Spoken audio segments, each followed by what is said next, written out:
Somehow that short I said I posted, Alan didn't post, so I had to just post it now. So I did. Sorry, that threw me for a loop. Welcome. We're here to talk about Wind and Truth again.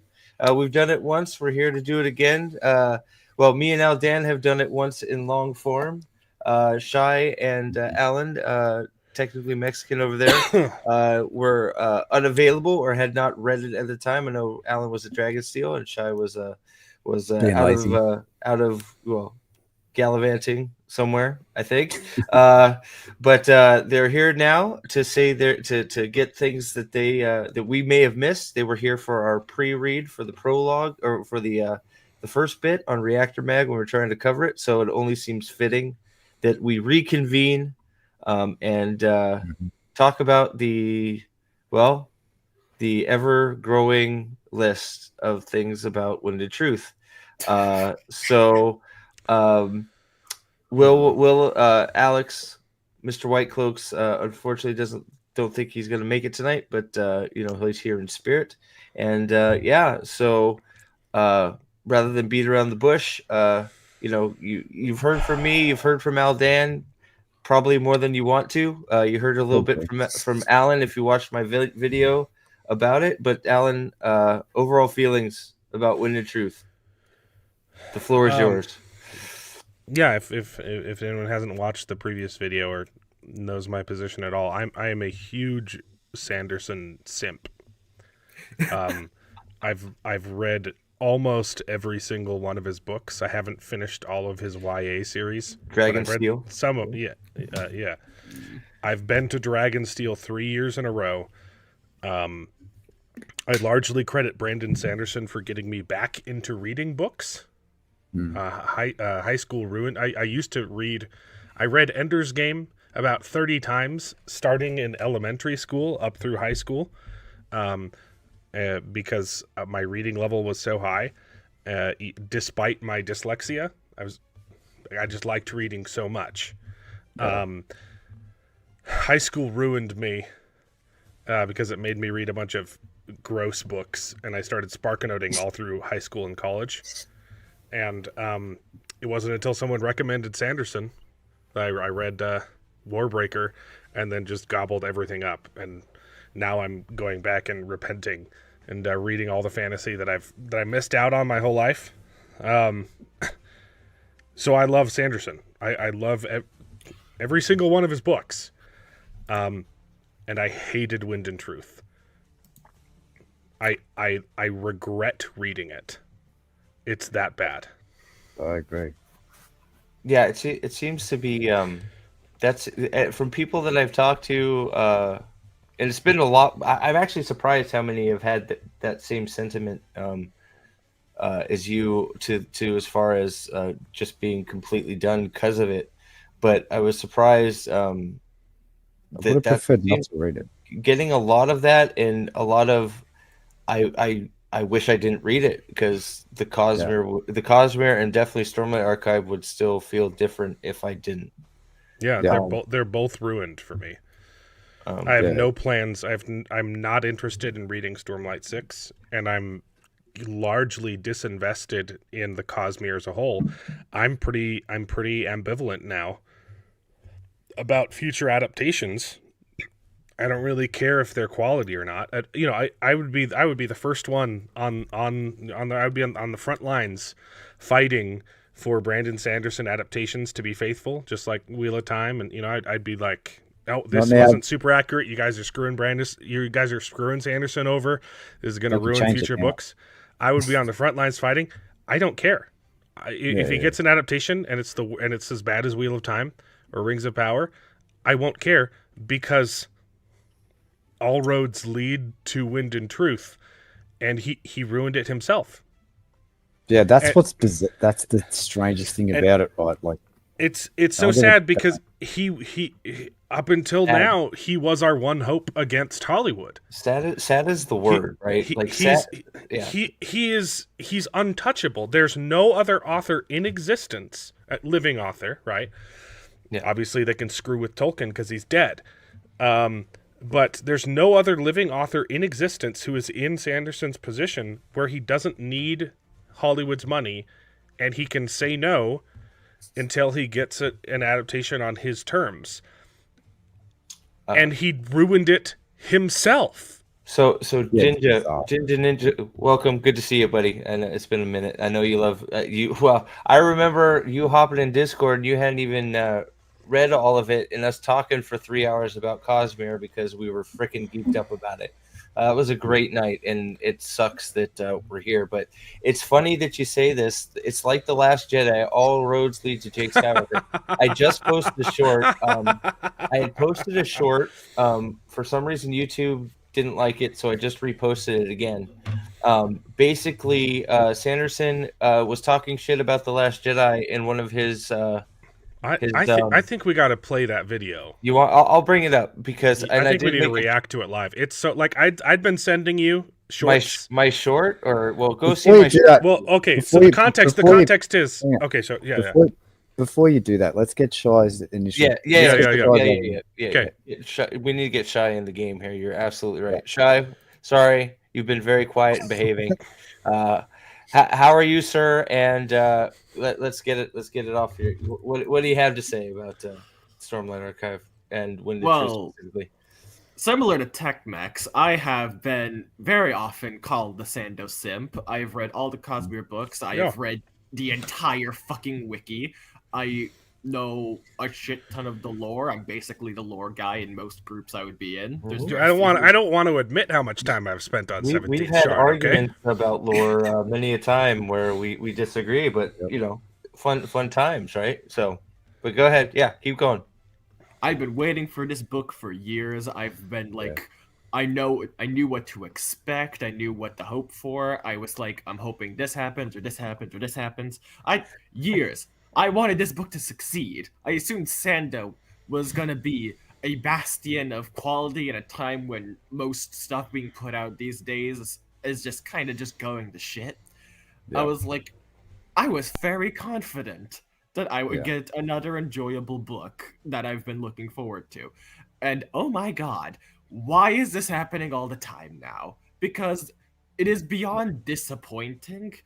It is just befuddling to an enormous... It's baffling. Soul crushing. Like depressing. Sad. Like sad is the word I keep coming up with because I'm sad. There are moments I'm going through the levels of whatever, like grief. Of grief. I there are times where I'm extremely angry, but most of all I am sad because it's like, Alexander, I have $600 worth of KS, what is Kickstarter leather bounds on the way. I was so excited about. Now I'm wondering if I can get my money back out of them on eBay. Yeah, and I just pumped $300 into the RPG, yeah, which I canceled because like it's one of those. I'm not sure that I'm still. I don't know. I'm still I want to wait to see what comes out next before I completely wash my hands. But I'm not buying any more merch. I'm not reading the next book until someone else has read it, and it'll probably be me because I'll probably. I'm not quite ready to just be like, because that was a discussion I had with my brother too. He's like, you know what? Everybody throws up a turd. Maybe this is his just mega turd. And I'm like, well, it's a little bit different, but I understand what you're saying. It is different. It's different. It's mega different. It's his magnum opus.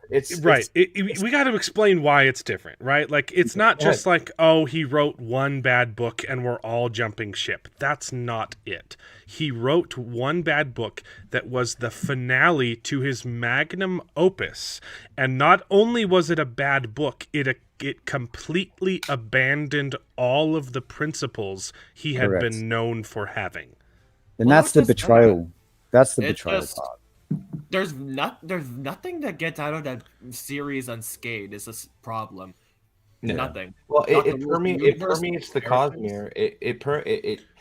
That's why it's so hard. It's a Cosmere. It's supposed to be a Cosmere connection book, and a Stormlight end to Era 1. Yeah. And it just what it does. It makes it hard to want to continue either. But yeah, so we won't get bogged down on that. So it sounds like you know, and that's the craziest thing. And I want to reiterate, all of us here were so geeked. Like I was Massive. Zeth book. I was ready. I was there for it. We were so excited that we all decided we were going to stream every week, every chapter that came. We're going to read it together.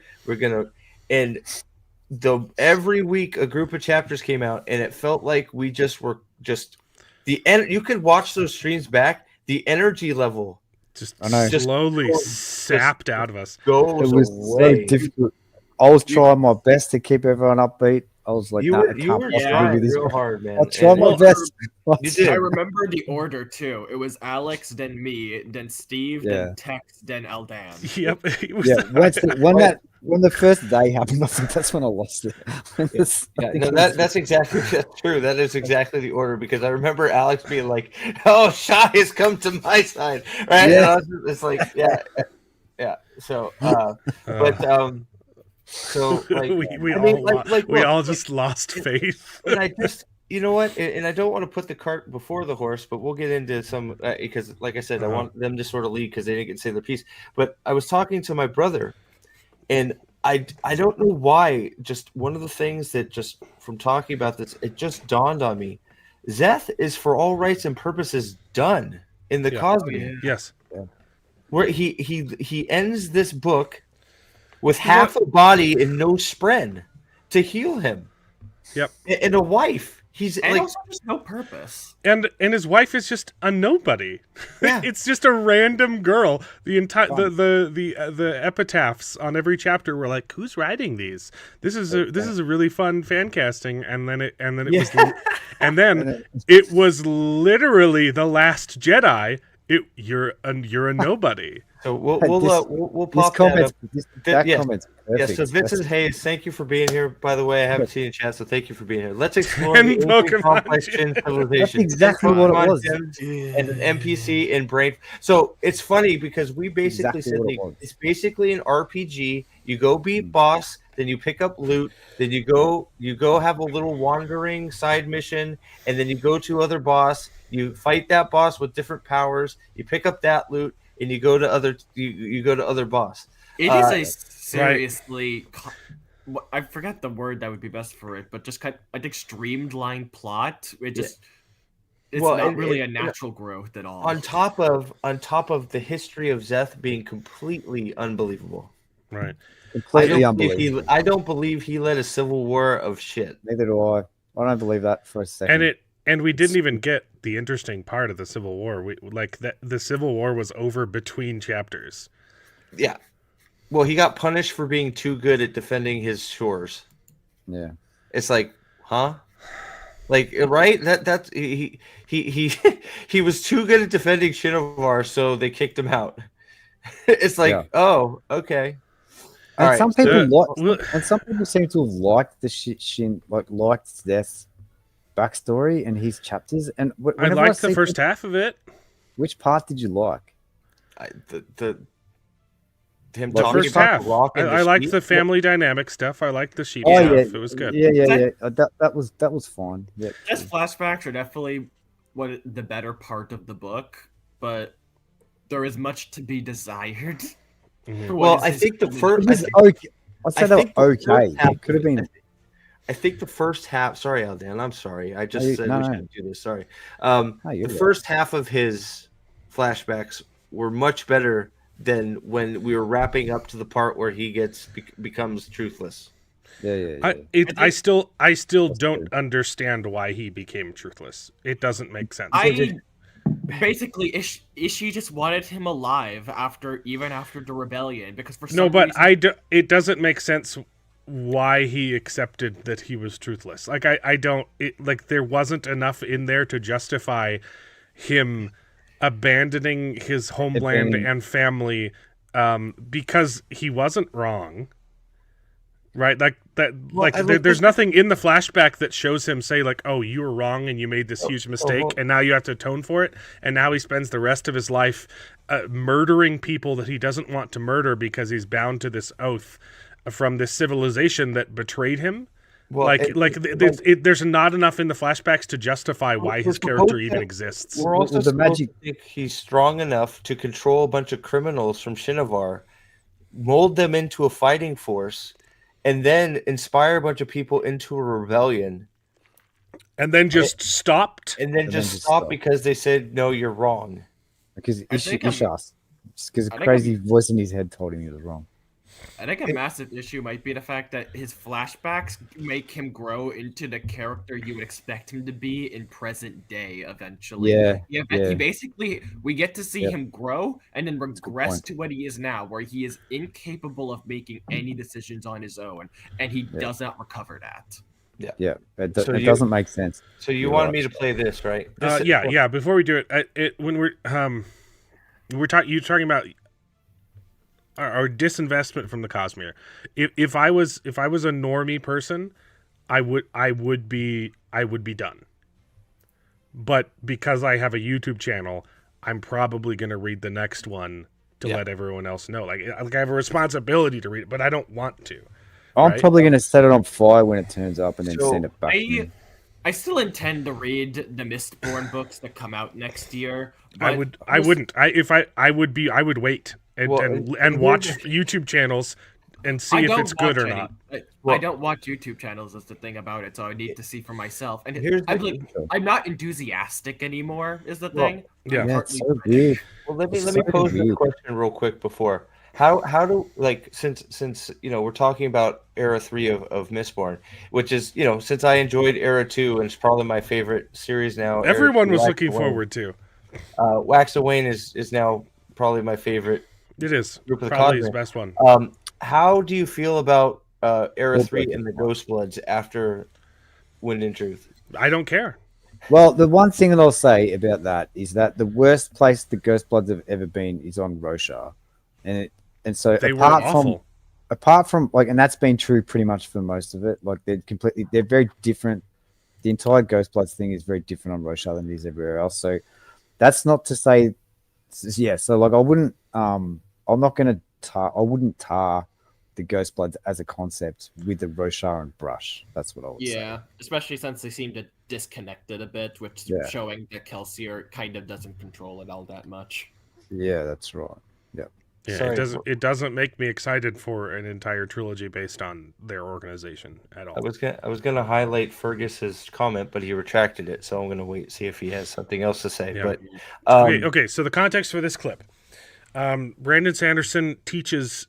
He's not a full-time teacher, but he's an adjunct professor at BYU, and he teaches one class a semester, if that. It's not every semester, right? Yep. He teaches a creative writing course where he gives lectures, and I don't think it's every year either. It's random. Yeah, it's not every year. It's occasionally, right? He's a when he has time. Right, and you can find all of his recorded lectures on his channel from about 5 years. I think they're 5 years old. Yeah, I've bookmarked them all. Everyone wants to get into the class, even though you can watch all the lectures. The appeal of getting into the class is he'll read your book, and you can only get into the class if you've already written a bunch of stuff. Like you have to submit a portfolio and stuff, and then everyone in the class will peer review your books and stuff. So it's a really cool opportunity for up and coming writers. Yeah, and he's re-recording the series because the stuff on YouTube is 5 years old, and his first it's the second lecture that's posted. Yeah, the title is Promise, Progress, and Payoff. Yeah. And I'd been sending you shorts from this this lecture, and we were clowning on them. Well, this one they posted like yesterday. Yeah, it's the worst one. This one I actually saw before you sent it to me, and I actually made a short, like I said, that's posted on my channel now. I don't know why YouTube didn't like it the first time, but it's up now. It was supposed to be up this afternoon, so go check it out. It's basically me sort of adding a few. We'll say questions. The problem is the entire lecture. The entire lecture, he's talking about how to set up, how to do setup and payoff, how to have a book that's satisfying, how to mark your progress throughout the book so your book doesn't feel like a slog, and how to keep your promises. And the thing is, it's an extremely good lecture. Yep. Yeah, It's a really, really good lecture. The problem is he's not doing it. He didn't take his own advice. Yep. None of the things that he's talking about were applied to his own book, Wind and Truth. And the hypocrisy is just like, it's so jarring. You're watching this and you're like, I don't understand how this book could be written by the person who is saying these words. Oh, there he is. The Ferg, welcome. They never explains thus understands truthless to be and why he does what he does, what the Ostone wielder tells him to do. Yes, he just does it because he is super indecisive now, and it's a stone, so stones are holy. I guess that was the most interesting part about the Shin culture was like they're honor bound to obey rocks. Like, can we please explain this? And it's just you're crazy now, so now you have to obey. It's not explained at all. I guess it's because Venli can talk to rocks, so rocks can talk. So did he change his YouTube name in between comments? I think so. I think he changed his Fergus McShane to the Ferg. The Ferg works for me. All right, so we're gonna play this, and then we're gonna move on. So I'm not even gonna play the whole thing. I'm just gonna play to the Last Jedi part. I think poor Mark Clark, our wonderful viewer, is so sick of watching Wind and Truth reviews. He's just watching us on mute. He hasn't been able to finish the book because we've been complaining about it so much either. Sorry, Mark. Sorry, Mark. Here we go. With a book that people like boring or I got lost, usually the signposts of progress are not there. Now, a big reason the signposts of progress cannot be there is that you gave someone a really interesting promise. And then kind of you like as a writer the Stormlight got really Archive. Interested in something else, and you have a giant subplot going somewhere else that doesn't seem to advance the main story. The Last Jedi does this. This is gonna haunt. This is gonna haunt him forever. So that should haunt him forever. But these aren't pre-recorded. This was recorded this week. Well, and it's funny. He doesn't even know. He doesn't even know. That's because when he said promise in my short, I said the exact same thing as you did. Like you do. The class is happening this semester. This is right now. It's an interesting promise, like you did with the Stormlight Archive, and like you did with every single character in the Stormlight Archive. They're all awesome characters. It's set up. You set up this idea of Kaladin, the idea of Dalinar, all of them. You set up these amazing you promised us these really cool things, and then got interested in what? Renarin and Merlane kissing. It's more than that too. It's way more than that. Like people and like I just want because Renarin and Merlane is a problem, but I don't like getting bogged down on that because there is so much more wrong with the book, and when you just focus on Renarin and Merlane, everybody wants to start calling you names and whatever. Renarin and Merlane, it's a third of the book is dedicated to them kissing. It's a problem. I get that that's not the problem. It's symptomatic of the problem. Yeah. There's so much. I have more problems with Kaladin. Everything that happens in the spiritual realm.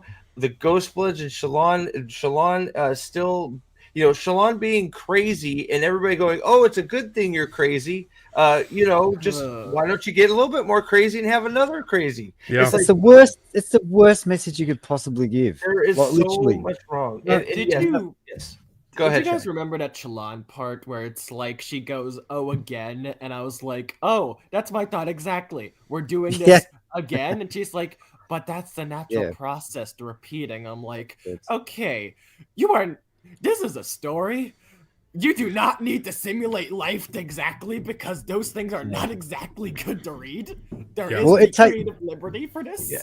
There's no escape.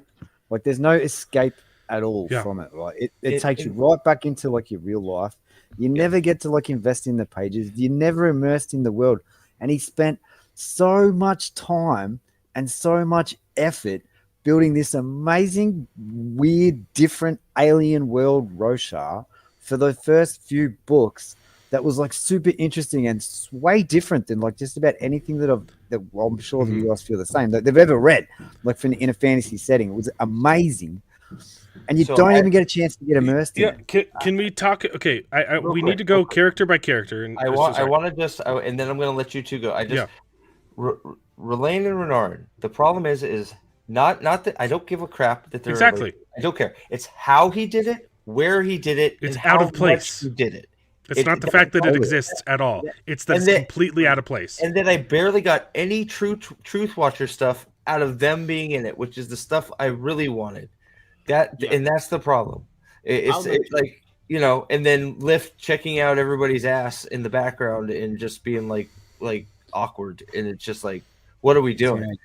But go ahead, Sean. From Steve, I knew this was going to eventually come because I read him confirming those two would be in a relationship. Yeah, but I never imagined that they would end up going all in on the 5th book because it's just not a good place to do it. There's a lot of other things you're going to end up prioritizing, and they're supposed to be main characters in the second arc in 6 through 10. That is not the focus of the finale, the send-off for the characters we love. Exactly. There's supposed to be a time skip between these. There is. What you would think you would see is maybe those two finally getting a few scenes together to establish these two characters tend to work together a bit. There is a relationship. They don't need POV chapters. They don't. They can just be in Shallan's POV. They can just be part of Shallan's POV. All of their character was her POV anyway. Her entire POV was just watching them and clapping. That was her. Those were her POV chapters. And that's annoying because I am one of the few people. I like Shallan. Who loved Shallan. I love Shallan, and I felt like she was completely wasted just to be an ally.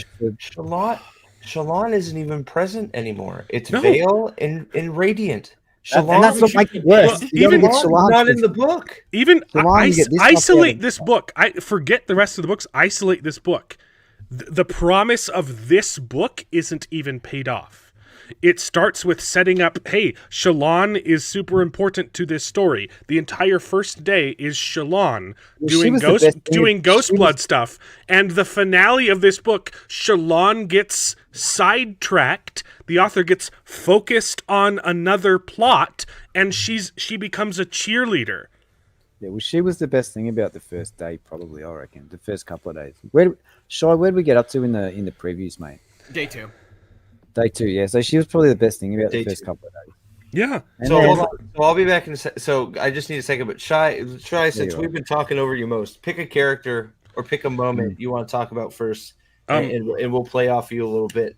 I want to give you the floor a little bit because we've been. This is what I was worried about. We're all very passionate. Very disappointed, and we want to talk. So I have a suggestion to go off what Sanderson just introduced. Is before we go character by character, because that's necessary to analyze each plot and why each one was disappointing. I think before we do that, we need to focus. We can talk about all of the plots that were abandoned in this book because he focused on something else.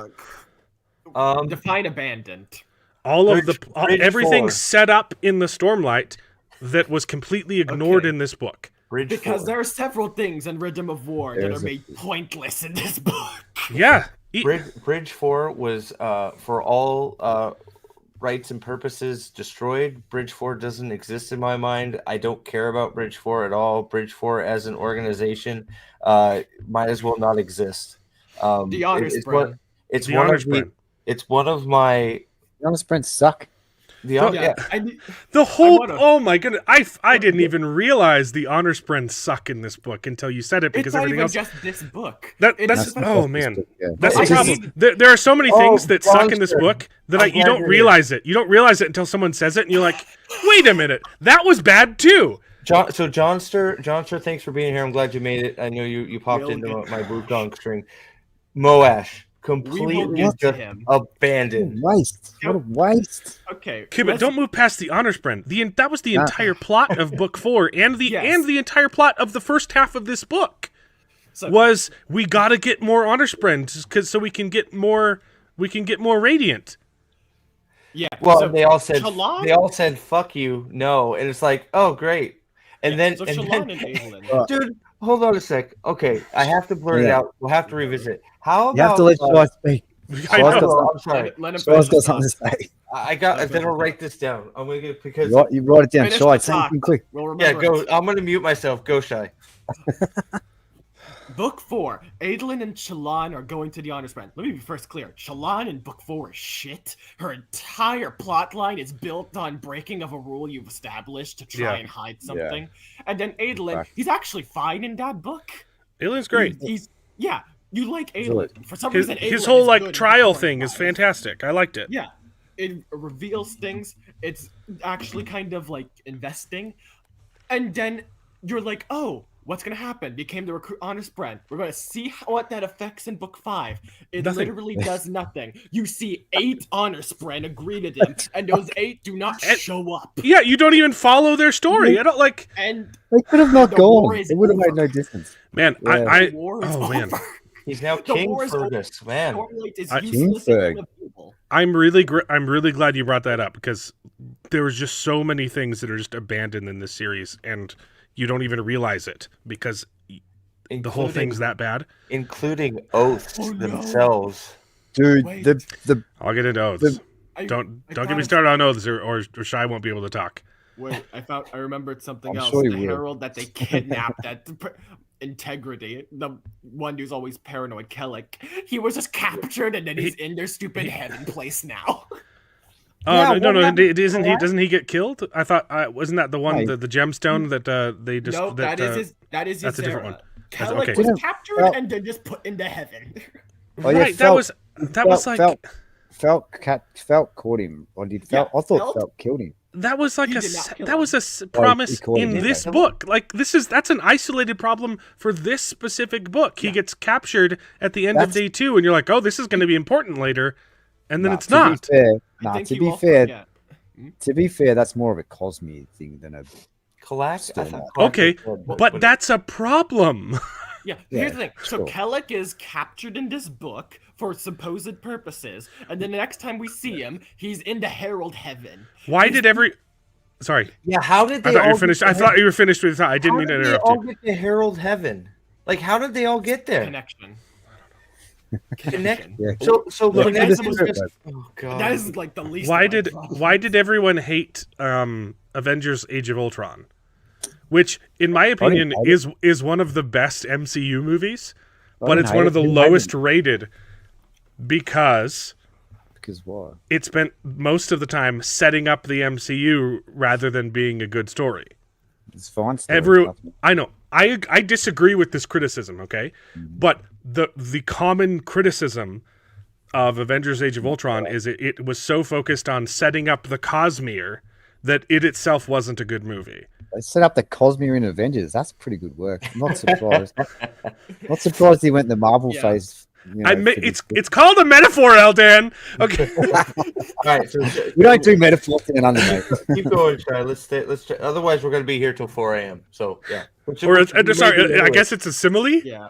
So ahead, next Sean. thing dropped is, and this is part of the plot hole. Even I've just dropped the new Metal Carapace singer. I know you kept bringing him up. He's going to be important later. He's going to be important later. He was not important at all. Why And wouldn't he be? I know I got to that part at the ending of the book. I was like, oh, Shai's going to be pissed. He just like talks to Venli. He has a conversation with Venli, It's like and you're- then the you book own ends. Shattered Plains now. It's like which leads me to the other completely abandoned. What's the point of Venli as a character? There's Her, no- thought you were gonna what's the mention point of Odin's having story. her be a flashback Look, character in book look, 4 look, if look. she's not important Hey. to the finale? they ride chasm fiends and they found a well. Right? another well. It's not a well of ascension. Those were some of the boringest chapters. Like I just Like, was not. he- It's just He like, kept putting off the Seth flashbacks, right? Seth was supposed to be book 2, Well, and then no, book he 3, changed- and then book Yeah, he- 4, and he Yeah, pushed he him back, changed and he said, "Look, I know this is a controversial choice, but Weird. I realized I couldn't do Seth in book 4 because it was really, really important that we got to see a POV from the singers." Like it Well- was going to be important for this book, and it wasn't. I wish It was. I wish He Ezra did that for. He only did that for Crabman representation. Let's be honest, right? Let's call. I That's mean, what it Venli was. Venli was somewhat of a POV before book 4. She was like our bad guy POV for Yeah. a time, Yeah, and was yeah, clearly yeah. going to try being that singer who turned radiant.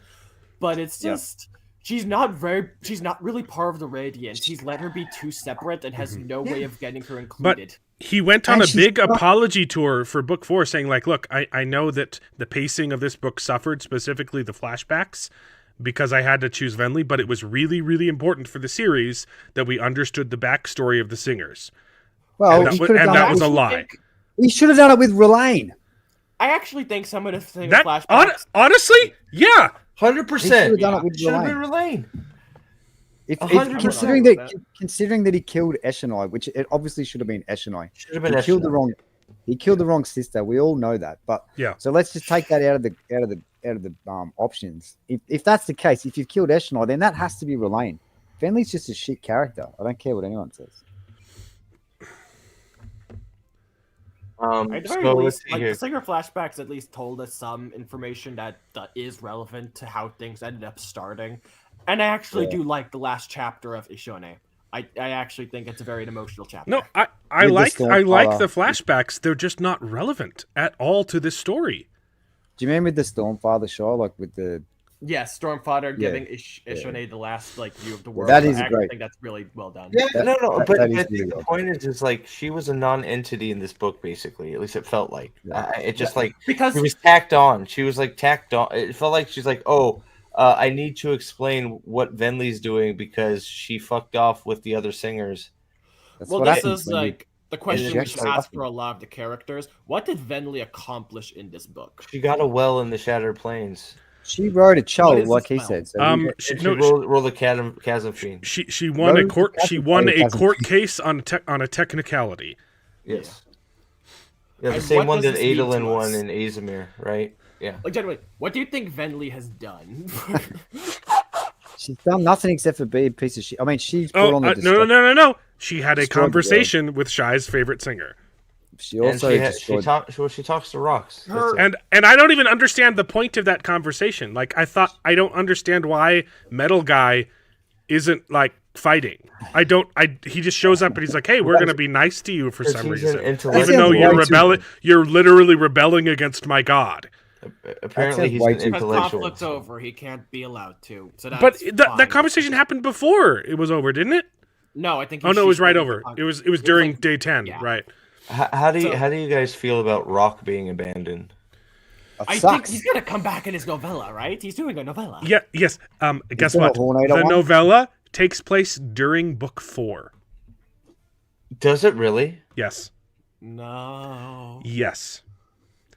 No. He That's said not- he said that in his Sanderson year in review. So that's Okay. horrible because I'm gonna- I totally expected Rock to come riding down the fucking peaks with a legion of stone wards behind him or something. Yep. Just Army of rocking it. Rangus Stonewards. An army King- of Rangus Stonewards. Rock King of the Peaks because he came back with shards.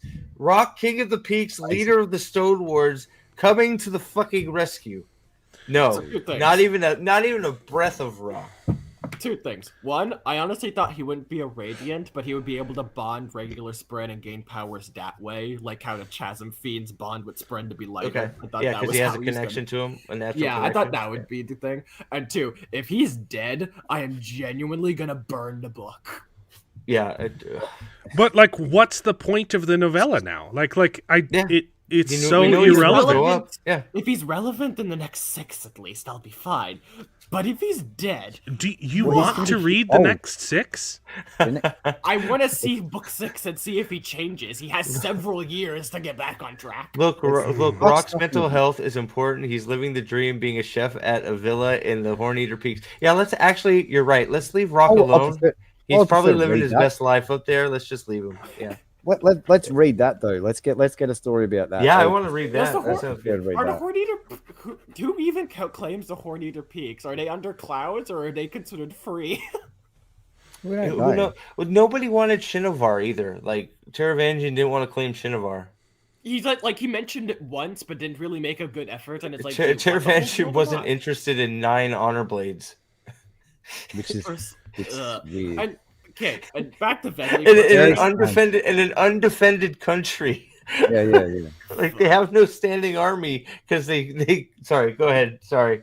I'm like wanting to complain about 3 different things at the same time, but let's go back to Venley for just a second. Yeah. Her entire plot line is it's so hard to talk about this book. There's just so much. I know. Thanks for being here, man. Is trying to find Odium's shard pool. It is fucking useless. It does not matter. By the end, I don't even know if his shard pool exists because would Odium's shard pool exist after he's combined? I don't know. Well, also, why are we creating new things? Mega pool. Why do we have? Why are shard pools a thing now? Can we not do that? We have enough to deal with. Sorry, Steve, you're wording that incorrectly. You should be saying, why are you focusing on a side plot rather than the plot that was promised? Yeah, why shard, all of a sudden shard pools? It's like, and you're right, Shai. It's like, well, but she got Odium's pool, so that was the capital of the Shattered Plains, so they own the Shattered Plains. It's like, so she can just own it now? It's like she owns the land around the pool, so she gets to use the pool if it even exists anymore. The problem is, it's just not relevant. Pool, something of his would exist. But honestly, it could have been on Braze. It literally could have been on Braze, and it wouldn't have mattered. But it's never referred to until this book. Let me ask you something, Shai. Do you think, all of you, do you think, and because I think it, I just thought it right now. Do you think the shard pools were created specifically to give Venley a way to win the Shattered Plains? No, they're in the books. No. The Well of Ascension, the Pits of Hatton, those are shard pools. Yeah, I think Brando just reread Well of Ascension and he went, "That's cool. I'm going to do it again." Yeah, Well of Ascension is a literal shard pool. Pits of Hatton had one somewhere hidden in there. All the shards have one. Like Horneater Peaks. But were they ever? Yeah, so the perpendicularities are shard pools. Yes. Okay. They're connected to shard pools. So maybe the perpendicularity is the shard pool is the physical manifestation of the perpendicularity. I think that's the best way to look at it. It's like all the shards manifest in some fashion, and a shard pool is one that happens. It's the liquid form of their power. Right. We've seen it in Mistborn and stuff. And the high storms are also that. You've seen it we've seen it on Sal as well to a degree, haven't we? Yeah, they're all there to some extent. So, but the problem with this one is, what does it even do to know where it is? It's not. It hasn't been relevant at all, and it's not relevant now. It's literally only relevant thousands of years in the past. Pits of Hatton had a shard pool, and Ruin. He said Ruin. Ruin. That's right. Yeah, Pits of Hatton. Because that's where all the ATM was. Yeah, that makes sense. Yeah, the ATM is the body, but it also had a shard pool. And there's have you guys read the Mistborn Secrets? Yeah. Yeah, you can hear one of the characters basically curse out Kelsier because he fucked up the pool. Yeah. All right. So, did you say there were 3 things you want to touch on before we head back to Alan and what he's got? Or did you say there was some? Or you said you wanted to talk 3 and 1? We're going over abandoned plot lines. Right. No. But Shai said he had 3 you want to talk. Continue on. I just wrote 3 things came to mind. I can't even recall them anymore. Okay. That's why I'm starting to write shit down. So go ahead. Yeah, I should be taking notes. Out of mine. I should. Well, I don't know if it qualifies as an abandoned plot line, but does anybody did the Maya stuff piss anybody off about how she just fucked off for the whole book and then came back and Aidlin's like, "Oh, I thought you were bringing Windrunners," and she's like, "No, I just brought nobody because the fight was over." I was pissed before that. She brought shards, but when she got back, it was too late, and she's like, "Oh, well, I guess I just was gone for no reason." Dude, no, it wasn't too late. It was just in time to have a fight off screen with the unoathed. It was just in time to win a chair that the main fuse guy didn't think was worth defending, and he lost the whole kingdom because he decided he wanted to fight Adolin 1-on-1 instead of win the country. You know what he had honor at least. You know what the Unowed kind of remind me of as a parallel?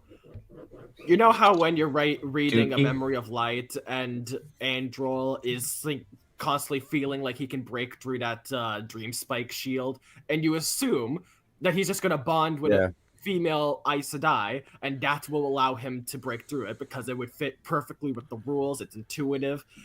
And so it's like with Adolin, you assume he's just going to revive Maya. That's what he's going to do. Yeah. Or even the armor spread. But no, he's not even revived. They somehow just bond, dead spread. It's like, no, I like never thought that with Edro. I never thought that he was like going to bond with a chick, and that's how he was going to get over the wall. well, not bond, the circle. spike. Well, Combine both Satan so and Sadar. that's what we I all never thought wanted. that was gonna We all wanted Maya to be revived and Adolin to become an edge dancer or whatever the hell, like, right? That's what we all wanted. And No. instead, No, I didn't. No. Maybe up and went before this book, but like throughout this book, as this book was going on, it became really, really obvious and clear to me that like Honor is looking for someone who doesn't want the power and refuses the oaths and stuff, right? And so, like by the end of this book, I wanted Adolin to ascend, mate. Adolin should have. Right. I know I'm right. 100%, I'm right. he can't. He lost the leg, and he should have ascended. He Brandon, honestly could have.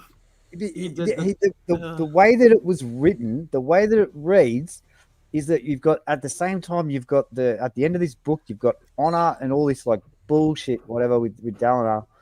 You know, Dalinar can't do it because he wants the power or whatever, and like Honor would just need someone who would have to be someone who doesn't want the power, doesn't want this, doesn't want that, and we're going through this exact conversation in Adolin's head for the whole back half of the book. And I'm like, oh, Adolin's going to ascend then. That might be awesome. Nah. So I didn't want that. I wanted that. well, that's cool. It's I don't know. I still wanted Adolin. Sorry. Oh, yeah. You're bringing up. Weird. Robot Steve. While he's roboting, I'll just say I did want Adolin to be an edge dancer because he's like the best swordsman, and I think the edge dancer powers fit perfectly with that. It would have been pretty cool. He's also someone who listens. He's a person who's down with the people. He constantly talks with the soldiers. The oaths fit perfectly with him. Again, 100%. Obvious place to go, and he would have done it by listening to his literal blade. Yep. Well, that's the other thing. Like you were annoyed with the Maya thing before, like way before, because she was just progressing too quickly and coming back to sentient far too quickly. Well, she became sentient at the end of the last book, and this book happens in 10 days. Yeah. And in day one, she's talking in full sentences, and not just talk. She's talking like philosophy and stuff, and you're like, what? This would have been cool if we started it from book one. You know? Yeah. It makes no sense happening off screen in between books 4 and 5 because there is no time jump between 4 and 5. Yeah, not at all. And then she jumped, and then she just and then she just disappears. And so there's no, it doesn't make any sense. The Maya thing was completely butchered. And I don't know why people aren't more upset about that, because one of the things I think it's just buried. Yeah, it's like connected to the best plot in the book, which is Adolin, which only gets fucked up in the end. Yeah, I think that's why, because Adolin is the shining. And sorry about that. Adolin is the only Adolin shows up, and you're like, thank God. And then it just gets destroyed at the end. It's a shame, but I think it's the best thing out of the whole book is Adolin's stuff. So Maya's stuff sort of gets put on the back burner because there's so much other stuff to talk about. Lost in the weeds. And actually, while we're on this, just like a small little detail for those who constantly wonder why people, including me, have a problem with Rolan and Renarin's chapters. We literally see Adolin kill a Chasm Fiend, have it collapse on him, and then it cuts to a Rolan and Renarin chapter talking and wasting time to cut back to Adolin with his leg cut off. We gotta wait till Renarin and Renee with Tom. Yeah, instead of Tom on top of a mountain of bodies. Mm-hmm. It is like, because we had to go and watch two dudes kiss in the spiritual realm.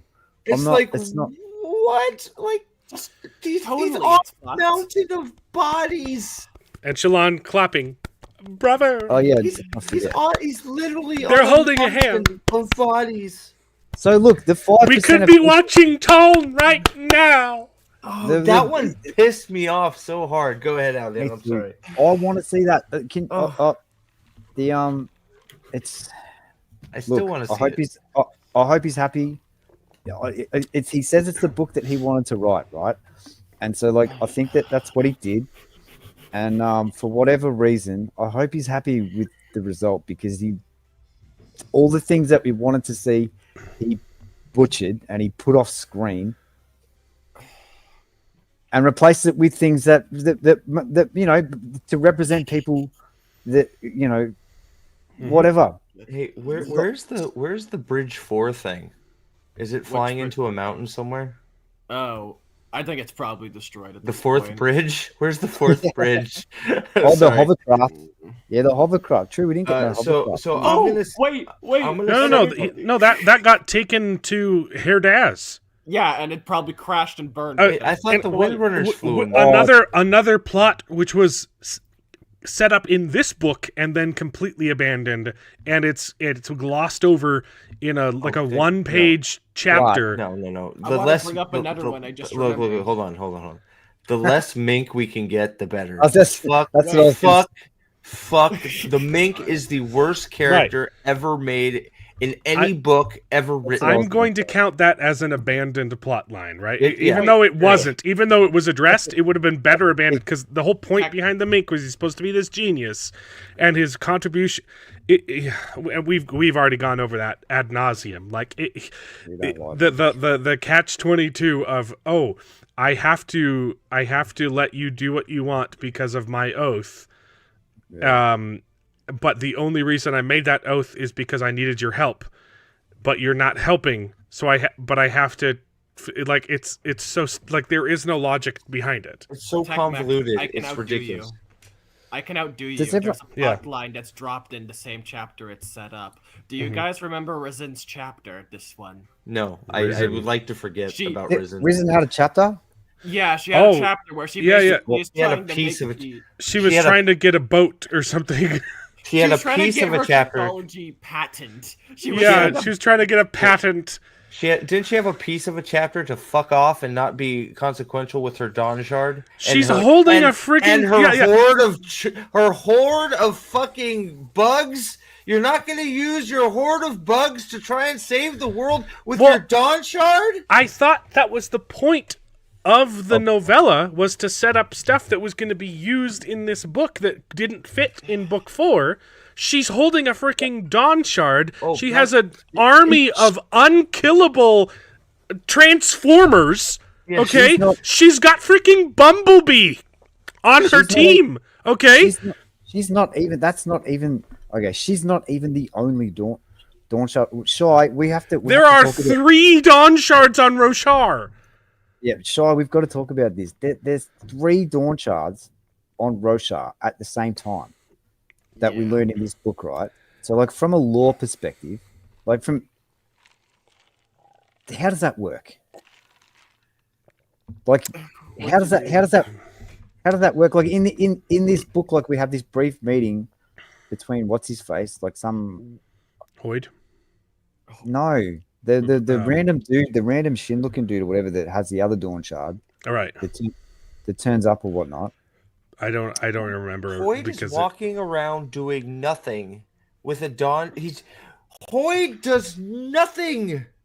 Hoyd is an abandoned storyline. Hoyd has been on this planet since its inception, since the dawn of time. And he's done. I guess he left for a little bit and then came back. He came when humans first stepped on it. He pretends to be Dalinar for the whole book, and he does off nothing. Screen and does nothing. What does he want? What does he? Active role. He wants Odium trapped there. Like, we do actually literally find out his entire motivation is just to trap Odium there longer. That's literally it. Okay. I do wonder, why don't you fucking use your Dawn Shard a little bit when you think the world is about to end and you're about to die?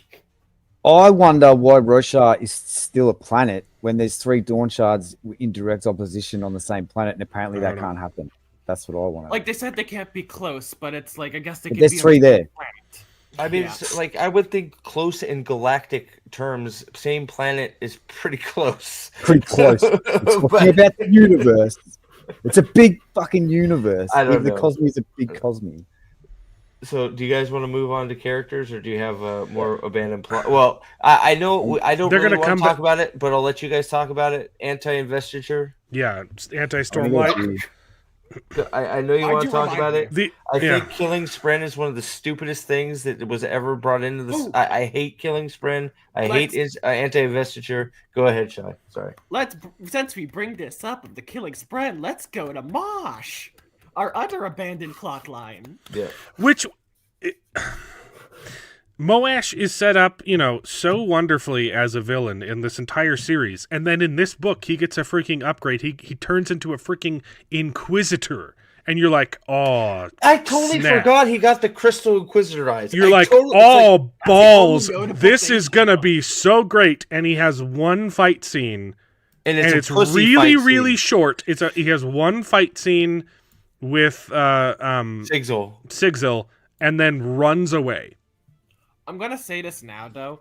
I think Mosh is still lame even with the Inquisitor upgrade, because it becomes very clear in both the previous and this book. Mosh is not that great a fighter, and I don't know why gods are literally trying to keep him around when he can't win a fight unless he's able to make it so his opponent can't fight back. Yeah, he's cheating, and it sucks. It's like I hate those fights because he throws a. We're using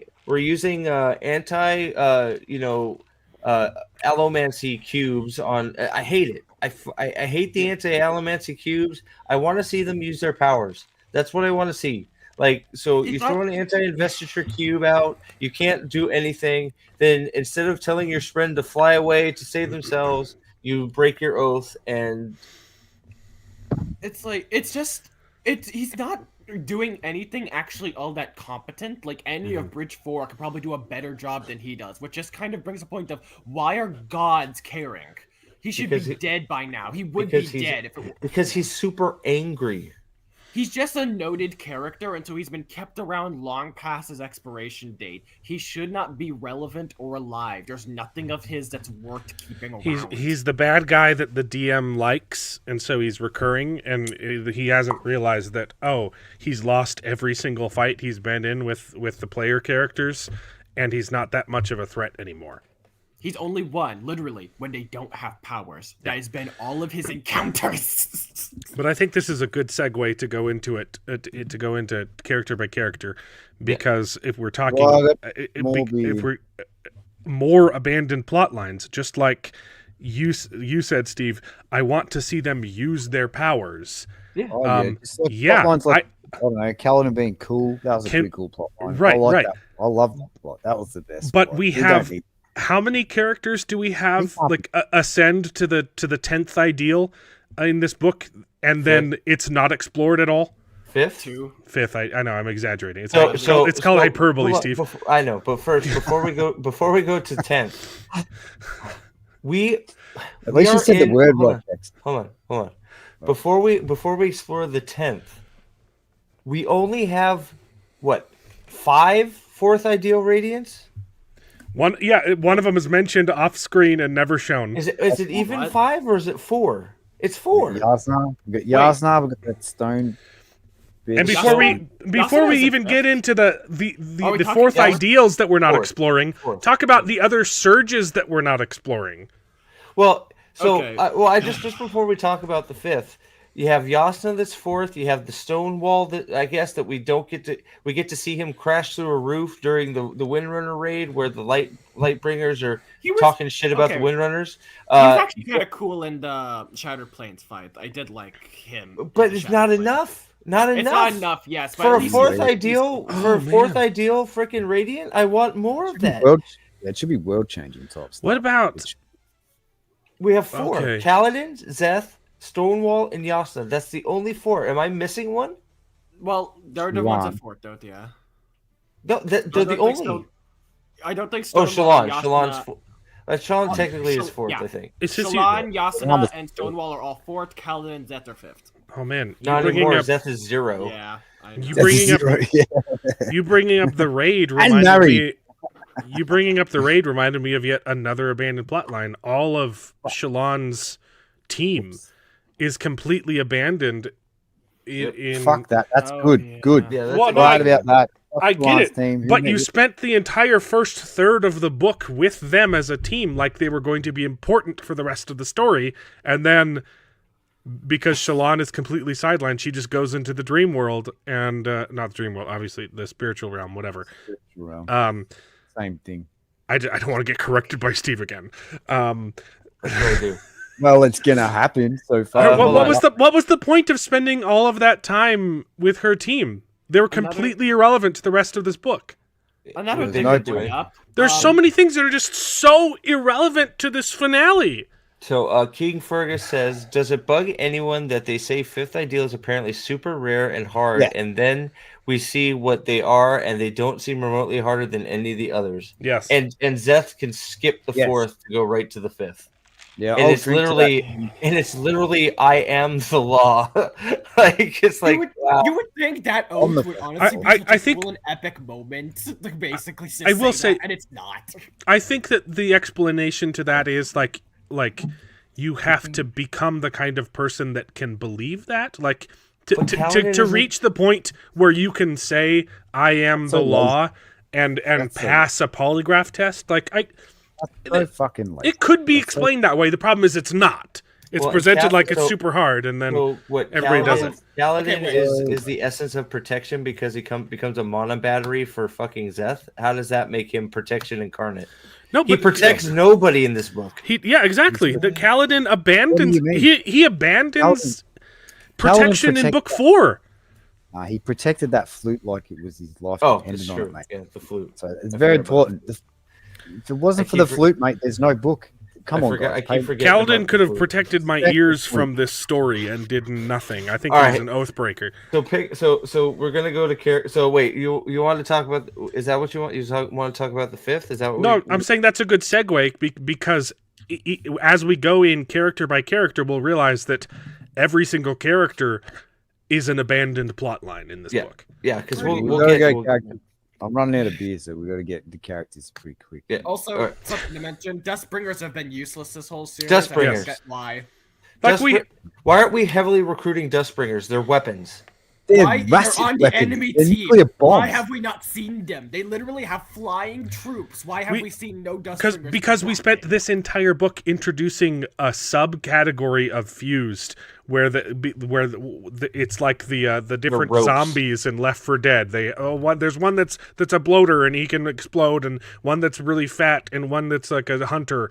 And rather than exploring the things we've already established, we're introducing yet another magic system, another plot line in this book last minute that makes no sense and is unnecessary. Yet to win Aesir, all you need to do is two or three of those ground guys and have them go into the ground.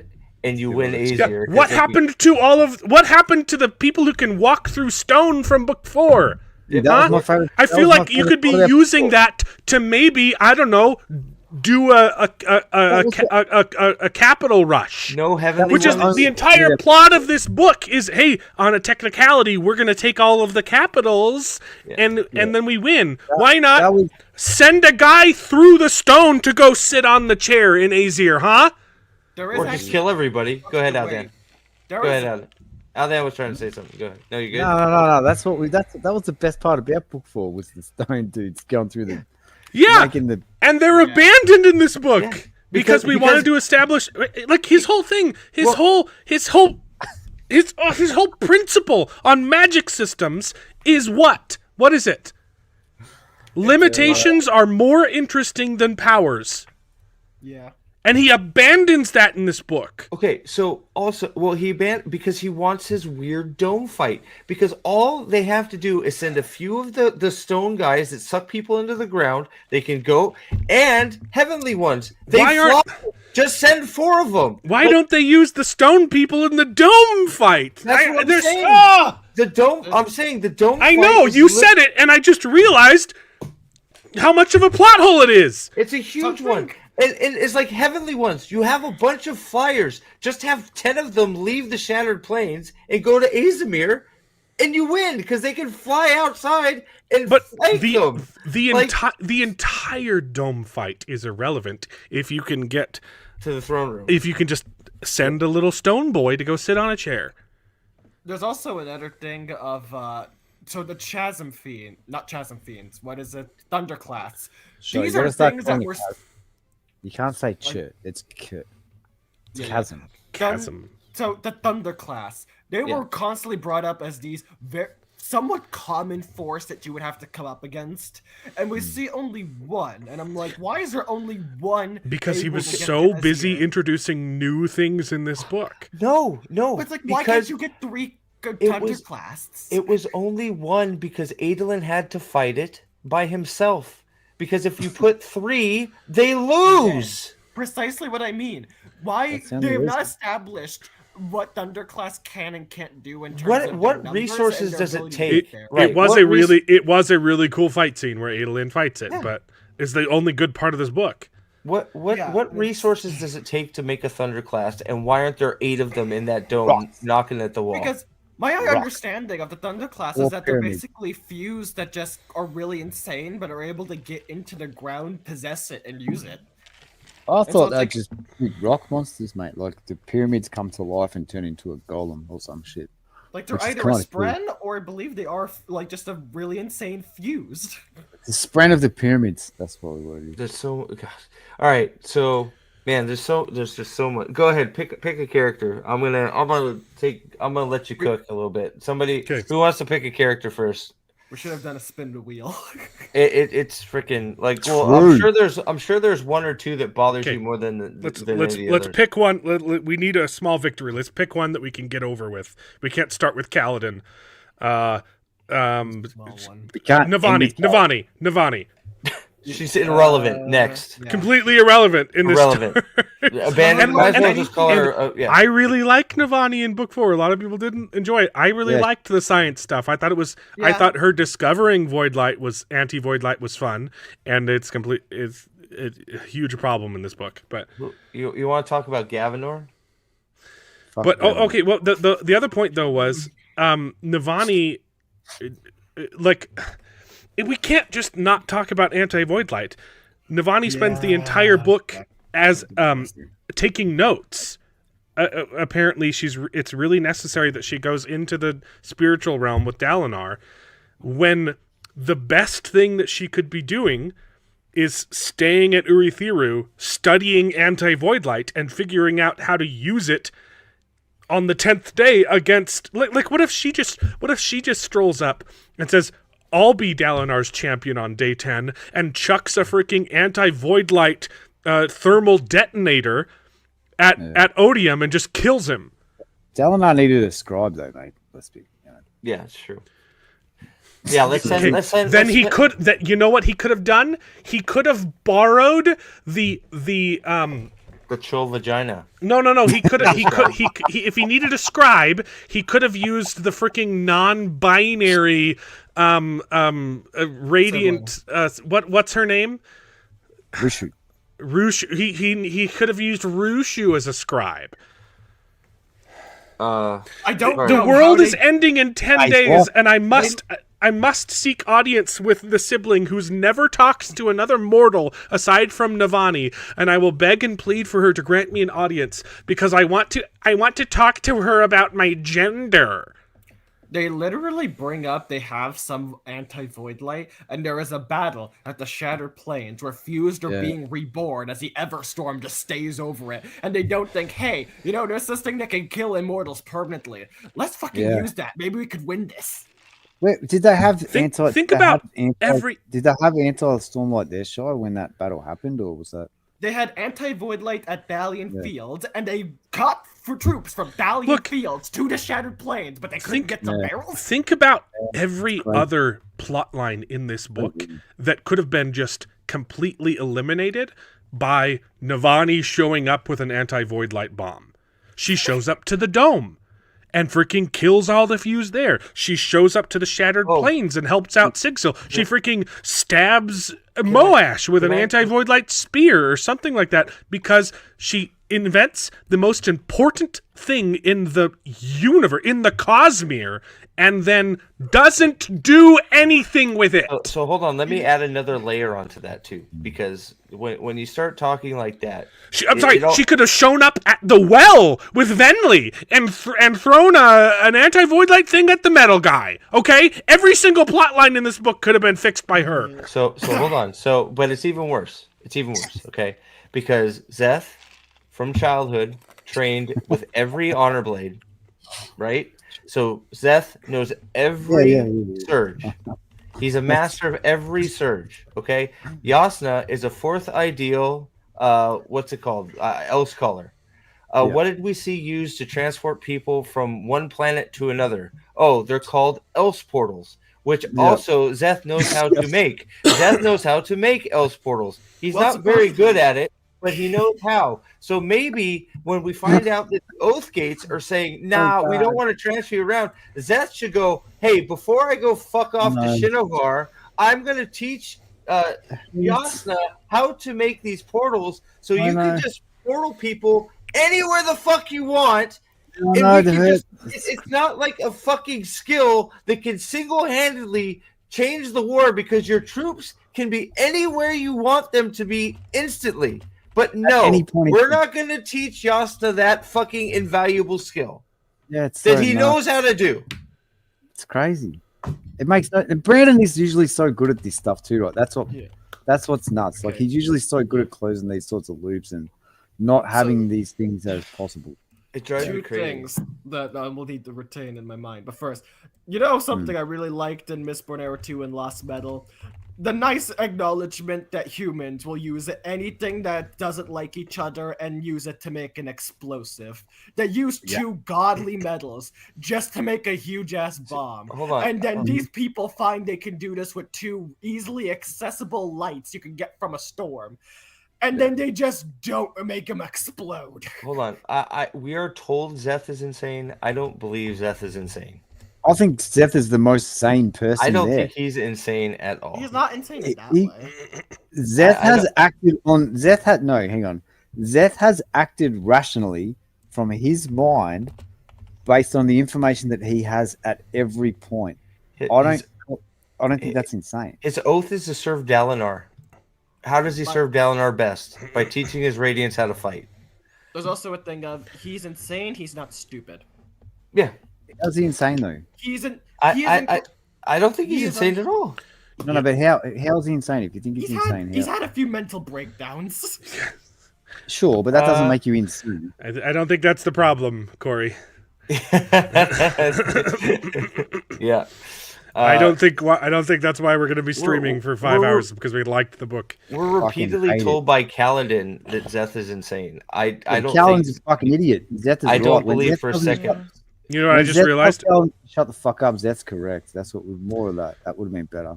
Navani also could have showed up with a anti-stormlight pen to sign Rizen's patent. We could have fixed her plot line too. What? There's something I was thinking. There was the bomb thing. What else? Fuck. What were we talking? Right. Also, the stupid thing that makes the else portals for fucking ODM. It's one of the fucking unmade. And the only thing we hear about it is some weird cost we get nothing about. And then there's this. We don't. Okay. The Unmade's another pretty much abandoned storyline. What are the Unmade? I don't know. This one is a particularly egregious one. We know nothing about this Unmade. We get told she can make Else Gates only in this book to solve a problem made in this book. And then we get told there's a cost to the problem that we don't know about at all. And why the fuck would a shard need to pay a cost to a lesser sprint? Right. Why does a shard afraid of an Unmade that it created? And he's just like leagues more powerful than it. Like, why are we making a deal with Mishram? Because I forgot Mishram's R'hllorn and R'hllane are holding hands, so Mishram spares everybody. Yeah, let's be clear. Bado Mishram was a waste of plotline through to through. She does nothing. Yeah, nothing. Dude, she was. That was the thing that was super like that was intriguing as like the Bard and Mishram thing. He teased this out since the start. I'd fire him too. Yeah, because we all assumed once she was freed, all the dead's brand could be revived. All hell was gonna break loose too, right? And it didn't fucking happen. It was like nothing. It was like, okay. That was supposed to be the payoff. It would be a status quo change for the entire world, one of which we knew about and others which we didn't. And it literally it's irrelevant to the status quo change that happened. All of that was from fucking Taravangian ascending with a second shard. Yeah. And then bullshit happening that none of us could have predicted as a result, because how the fuck is he able to do this?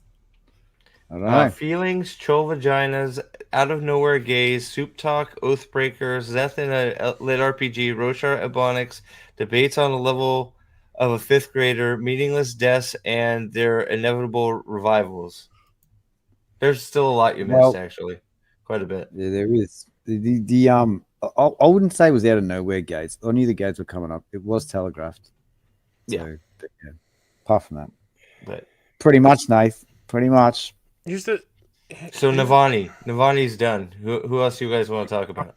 Navani's well, there are 34 POVs in this book. So we talked. So we're done with one. What's that? This confuses me still. It's like a cool concept, but not one I would want in this book because I don't get it. And it's like, why is it here? That weird guy in Azir who like does and doesn't exist. You only see him if you expect to. What the fuck was with that guy? Which guy? I don't even remember. I'll be honest. He's one interlude chapter. He's all red. He's for some reason invisible unless you expect to see him. I don't understand what the fuck he is. He's Bob the Builder. I don't remember. I might have memory hold that. Sure. Yeah, I don't. I think my brain was mud at that point. I don't remember what you're talking. Let me get the name. Are there any positives in this book other than the majority of Adolin's story? No, there was. I didn't hate the midsection. The midsection was the best part because it was mostly Adolin. Well, some of the spiritual realm flashback stuff would have been good. I was okay, but then of course Honor turned into an Oathbreaker and a pest. So it's like. So it's just like a metal. Honor basically turned out to be a meddler, and he caused all this shit because he couldn't keep his hands to himself. I some of the flashback stuff, getting some of that history was sort of interesting. For me, good. When it switched to being the start of this spiritual realm flashbacks was good, but when it switched to being like the Odium Dalinar, I think that's when it went to shit. But before that, it was pretty interesting. It was such a good concept too, and you guys made fun of me when I posted it on our chat. When those flashbacks started, I was like, "This is a really good idea. This is a really smart way to do exposition dump that we've been waiting for 5 books. Yeah, this is a really smart way to give exposition." While still maintaining a sense of urgency. Yeah, but it was Dalinar's because they're like, we've got to live through these visions, but also there's assassins here. I was like, this is a really clever setup, and then it's done terribly. It's done horribly. No, but it was Dalinar's whole plot for the whole 1,300 freaking pages. Yeah, like that's the problem. So I don't think making a canon that the Honor guy was talking about himself in the third person all the fucking time was just stupid. I liked how it was written until they confirmed that's actually how he thinks, and he's not just this is not just a memory narrating for Dalinar. I was like, you fucking idiot. Can I ask, does anybody have a good reason why Shallan or Renarin or R'Lain didn't go up to Dalinar or Navani and be like, hey, look, we got sucked in here too. There's Ghostbloods in here. Be careful. We got your back. Why are Truth Watchers better in the spiritual realm than Bondsmiths?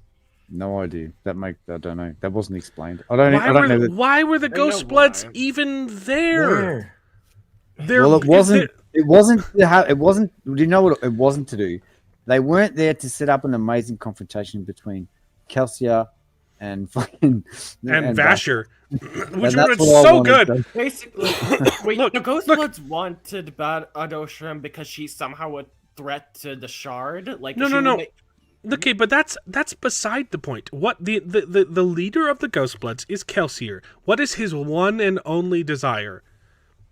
Body. Protection of Scadrial. No, even he wants a body. That would be a nice, but he wants to keep Scadrial safe. Yes. And so he's invested a whole bunch of Mate, time. Scadrial, right again, mate.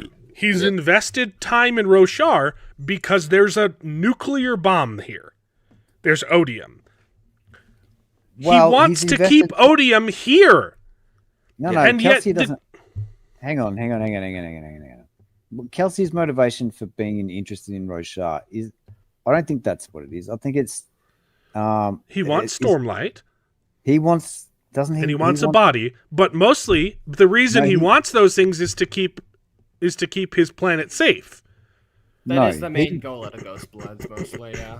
No, he has. Sure, but Kelsier specifically. They're Scadrial supremacists. Yes, he's a Scadrial supremacist, but he wants to inject his soul back into the physical realm properly, like the Heralds do all the time. Right. So, I think that's more a personal goal than his organization. That's his motivation. Right. But the goal of the Ghostbloods is they should be helping Dalinar this whole time. Their entire presence on this planet is contradictory. It makes no sense that they're fighting against Shallan this whole time when they want Dalinar to win this fight. They don't want odium loose on the Cosmere. It makes no sense. Yeah, I agree. Actually, I agree with that. No, the whole Ghostbloods thing is just I still want to know. I would have loved to know what the unmade from. That would have been nice. But what were they before they were unmade? Yeah, what were they before? But I don't. I also don't like the whole thing of somehow the shard will just leave its host for someone else it likes better. Because it's like, I'm sorry, I know you can. I'm fine with it having a preference of hosts, and only specific people can control it better. But I don't want the shard to just constantly be wanting to leave for someone else. Because otherwise, why don't they just go to them right now? And you can't have that and you can't have that be the case when Honor, Tanavast from day one has been acting dishonorably, right? So you can't have this mechanic of shards can just pick somebody different that's more in line with their essence when you've literally shown and you've said that right from day one that Tanavast has not been honorable at all in any way, shape, or form. So you can't have the two things at the same time. It breaks everything. It's so. And I personally don't like the whole shards gaining sentience thing. The longer they're unbound to somebody, I never agree disagree with me. The fact that Honor's just been sitting in the spiritual realm basically as an infant growing. And Dalinar decided to give it to Odium so it could learn to be honorable while fucking with Odium. It's like this is where me and Shy I don't understand why the same aren't happening to the other splintered shards.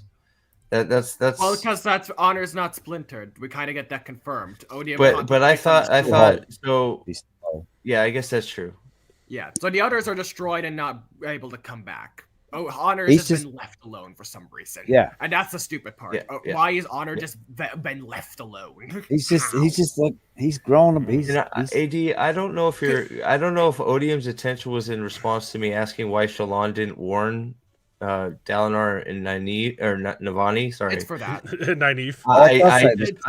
I don't think that's a great reason. Nynaeve would have sorted this. Nynaeve. I don't know how they don't have Odium's attention with all the bullshit they're doing in there anyway. So Nynaeve would have had none of this. Nynaeve would have had none of this. I don't know. I think that's a little bit. They're fucking around in the spiritual realm as is. I'm not sure how they don't have Odium's gaze already, but I think the problem with Honor's Shard is a bit of execution problem because Honor's Shard is already showing a lot of sentience from even when he's having the host, unlike most of what the other shards seem to be. Because remember when Vin or Kelsier held preservation? The shard wasn't showing sentience, but it clearly didn't allow them to do certain things that were against its nature. It would just be a natural resistance. This one seems to show emotion despite it being the shard of honor. And and it also doesn't stop short. It doesn't. There's no resistance. There's no resistance to the avatar acting at counter purposes. Yeah, contrary to its purpose, which makes zero sense from a Cosney perspective. Yeah, the reason Vin was able to use preservation to destroy Ruin was because she had just gotten it, and the shard hadn't had time to start forcing her to be what it wants. That's the other thing. The shards always win against the host. Yeah, always. They melt their person. Well, not Tanavas. Tanavas had to go save Ashen. For some reason, but how is it that the two... Again, we literally see Ruin's entire character is that he was a nice guy, and the shard of Ruin altered his personality so heavily he was unrecognizable. Isn't that why he took Ruin? Because he was a good. It might have been, yeah. I think he. I thought it was because, I thought he took it because of his personality. Yeah. We're told the person who took Ruin is actually a very nice person. Well, that's what I'm saying. Is I thought that's why he. That's why I thought they had. That's why he took that one because of his. So he probably took it thinking I can make it do less damage, but we're shown that is not the case. The shard will eventually make you into what it wants, and so Honor's shard should have been molding Tanavast. So why didn't it? If anything, I think this could actually be. It went the other way. It went the other way. I think it might genuinely be a retcon because we keep hearing about how Honor started being more caring about odes, not from the spirit, but from the words. And it sounds like the shard is molding Tanavast to what it wants at this point. That is starting just to become rather than a person thinking about these things, it's becoming just a force of nature, blind and not really able to see the grays. This is the biggest crime that he committed in this book, I reckon. What he did with Honor as a concept is the biggest crime. That's why that sense of betrayal that you feel that you can't really quite put your finger on, that's why it's there. It's because he took something that was well understood human nature and he subverted it and he turned it to shit. Well, and also, that thing in movies and books and TV shows that you hate where it's there's something that's really important for a character to know, and the person who has the information says, "Oh, I can't tell you yet," but there's not a good reason for why they can't tell you. It's just because if they told you that information, there wouldn't be a plot to the story, right? Yeah. That's what I hate. I hate this. One of my biggest pet peeves is this manufactured tension through characters not talking to each other. And you get that in this book with Honor, who for some reason can't tell Dalinar stuff. Oh no, if I told you, it would end the world. If I told you this information, it would be earth-shattering. There's no way. I can't tell you what my plan is. I'm really sorry, Dalinar. If you knew, it would be really, really bad. And then the secret is, why? Why couldn't he have told this to Dalinar? This is actually the most stupid thing. The reason is because if he tells him, then the Honor Shard won't go to Dalinar because he knows about it, then it ruins the idea, which is already stupid enough on its own, and why Honor agreed to this weird arrangement, but then it also just doesn't matter, because Honor does it anyways. We were talking about good things. I actually did like the Krushikesh thing, getting the Iriali off planet. I thought that was interesting. Yeah. I wanted to know where it went, so I'm glad you brought that up, AD. Krushikesh is an interesting. That's the big ocean monster, ocean spren in the middle. Yeah. Oh yeah, no, I know what it confirms that the Iriali are not native to. I mean, we already knew that, but it confirms their. We knew that the Iri were on that. The Iriali were on Tressa's planet. Well, and it's all what there's I think wasn't there speculation that Krushikesh is more than a spren, maybe a has to be more than a spren. That has to be more somebody, or a dragon. It has to be or something. Well, he's it's one of the noted major spren, so it's not. Well, he created. Here's also real quick. Then we need to get on the characters, but I feel like the interludes are better than the chapters. Yeah. Yeah. That's because there's no like subversion and destruction of characters that we love in the interludes. Because I like this. I like this. Now I'm saying that forgetting about Red Guy, whoever that was. I don't remember Red dude that you were talking about, Shai, but the Kuchikis stuff, I want to know more, right? It's like, okay, that's interesting, right? Let's see where that goes. And then of course we don't get any more because they're getting the hell out of Dodge, but at least that's like, okay, that's a little breadcrumb that I liked, right? So trying to be fair. Okay, so let's get focused up here a little bit. So what I heard you say, go ahead. Yeah. Which, it's been so long and there's so much. Who was the herald that was screwing up Shinovar? Was that Nail? Ishar. Okay. Right. Okay, then another abandoned plotline, but it's a character, Nail. What's the point of his character? The whole like they even talk about not Truth Watchers. What's his the Skybreakers? The Skybreakers. They show up to one fight. Wait. Apparently, there's even more Skybreakers. Right, there's like thousands of secret Skybreakers. They show up to one fight. We don't get to see any of them fighting anywhere. And Nail's entire character, the whole interesting thing of Nail choosing to fight for Odium isn't explored in this book. Well, it's just they're Skybreakers and they're fighting, and it's probably really interesting somewhere else, but we're not going to show you that part. But wait, no. There's Skybreakers fighting on the Shattered Plains, but there's a different sect of Skybreakers than Nail Skybreakers. He said there's another offshoot. I don't know. So there's Nail Skybreakers, there's another group of Skybreakers, and then there's Zeth, the law unto himself, who doesn't need a group of Skybreakers. Okay. It's like, what? Where are these? So this other group of Skybreakers that didn't agree with what Nail was doing, they didn't come to Dalinar's call? They didn't come to help? So, something to mention, right, I'm not remembering that wrong, right, guys? Like, you're not at all, and this is one of many examples that's in this book. For people to be invested in a story, they need to understand the world and the stakes and what's happening and why. Right. And so much shit just pops up in this book that it kind of destroys that. And the ending is especially guilty of this because so much shit just starts happening, and at one point you're just like, I don't know what could happen because anything is just happening at this point, and I don't get why. Dude, you just kind of tune out. King Fergus, I would be there for that. That would probably be a major step up. Well, Nail's future plotline is to challenge Kaladin to a dance-off to regain honor. Well, since they're in the big Kumbaya therapy session in Nana Land to protect the new Oath pact that doesn't make any sense, they're gonna have plenty of time for dancing and flute playing. Okay, so characters. King Fergus MVP. King Fergus MVP of the chat today. King Fergus, hang on. He's on fire. I'm reading all of them. I just can't mention them all. Keep it going, man. So characters we've covered. We've covered Moash. We've covered Nail. Now we've covered Navani. One thing with Niall, I just want to say there was like a glimmer of greatness there with seeing Nail kind of acknowledge where his insanity came from, how he was clinging to the law as he started to feel himself go insane. That was great, and I wish it was just all like that. I'm sort of surprised Kaladin didn't offer to make him a stew to fix all of it. Look, he gave him a stew. I'm pretty sure. It wasn't immediately though. Like as soon as like, oh, you have problems. Here's a carrot. I put it in meat. Water. Exported from Scadrial.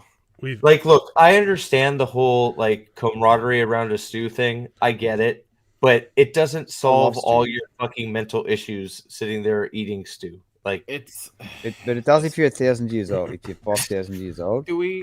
The flute does it. All right, sorry. Okay. I think from here we should discuss Lift. Which oh no, why are you doing this to us? Why? It's a stew of granola bars crumbled into water. That's basically what it was. I wanna just say the first thing here because I remember this clearly. I didn't even think about that. It's just rations crumbled into water. It's like beef jerky. It's like beef jerky in water. Sorry, go ahead, Shai. I'm sorry. That was too good. fucking Lift. Oh, I don't have the biggest problem with her, but love fucking Lift. having her go and somehow beat a full-blown Fairchemist from, I believe, the Ghost Bloods in a fight using the move that no fucking person with an actual brain cell would use. Like, seriously, her entire power is friction-based, and the move you use to go to her is fucking super speed. Literally, any use of friction would fuck you up. So real quick, before we get to and Alan, that you're bringing up, Yeah. First, my biggest problem with Lift is that she spends more time looking out and describing people's asses in her lines. And the second problem I have with Lift is not so much Lift, it's the fact that Vasher sucks now. Yes, you can't discuss Lift without discussing Vasher. Every time Vasher is in a book, the ultimate badass from Warbreaker, he's captured somehow, and somebody has to save him. This is Vasher. What the fuck? That's the theme. Warbreaker opens with, "Hey, it's funny how many times I end up in chains." You know, my story always starts with me being tied up. It's thematic. The problem is there's not a good explanation for it in this. Because in Warbreaker, it's fun because he's there on purpose because he needs to get a bunch of breath. So it's like, oh, he wasn't captured for real. Right, he wasn't. Right? He let himself be captured. Yes. And in this, he's captured by a ferrochemist. Vasher, a literal freaking god gets captured by a ferrochemist. I don't necessarily. I think Vasher Lift, if Lift grows up a little bit, it could be really fun. It could be a really great dynamic to have an annoying Lift with a straight man Vasher just pissed off and annoyed at her the whole time. That could be really fun. Look, this could be. You guys might not agree with this, but Lift would have been better served if she went with Zeth. It was the foil, because Zeth Lift combo. I was gonna say this. Liked. I was gonna say this, and I can't believe this is a thing that I was saying, because the one thing that we were worried about in the starting chapters is that this entire book was going to be about Lift. She's going to be Dalinar's champion at the end. Remember, we were speculating on who the champions were going to be, and we're like, unfortunately, it's probably going to be Lift because that's Sanderson's favorite character. Lift has three. Whoever said that, I'm pretty. I thought she was going to be. Remember, my theory was there was going to be like 10 champions fighting, which would have been a much more interesting book. And we're like, unfortunately, I think it's going to be Lift and Seth are on a team. Okay, but all of that's irrelevant, right? I'm just saying, we were worried that there was going to be too much Lift. I think this book would be better if there was more Lift in it. Which is, I can't believe I'm saying it. Okay, the problem is the plot that we did get from her was super sexual for some reason, and she's grooming a kid, which is weird, and then she in turn gets groomed by an old gay guy. That was weird. Okay, but the stuff with Vasher, or like you said, going off with Seth would be really cool. The fact that she's like not involved in the end of the world at all is really weird. But even if she doesn't go with Seth, her coming in to save Vasher at the end would be cool if we had spent more time with her. But the problem is she spends the entire book dressed up as Navani, and she's not even exploring her new powers. She has the freaking bird. Now, I guess it gets separated, but if this book was about her discovering the new magic system, and we finally get answers about how these birds work, and she uses her skill plus this new thing that she has to overcome this ferrochemist, it would have been really cool. Honestly, you're right. Here's the thing. Go ahead, Chuck. Ferrochemists are OP. I could see one capturing Vasher if they're knowing, but then Lift just kind of beats her and she looks dumb. Why not just have Lift bait her using that avian and just not kill the person? You can Miles 100 Lives was awesome. I love Miles 100 Lives. Sorry. Yeah, because that's his twin-born. Full Ferrochemist, Sazed was not a fighter. Let's be clear on that. Sazed wasn't a fighter, and he was still OP with it. Oh, yeah. But Vasher would still take him apart. Oh, yeah. I also think it would have been fun. It would have also been fun to see Vasher. Oh yeah, he would. Yeah. It would have been fun to see Vasher use his signature move of giving someone breath to overwhelm their senses and then killing them. Yeah, well, 'Cause especially that's just since, such a cool, well, it's just such a especially cool freaking move. anything. It's such a good especially move, since he knows how to Yeah. he knows how to not give away all of them now. right? Oh, He knows how to always- give him a portion. It's like it's so frustrating. so What? it's very frustrating because like What are you putting there? Our headcanon Why for is this he in book the was story? so much better. Well, a yeah. Vasher Kelsier fight scene while that's going on simultaneously while Dalinar is fighting Odium. Man, we would have hit so hard. Well, I mean, you send it would have been Brain such a dead. different I mean, stream. We like, would have been let- singing its so- praises. Blown my Well, load. Lif disappears after Vasher, but think about it. You send Lif with Zeth and Kaladin, then Lif's whole purpose could be, eating as much food as she can to feed Nightblood, while right? She could just be fucking scarfing food to power up while Nightblood's going crazy, and Kaladin actually protects somebody, right? That's her ideal life. That's Okay. perfect. Right? Wait, She's just so- like, give me more food, power. We need Nightblood needs to be crazy, right? She just bursts into the Golden Corral and is like, Oh! I need to be a battery. Where's the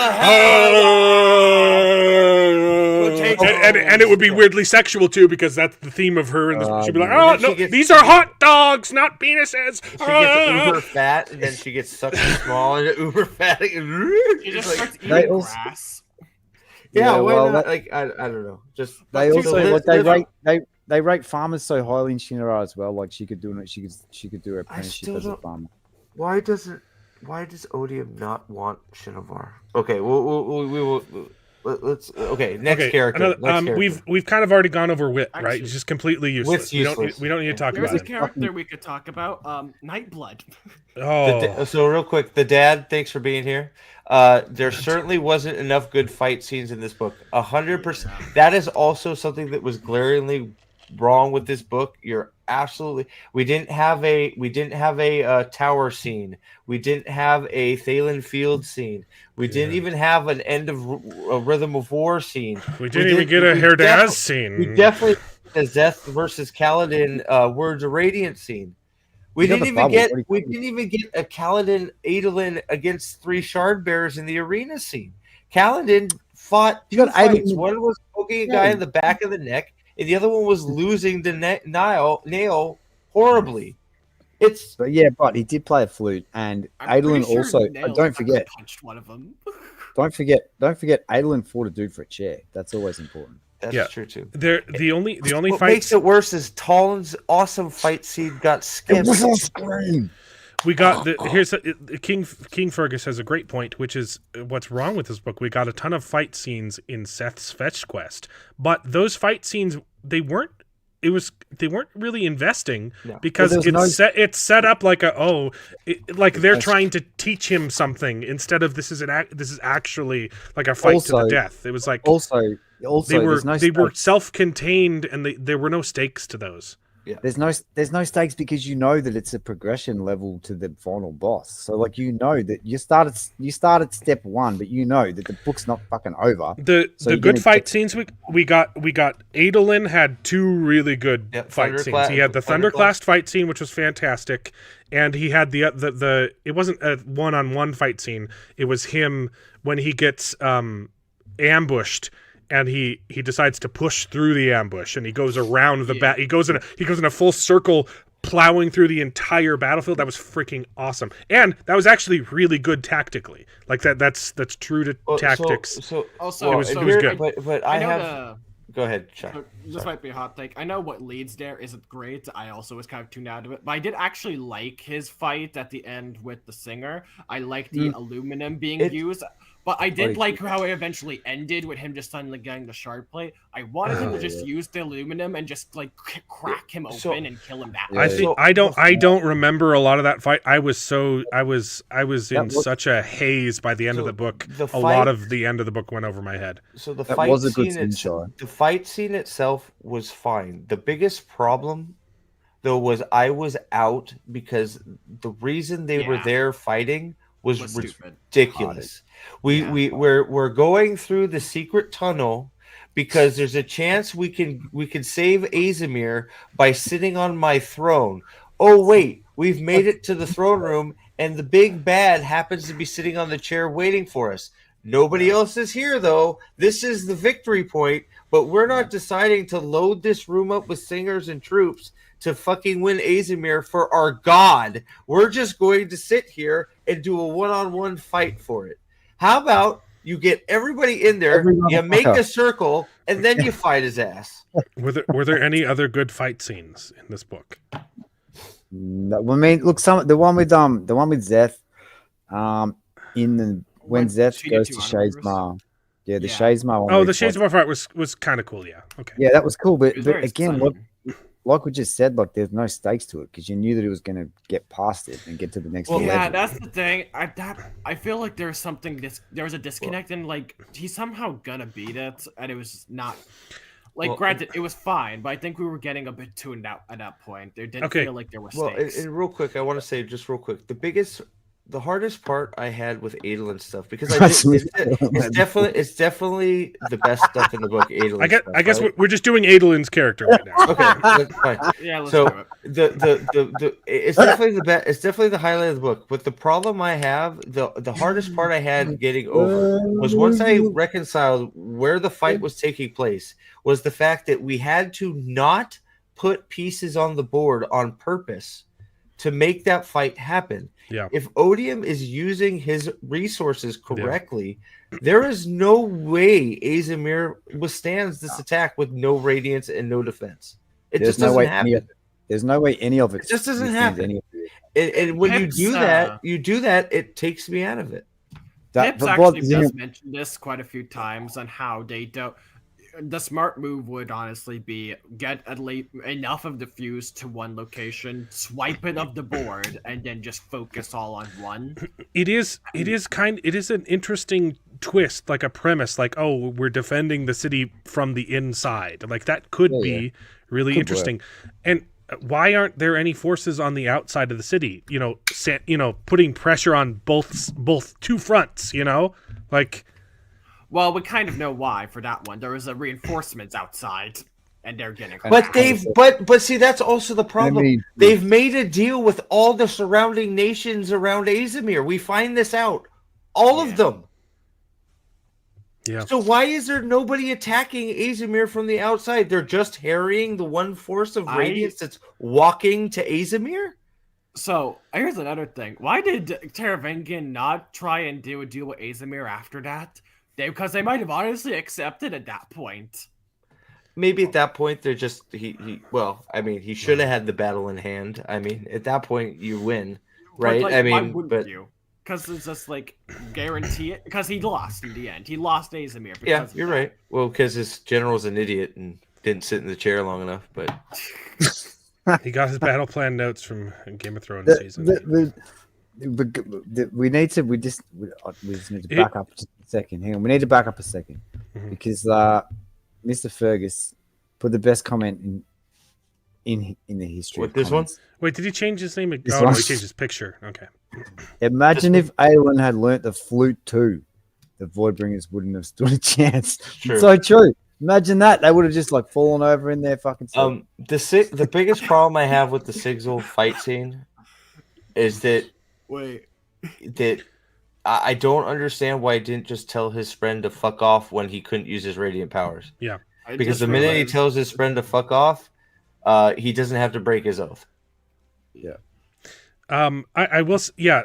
If we want to quickly cover before doing all of Adolin, I liked 99% of Sigzil's plot. I thought his plot was perfect. His battle tactics. Doing battle tactics. His tactics were actually good. He didn't really get a. I didn't like his battle tactics at all. I thought I liked him.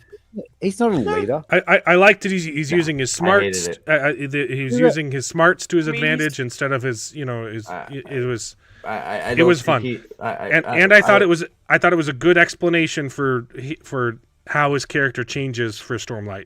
For Stormlight Man. What Pixel did Stormlit Man. Man. Just make well, all Sigil did was make a layered defense, which isn't a bad idea when but it was good to it was fun to see him, juggling, and he was the only one who was actually like making hard choices. Our biggest problem with the Mink and Dalinar in that whole meeting was like, you have to know like when to give up, when to sacrifice pieces so that you can win sacrifice a battle so you can win the war, and that's what we kind of got from Sigil. He was the only smart character Sigil giving and ceding ground so that he could win the fight, that he could win the war. Sigil didn't inspire anybody to do anything. I like Sigil's but he's not a leader. Everybody He's not the leader of the Windrunners. You go from Kaladin, Stormblast to Sigil. No way. Okay, I understand. And everybody. I think that was the point, but yeah. No, but so make Bridge 4 and the Windrunners suck? Yeah, okay. Yeah. His whole thing was he wasn't confident in his leadership. All they do is lose. Yeah. Okay, that's not his fault. It's not realistic. That was him being bullshitted. Well, true. I'll give you that. Go ahead, Alan. Sorry. It's not realistic. All of us in this podcast here, we've all been reading Dungeon Crawler Carl for the last couple of months. Now look at the it's so good. Yeah. So look, so take that, put that aside. But look, what Dinnerman's done is like right leadership in Carl and in situations without spelling it out, but like the way that Carl acts in like all the situations where there's leadership is required is what he does. Sigil doesn't do any of that. King Fergus. I think he does show a few moments. He basically just kills the Fuser. They don't even know how to. Just shows exactly how to do it, and then is like, do this. So King Fergus, I think. Again, the problem with the plan is it's hard to believe the Fuse don't also understand which platforms they need to capture, especially with Mr. Metal Carapace there, who is thousands of years old. He doesn't think about any of the strategy. Like, I just don't believe there's like, they're going to keep harrying that one insignificant platform that doesn't matter. They're attacking multiple platforms at once, but what Zixel's trying to do is make it so that the main platforms are defended, but the others aren't as defended. So those will fall. Because here's like that enemy force, if they just focus on one point, they'll fucking break through. They kind of know that. I'm just saying, if we focus on one character who is least damaged in this book, I think that Sigil comes out better than Adolin. I will agree. Because Adolin was good until the end, and it sucked. So I like Sigil's plot in this book. I think the biggest problem with Sigil is not Sigil himself. It's that the numbers that they put him in gave him everybody was in an unwinnable battle. Right. There was no way Sigil was winning. Not against the force. The forces they gave him to defend your 3-0 and the forces they described that were coming at him. You might as well just give it up. Like there's no defense unless Navani shows up with some bombs. Exactly. Especially with Moash walking around with fucking anti-messenger cubes. We've got to talk about Moash some more later. But something to mention, you don't often see the heroes losing in the end of books. It's not as common, and this book tried to do it. But it was so unsatisfying because one, Shattered Plains was basically a super side plot that was barely given attention. Yeah. It was given so much effort that amounted to nothing, and there was stuff they could have done and didn't. So it's like it's not a satisfying defeat. Why did you try this? You might have won if you did this, but no, they don't try that. Yeah, I agree, man. Like I give him props for trying to do something. I give him props for trying to do something different with not coming out on top in the fights. But the problem is he tried to be half pregnant. He did it half pregnant, like he didn't commit to it. Yeah. You know what would have been freaking awesome? Destroying an entire platform. Like luring them onto a platform and then blowing up the supports and just like chunking. And then the chasm fiends come out with Venli riding them, going, just destroying an entire regiment of fused. That would have been freaking cool. Well, Steve is like a closet Venli fan. He's just like he has dreams about Venli. I hate Venli so much. Okay, but we were supposed to be talking about Adolin, and I sidetracked it by bringing up Sigil. I'm sorry, but it's a good comparison though, because they're the two that had somewhat good stuff. So Adolin, That's true. So we've talked about most of the. Well, go ahead, because we haven't talked about the bad stuff of Adolin's plot because it's not all good. No, He probably has the worst sin in this entire book, which is a transgender girl.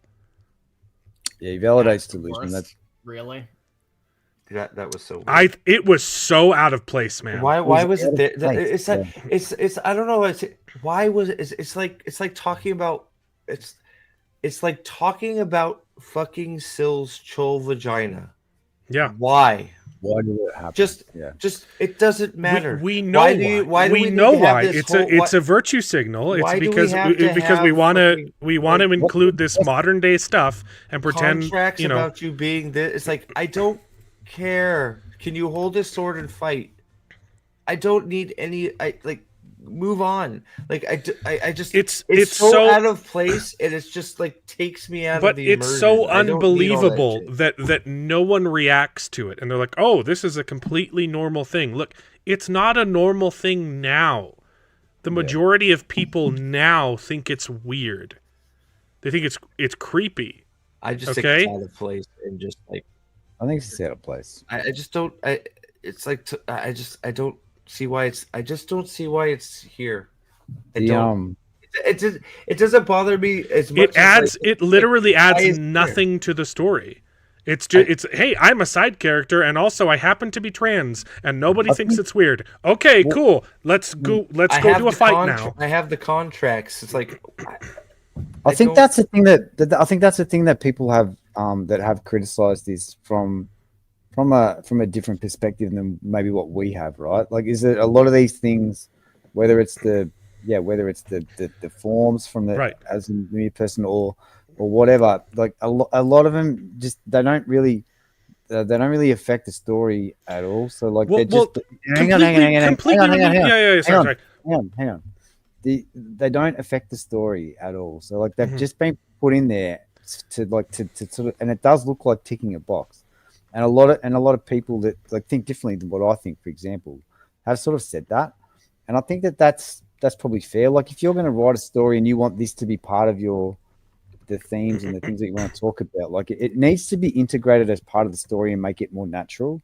This is not natural. This didn't seem natural to me at all. And I think that's probably where the problem is. Exactly. Like really out of place. Remove the politics or religious reasoning from it entirely. It's just bad writing to put something in that, to put something like that in the book, and because it adds nothing. Well, like what? Like I just it becomes box checking, because it's like I think what you're saying here is right. Like the sibling doesn't have to be a he or her. It's the sibling. It's a thing.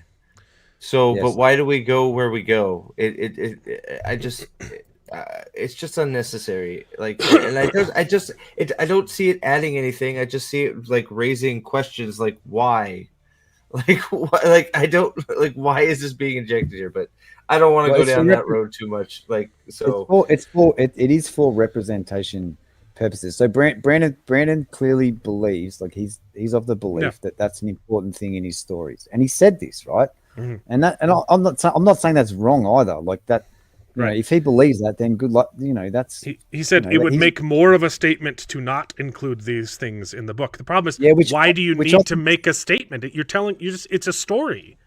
Yeah, and I think that's not true. I think that's only true inside the bubble. Like it makes. Do you know what I mean? Like I don't think it's actually true that makes more of a statement. But right, it lessens your book to include modernisms. We were complaining about the modern TikTok therapy speech and we're going to get into Kaladin soon, you know. But like we're talking this modern, all of these modernisms. We use the word therapy, right? These characters don't react to this bizarre transgender kid. It's completely normal, and no one even bats an eye. Like the thing is with this is that What was I trying to say? That statement implies that you cannot write a story without them because of other reasons without making a statement. It's like, no, there's plenty of reasons why you wouldn't want to include it. So it can't make a statement by not doing with that. the sibling, it's interesting. It's a spren. It doesn't have a gender. Yeah. That's cool. No, the problem is, why is that the focus when the world is ending in 10 days? The problem for me with the sibling, I have more of a problem with the sibling than I do with the... Because he doesn't like the they pronoun. Yes, it's not that I don't like the they. Yes, I don't like they being used as a pronoun because it's not... Why would the sibling care? The sibling doesn't like humans, and it's specifically not a representation of something human. Yeah. It's also one thing, and we know that it's one thing, so it can't be a they, by definition. Look, it's just a widely used thing as the exception when it's not a he or she. But I don't accept that. Like that's what's being tried to be. Okay, then Let's not get bogged down. Like I could see this going another direction, and let's not do that. So the problem is, it's these modernisms that are just injected into the story that just what doesn't make. That's what really is part of the package that takes you out of the story, and it hasn't been there previously. And I think if they'd been here from the beginning, it's such a tonal shift in book 5. Like we were like, the editing is way off. There's a whole bunch of stuff. There's chol vagina stuff. There's jokes that are out of place. There's language that's out of place. We went on for an hour in the pre-streams in the chapter releases talking about basements. Remember? Remember when we ranted about the use of the word basement for an hour? How Shalon was confused. She's like, I don't understand why people would have basements. Yeah, and Lift is talking about using the word shit. And yes, it's just like, and the fact that she learned it from Vasher, who should be using that makes less sense. Swear words. He should be saying lights and colors and stuff like that. Yeah, that's all the curses we see from colors. Yeah, the color-based curses, which he was doing on his planet. Which he was doing, which was like signifying that this person was Vasher in the first place, right? Yeah, like that's a detail that. One of the most frequent details to notice you're not from the same world is that they all have unique curses. Gadriel uses rusts and stuff, and then the other ones. Yeah, Sanderson he stole it from Robert Jordan, but he's infamous for having his in-world swears. Right. It's not stealing. That's just that's being smart. Well, he said that makes. Well, he straight up said I took that was one of my favorite things that Robert Jordan did, and I stole that and put it in all my books. That helps with immersion in the world. It's not stealing. I'm just saying he's used that word. Right? And he's managed to use it in a creative way. It's the most sincerest form of flattery. I'm using his own words. He said I stole that from Robert Jordan. So Adolin. So beyond what we just talked about, the ending sucks. His ending sucks. Yeah. I personally don't like that he lost his leg and never gets it back. And now he's going to have a permanent shard plate leg. I don't like it personally, but that's obviously not the worst part of it. But go ahead, Sean. I think Sanderson seems to have a regret about so much stuff he's made because he seems to want to have characters have permanent marks and injuries and stuff as they progress. Which he's established isn't a thing in this world. Yeah, the problem is you've made a magic system that undoes that. And here's the thing, he already made his magic system able to keep old injuries and heal them at important character moments with Kaladin. But and I understand that to an extent, right? You want consequences for your characters, and a good way of doing that is having someone lose a limb in a fight, and having that being a permanent repercussion. But the problem is you've established this world where you can heal from that kind of stuff.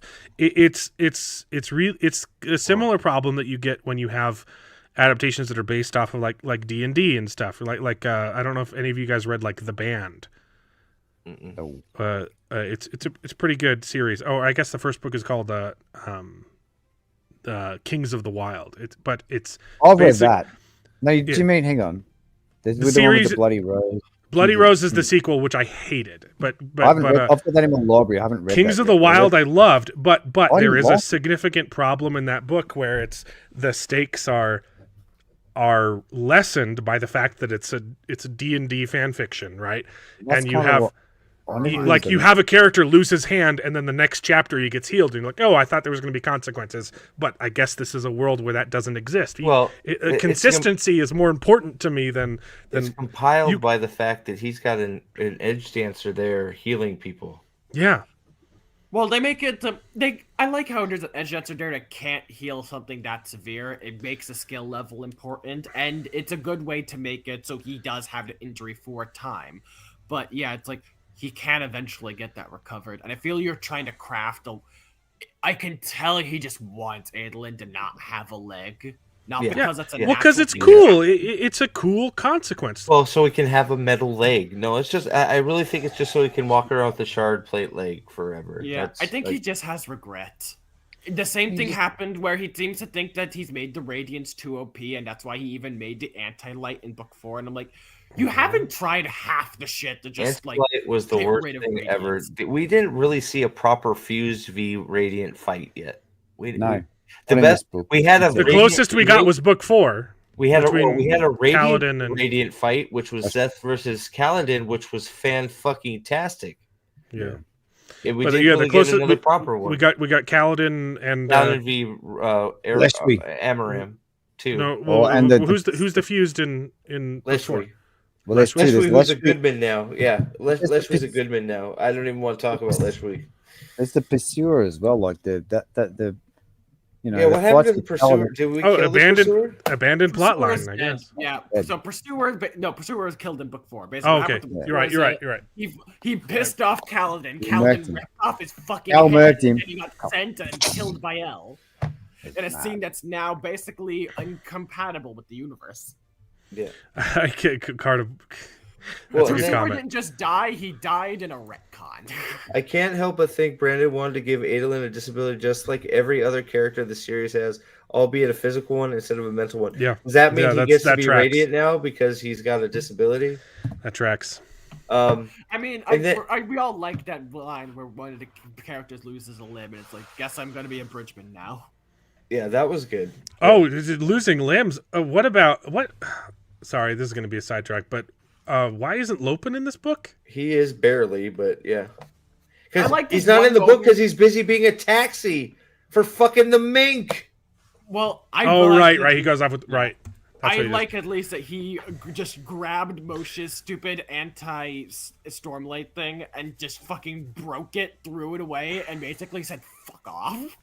It's Well, the most serious he's ever been. He was a huge focus in Dawnshard too. His progression in that book was exciting, and I thought he was going to be relevant in this book, and he is completely abandoned.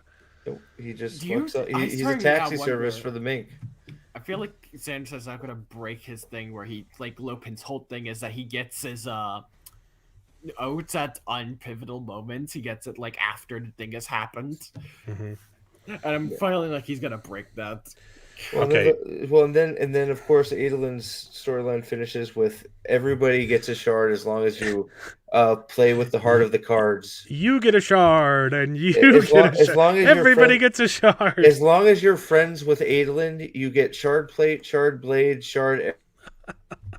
Unoathed, assemble. So that's where we end the book too. Literally, being unoathed, so not speaking any O's is better than speaking and having a friend.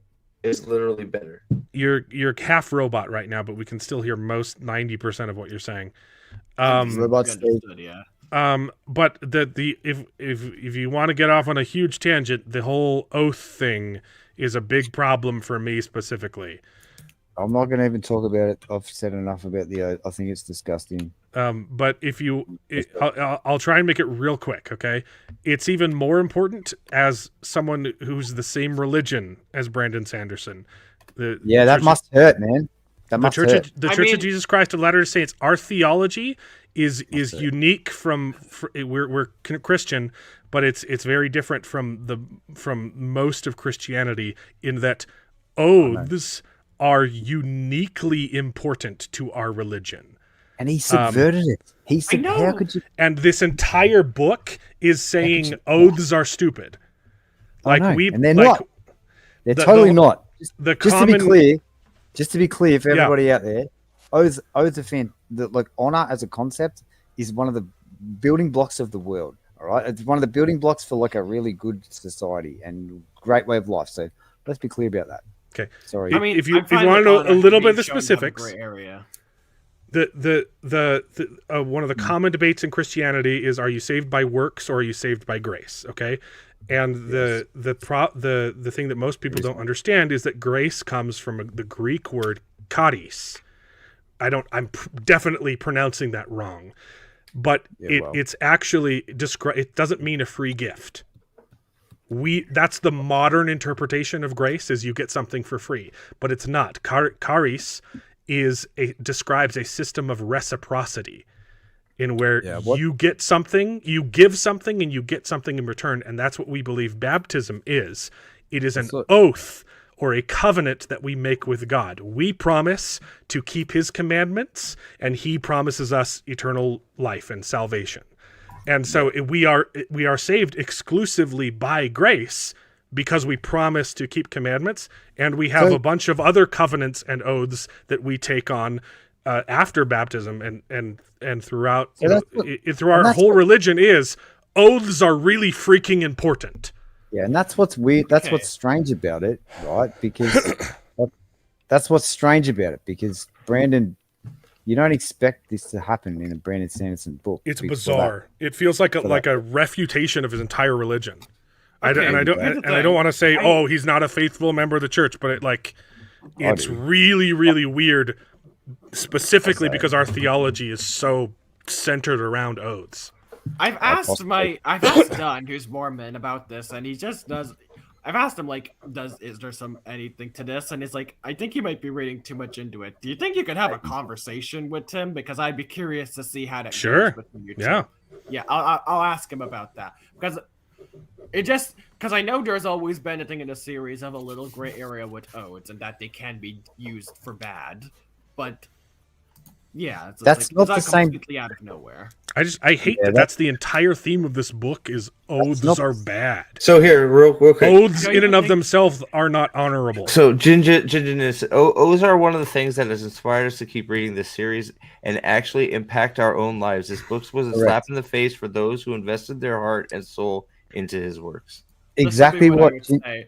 There isn't it's a misusage of what you. If you want to be able to set up a character or a set of characters abandoning oaths, you need to do a lot more work when it's kind of a cornerstone of what your characters work for. It worked with Sigzil. And why? Because he's completely broken in Stormlight Man, right? Breaking his oath, it destroys him.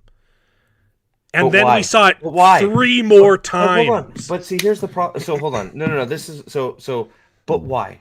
Nothing happened. Nothing happened. His sprint is fine. He's got another sprint. His sprint is fine. So that's not the inciting incident that's made him miserable. You're shown at the end of this book that his sprint is fine. They're still talking. She's mad at him because he denounced his fucking his O's. And then 1, 2, 3, 8, 9, 7, 6, 3, 1, 5 goes, hey, you need a sprint? And he's like, okay, I'll call you Ox. The fact that nothing happens to his friend, so why is he haunted by it? Nothing happens, and then he basically gets the same powers, and he can fly. So or he could have wanted to. It doesn't make any sense. It's even more bizarre. It's even more bizarre because they're saying if it's only, I can understand if you make a bad oath that's bad, but this series has shown us that the oaths are specific to each character. They're individualized. So how could that be a bad oath if it's personalized to your character? It's not just the oath thing. It's the concept of honor, which is tied to oaths because generally speaking the two comes hand in hand, right? But if you go a level deeper, what you've got is the concept of honor, the concept of doing what's right instead of what might be easier. and that's what he subverted in this. That's what he made to be minimalized, and I hate it. I hate it with such. That's what. If I had to like go down through all the reasons that I don't like this book, I could accept so much of the other stuff if that didn't happen. If he hadn't done what he did with Honor as a concept, because when I fell in love with this series, that's what it was that got me. It was like, oh shit, that hits me, because I would want to do that. Kind of like making a promise and then paying it off. Honors in men, right? Correct. Setting up a precedent for the series on honor and then spitting on it in the last mile. Why would you do that? What? Why? I find how the Shard of Honor is kind of in line with how all the shards act, where it's basically a concept of a god that's not tethered to the rest of the personality and human traits, and so it's honor without any of the stuff that gives it its like context and meaning, and so it starts focusing too much on words and not enough on the spirit of why the person made the odes. That's been said in the other books, and it's something I think is a decent idea, and would be why the honor fell. This would be it should have been why honor fell, is because the shard got too much in control, and he stopped looking at the spirit of why people were making these odes. And I can accept that's probably legit, but I think that's a misunderstanding of what honor I think that's a misunderstanding of what honor is in general, which is not the way that he presented. If I would have thought that Brandon would have understood what honor was much better than what he does by the end of this. And B, that wasn't the case right from the start, show. Like we know from this book right from the start that Tanavast was acting like at cross purposes with the shard. I agree. I'm saying that's a bad. I said this is how it should have been. What Sanderson ended up doing is making it so. I don't even fucking know. Honor, the Shard of Honor doesn't even act in line with itself. It's constantly like, oh, I'll give you a second chance if you kill this guy I don't like. The Shard of Honor should be called Meddler. Like I just want to just can't get jealousy, just like or like just like does that sum up Adolin's arc though? Yeah, I think so. Is there anything else to mention? No, Adolin was a boss, bro. Adolin was a boss. He needs to stop enabling fucking. He should have ascended. Adolin should be but right now. Adolin should be Honor, and he should have kicked the shit out of Odium and done whatever and then made up with his dad. That would have been a great ending. But yeah, you know what? I want to see the rest. I want to read. I want to very. Didn't you just empty a bottle of wine? Yeah, he's going in, man. Is that a? Oh, okay. Wait, no judgments. Dropped. Dalinar Adolin was dropped. I saw you empty the bottle, and all of a sudden there's another one in your. I was like, did you just down an entire bottle while I wasn't paying attention? I missed a couple of drops, mate. Adolin never gets to do anything with Dalinar. They just leave in a fight. Fucking hell. Oh, it's so disappointing. So real quick before we go ahead. Go ahead. It's tragic. No, I agree with Shy. Like the things that like we set up things in the story for Adolin to do that we just didn't do. We didn't ascend him, which we literally set up. We didn't like get him. There's no Dalinar. We get him goodbye through some spirit handshake. It's like, come on. What's the resolution to him? You know, like the I would say like the peak of his character arc is him killing what was his name? The bad guy. He throws him off the tower, stabs him, throws him off the tower in Uithuru. The end of book 2. Sadius, right? Like that's him. Like, oh, he's this cool guy, and then he has this moment where he's just pushed over the edge, and then not explored at all. Like we don't even explore. Like, oh, there's this darker side of Adolin that we're just completely abandoning. So some people say one man's dark side is another man's justice.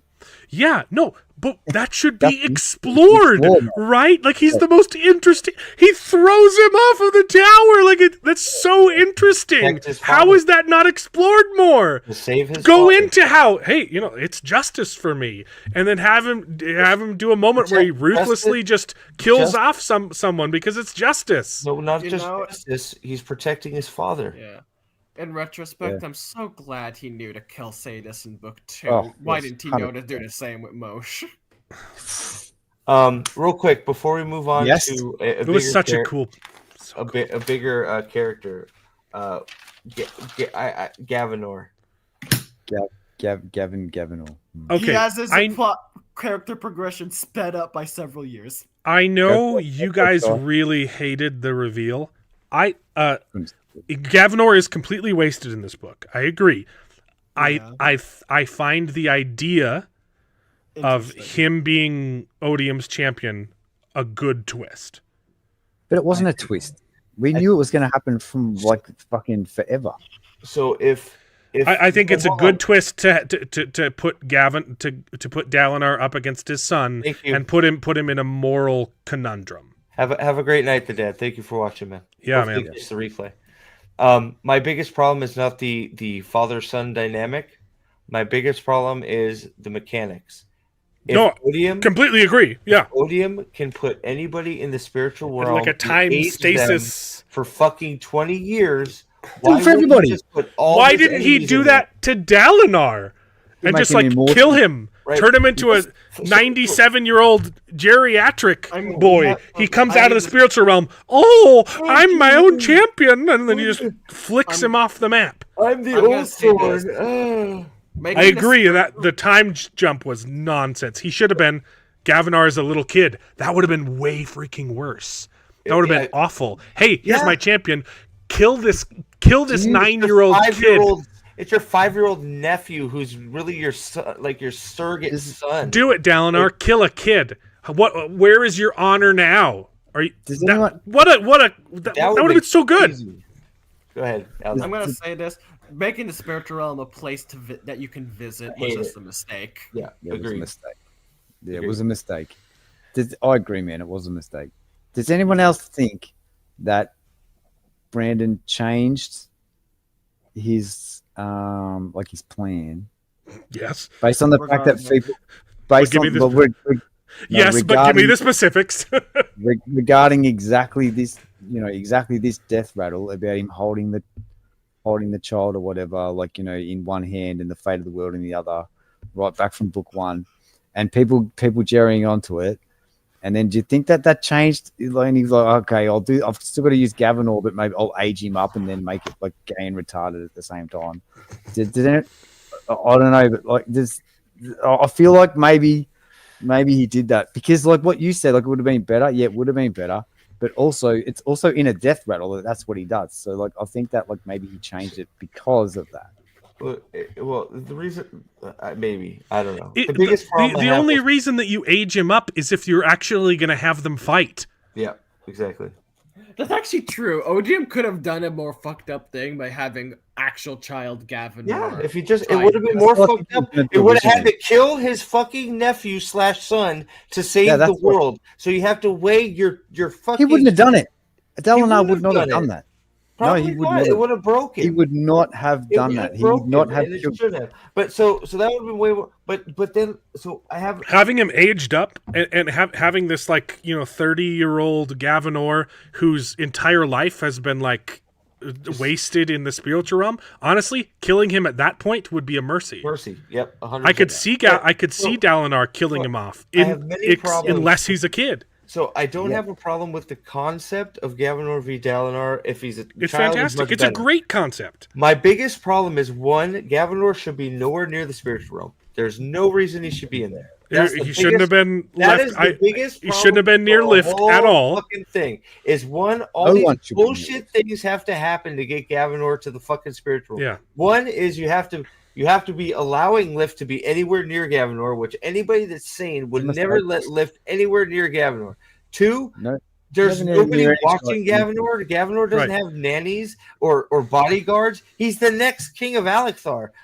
He's the heir. Right. He doesn't have bodyguards. He doesn't have nannies that see him. So not only did Gavinor, the 5-year-old, get away from his guards, his nanny, and all that shit, he just happened to be there at the right time where he fell into the spiritual realm and Lift didn't. Right. The problem is that it's a coincidence. If it was more, if it was on purpose, it would have been more impactful. If Gavinor shows up as hey, Dalinar, you promised we were going to sword fight. And he's like, oh, shoot! Oh, and then they all get transported, into the spiritual realm. And then it's Dalinar's fault that he's there. But it's just a coincidence that he gets sucked in because he was he was doing a Die Hard through the air ducts for some reason. And all the accident to send him in the spiritual realm instead of it actually being intentional because the ghost split. I hated that whole thing. They're actually the guards. It's like, Shallan, you're a fuck. That's your power. So stupid. You didn't think about that? That's what you do. You know they can do it. It's like that is your fucking power. That's your job, bro. Think about it. You had one job, Shallan. You had one job. Right. Remember what light leaders do. We can move on from Gavinor. The problem is it's not the concept of a lot of it. It's that all this bullshit that has to happen to get there. Execution. Yeah.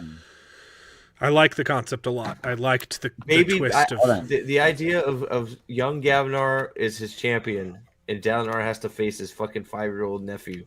Again, he just doesn't choose. The fact that he just gets to not choose the choice. It's like, what's the point of even giving him the choice then, if he can just make his own dark choice where he doesn't have to do either? Yeah, correct. It kind of destroyed all the tension in it. Correct. Yeah, what's the point of oaths, right? If you can just abandon them. Yeah, well, oaths are bad, remember? Okay. Yeah, oaths are bad. Abandon them. Okay. Yeah. Let's see. We've got Shallan, Kaladin. I guess we've kind of shifted to Dalinar. Is this a good shift to Dalinar? We've already kind of started. Well, there's 2 Dalinars now. I'm pretty sure that. Pick your Dalinar. So Dalinar's soul is being held by, what is it? Do we say Valor? We think Valor claims that Dalinar's soul is what we talked about. And I think you guys have just misunderstood. I think his soul's just gone into Beyond, and that's what he meant. No, I don't think so, because I think we're gonna. Well, maybe you could be right, but I think somebody physically claims his soul read it so he can come back and face Blackthorn Dalinar, which apparently fucking Taravangian can just reach into the spirit realm and pull the spirits out at random and make them manifest. Because now we have fucking Blackthorn Dalinar walking around fucking killing shit. This is the stupid thing. The only reason he can do that is because Dalinar just decided to give a past self memories for no reason. He didn't need to. It's just a way to create that. It's ridiculous. It's like, oh, I lost. Let me go grab Dalinar Blackthorn, and I won. It's like, I fucking. What was the giant plot hole? I forget what it was. There was a giant plot hole with the fact that the Blackthorn Dalinar exists at the end because he needed Dalinar for something, and he could just create. He wanted him to lead his armies. He's the Space Rosharan. Yeah. We already know this. I've been saying this. Well, no, I don't believe he could just create a Blackthorn. He had a Blackthorn that Dalinar helped make. That's the stupid thing. Dalinar gave just a weird spirit version of memories, and for some reason he can make that manifest now. The fact that it even exists is retarded. That it's separate to Dalinar as an individual is fucking retarded. Like, it's part of who he is. It should have just. It should be part of. It's not a separate entity. Be part of the spiritual when we're part of Dalinar. It's part of who he is as a person. That's like his whole book 3. All right, I'm gonna get mad. His whole book 3 arc and his whole book 3 shenanigans means nothing because apparently the Blackthorn is not Dalinar.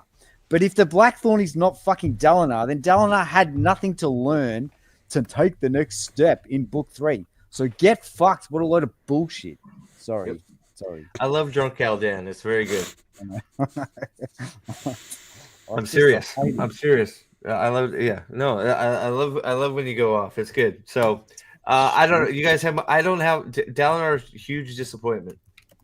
Some of his stuff was could have been like the concept of going through the visions. I liked the execution. Exactly. Not so much. Yeah. I like getting the history of what happened, seeing that Honor is a bastard. Sucks. Cultivation being a dragon, sort of cool. Yeah, that is cool. Yeah, that I don't.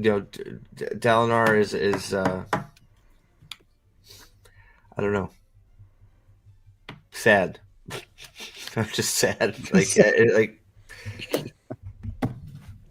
Dalinar, just what Dalinar a is waste! What a sad. waste! What a waste! What a waste is And it. his resolution is, I'm going to abandon my oaths.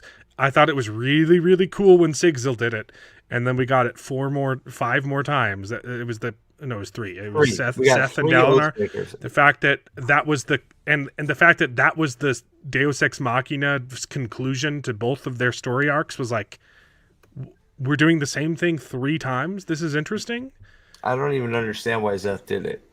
No, I don't either. I don't understand. There is a reason why Dalinar does it. I don't like it, but I thought it was awesome when Sigzil did it. I was like, oh wow, that's freaking brutal, and that explains his, until it doesn't explain.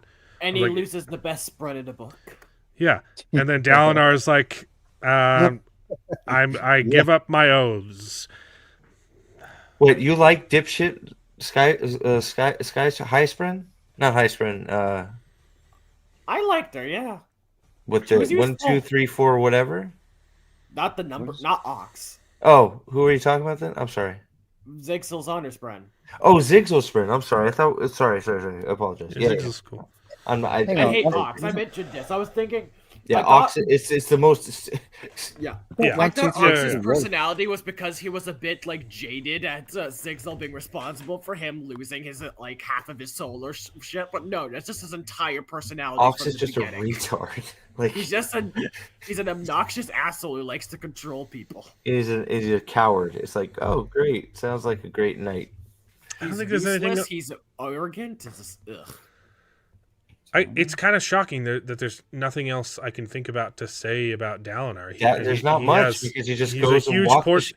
He's a huge portion of this book, but most of it is just flashback exposition. Yeah, well, that's literally Dalinar's plot. He goes and watches movies, and then he finds the piece of the puzzle to get to the next level, and then once he finds the piece of the puzzle, he ascends to the next level, and then he watches another movie, and then he's got to find another piece to put in the puzzle to ascend to the next level to get more of the story to watch another movie. That starts day 3 or at the end of day 2, right?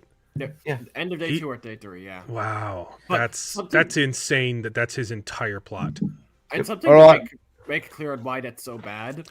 He's always had visions in all of his books, but he was always also able to do something. Yeah. This book, they just made it visions and didn't let him act.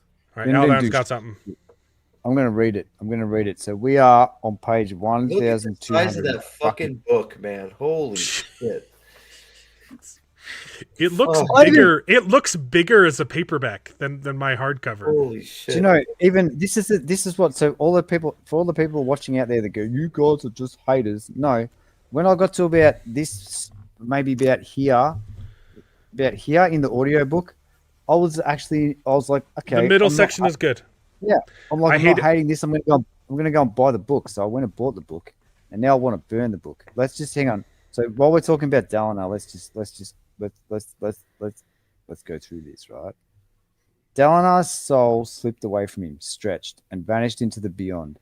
Taravangian scrambled to hold it, but like water through fingers, he could not. You cannot have him, the power said, for he is claimed by another. Defeat. Why should Taravangian... This is obviously Taravangian's point of view. Why should Taravangian feel defeated when he won everything? He raged again, but this time, the worst of all, ripples of it further warping the realms around Roshar. Dalinar had escaped. Dalinar was dead. But no, there was something of him left. Taravangian found it in the spiritual realm. It had manifested in the vision where Dalinar had stubbornly thrown an oil barrel and performed acts of peace as if he hadn't already burned a city to the ground. In that vision, the black form had formed, and the black thorn, it was a legend. It was spoken of, molded by the minds of people taking shape. It had responded differently from every other part of his visions, for things people thought about came alive. That fucking... So they basically are trying to say the Black Thorn was a spren that formed because of how much people would think of him as that. Exactly. Exactly right. That's exactly what it's saying.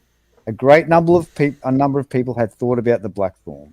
The stories of him outgrew Dalinar himself, who had made at least one mistake. He'd given this thing his memories, shown it the future, and now it came even more fully to life. Retribution, cradled it. Is there a scene in the middle of the book where he gives the Blackthorn his memories? Is that? Yes. I forgot. Is it that's where he's trying to like save everyone in the city? He basically considered punching him. Was like, nope, I'm above Oh, that right, now. right. It's going to be a fight scene, and then he doesn't fight, right? He's like, why is he trying? He knows why would he even do that? He's in a vision. He knows he's in a vision. This is not his first time in a vision. He knows he's not changing anything. It's contrived, but basically he just wanted to give his. I remember. No, I know what we're thinking, but it's why. Like it was written backwards, right? Like there's no reason to do it in the moment other than because I want to be able to have this thing at the end. Yeah, there's no reason for him to do it. He knows he's accomplishing nothing. And he's actually wasting time. Yeah. He's wasting time. Yeah, it makes it worse. Yeah. You all kept asking for the Blackthorn back. Well, congrats, you got it. No, stop it, motherfucker. Yeah, I take that first part is right. Wow. Something claimed his actual soul. I take it back, Shy. I take it back. It's like that was the dirty. same as I take. That was a low blow. I take back all my complaints. There was so much shit I wanted to happen in this book that happened, and awfully, I'm in the same boat. Oh no, yeah. I get well, you. Kaladin, therapist of the Herald, is one of them, but I didn't want that. I didn't want him to be a Herald. I mean, we want. I'm fine with him being a Herald, but sorry. So Dalinar's done. Where do you want to go for now? There's Shallan. There's Kaladin. I don't want to talk about Shallan. You guys can take it. Well, I guess Shallan's probably a good pivot because she was with Dalinar for the second half of the book. There's no point talking about Shallan. She doesn't do shit. Exactly. She was. Yeah. Okay, that's it. I want this one moment again said because it pisses me off. Because anytime she seems to just, for some reason, Sandor just breaks rules when writing her. The final scene where she kills Mraz, we've seen that the anti-Stormlight fucks with illusions. And then their way of doing this is putting an illusion on anti-Stormlight. Why the fuck is the illusion not already breaking? Yeah. Why do you establish a rule and then break it? I don't understand why. I don't understand why her and the Truth Watchers are better in the spiritual realm. I don't understand why she doesn't tell Dalinar and Navani they're in danger when they discover them. I don't understand why one of them doesn't take Gavinor and fucking fuck off with them through one of their Truth Watcher fucking gateways. Like, the reason they do, he does give a reason for that. For what? Why they don't fuck off with Gavinor? Yeah. Why that? Why? Okay. Well, it's more. The Gavinor thing is. I'm more. There's. No, I don't see any reason why they don't warn him. No. He gives a reason for. He does give a reason for why. I don't believe it. I don't believe it either. But I don't believe it. What was the reason? I can't remember. Odium's attention or something. Odium's gaze. Basically, Odium is watching Dalinar. So they think if they warn Dalinar, they'll end up warning Odium would notice, exist, and Odium wants to kill them all. So they're not smart enough to come up with a way to go, "Hey, Dalinar, it's Shallan. You're in danger," and that's it.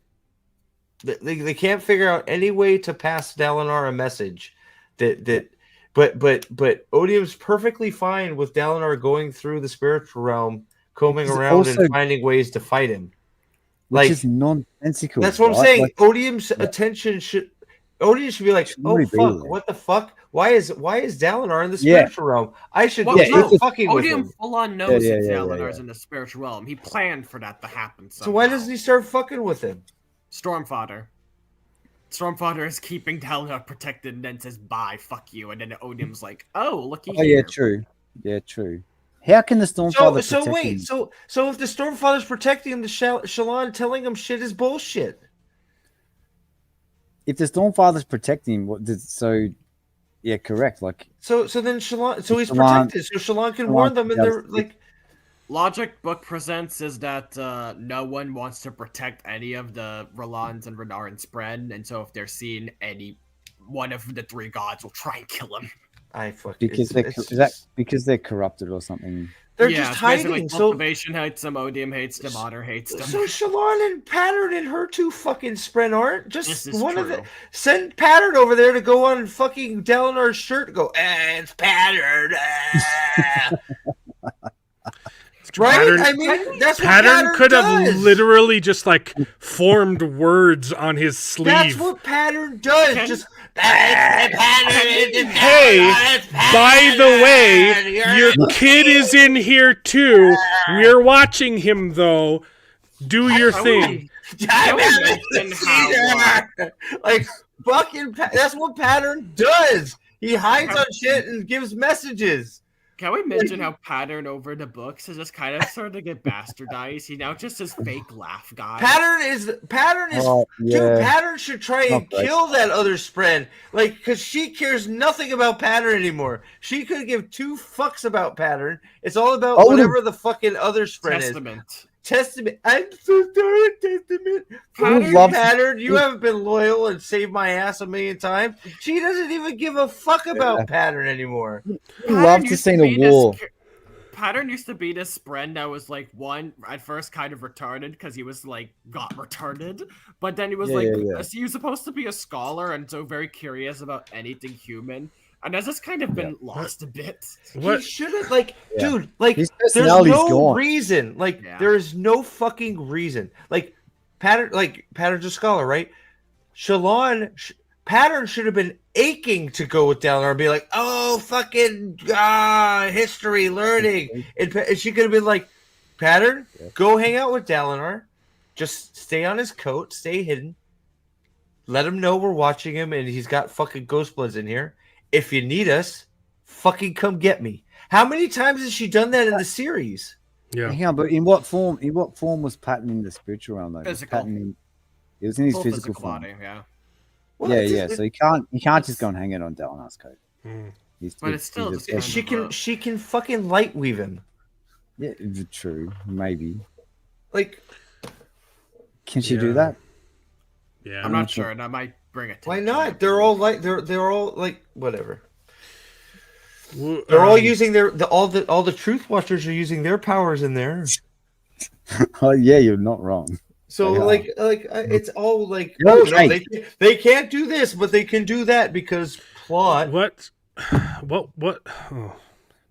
Am I wrong?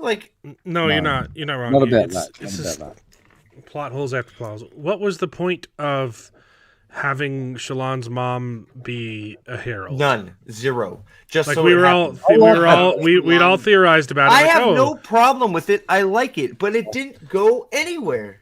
Yeah, it didn't mean anything. Isn't that the whole thing? It was to have a start of the desolation without it being Talon's fault. And which is awesome, and then we get no Talon. If the reveal is that her is that her mom was a herald, isn't the point of doing that reveal to say that her first shard blade is not a Spren, it's an honor blade? It should be an honor fucking blade! Isn't that the whole point of having her mom? Wouldn't that explain all? Wouldn't that explain all of the plot holes that we've with the nascent oaths and stuff like that? No, Shalon bonded a Spren. That's what caused the desolation. The whole retcon. Yeah, we know that's what did, but it's not honorable. Whatever. I don't care. It should have been an honor blade, though. Null is the reason. Let's face it. Fucking Null managed to fucking cause the desolation being a jackass. Because he killed everyone. Dude, how bad is it that we get confirmed what we all thought was Talon didn't break, and Talon doesn't even get that knowledge? Oh no, and he doesn't. We don't get his fights. Yeah. I don't even remember that happening. I was in such a haste. Can you explain what happens with Talon? How do we realize he doesn't break? Talon is the hero of the fucking ages, okay? So what happens is Talon is just getting fucking tortured for endless eternities. Fucking Shalon kills her mother. She goes back to Braze, immediately breaks, and the oath pack is shattered. Oh, okay. Yeah, I missed that. I was so out of it by the end of this book, man. So Talon never broke. Never.